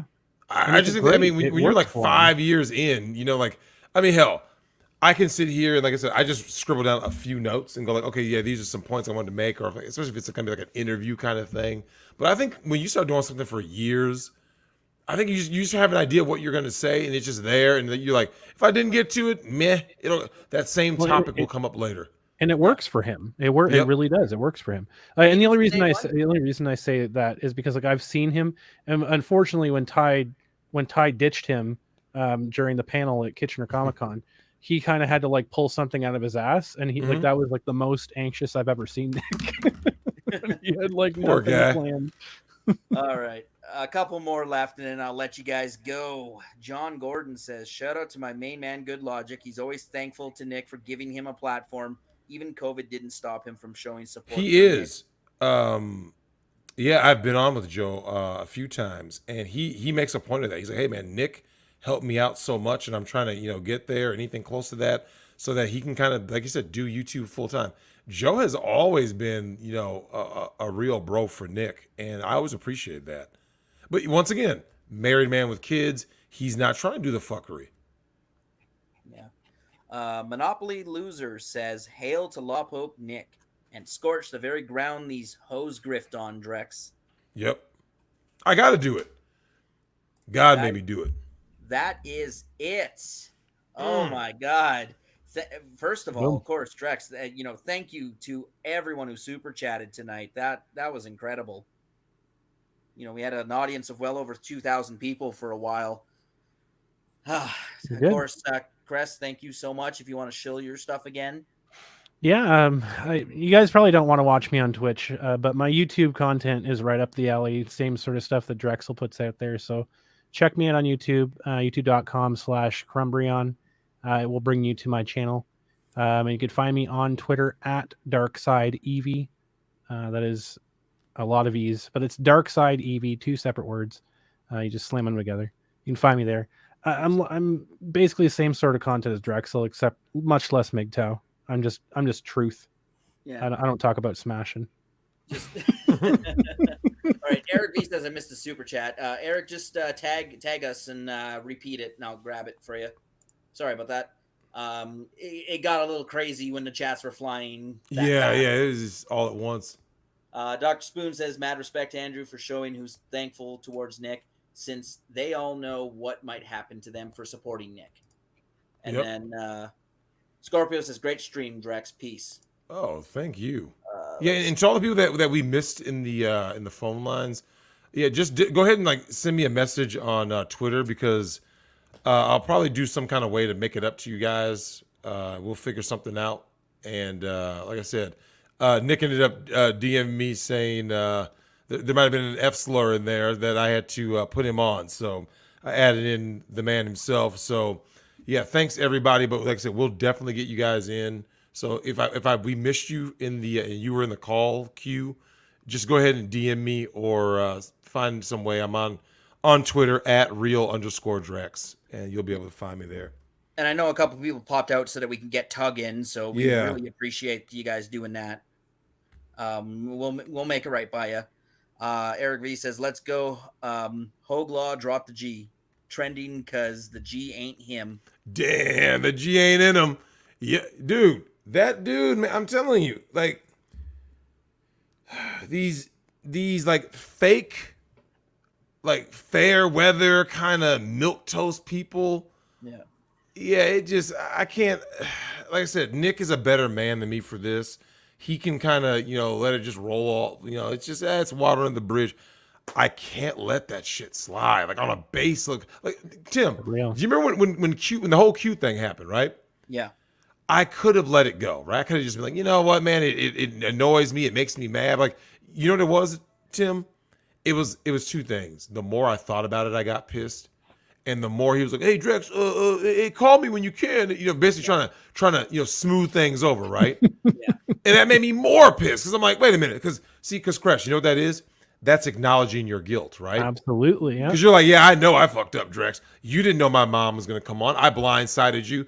We just ripped you apart. It wasn't fair. It wasn't right. Everything about he took it down. Yeah. Crash, when have you seen someone do something like that, right? Could not stand by it. Did not even stand by it. They're like, oh, yeah, I lost supporters. And that's when he did the whole grift with the Trump thing. And that was that. Oh, yeah, thanks. No problem, Eric B. You're welcome, man. Yeah. All right, fuck guys. these people. Stay frosty, everyone. Stay toxic, Kings. Peace.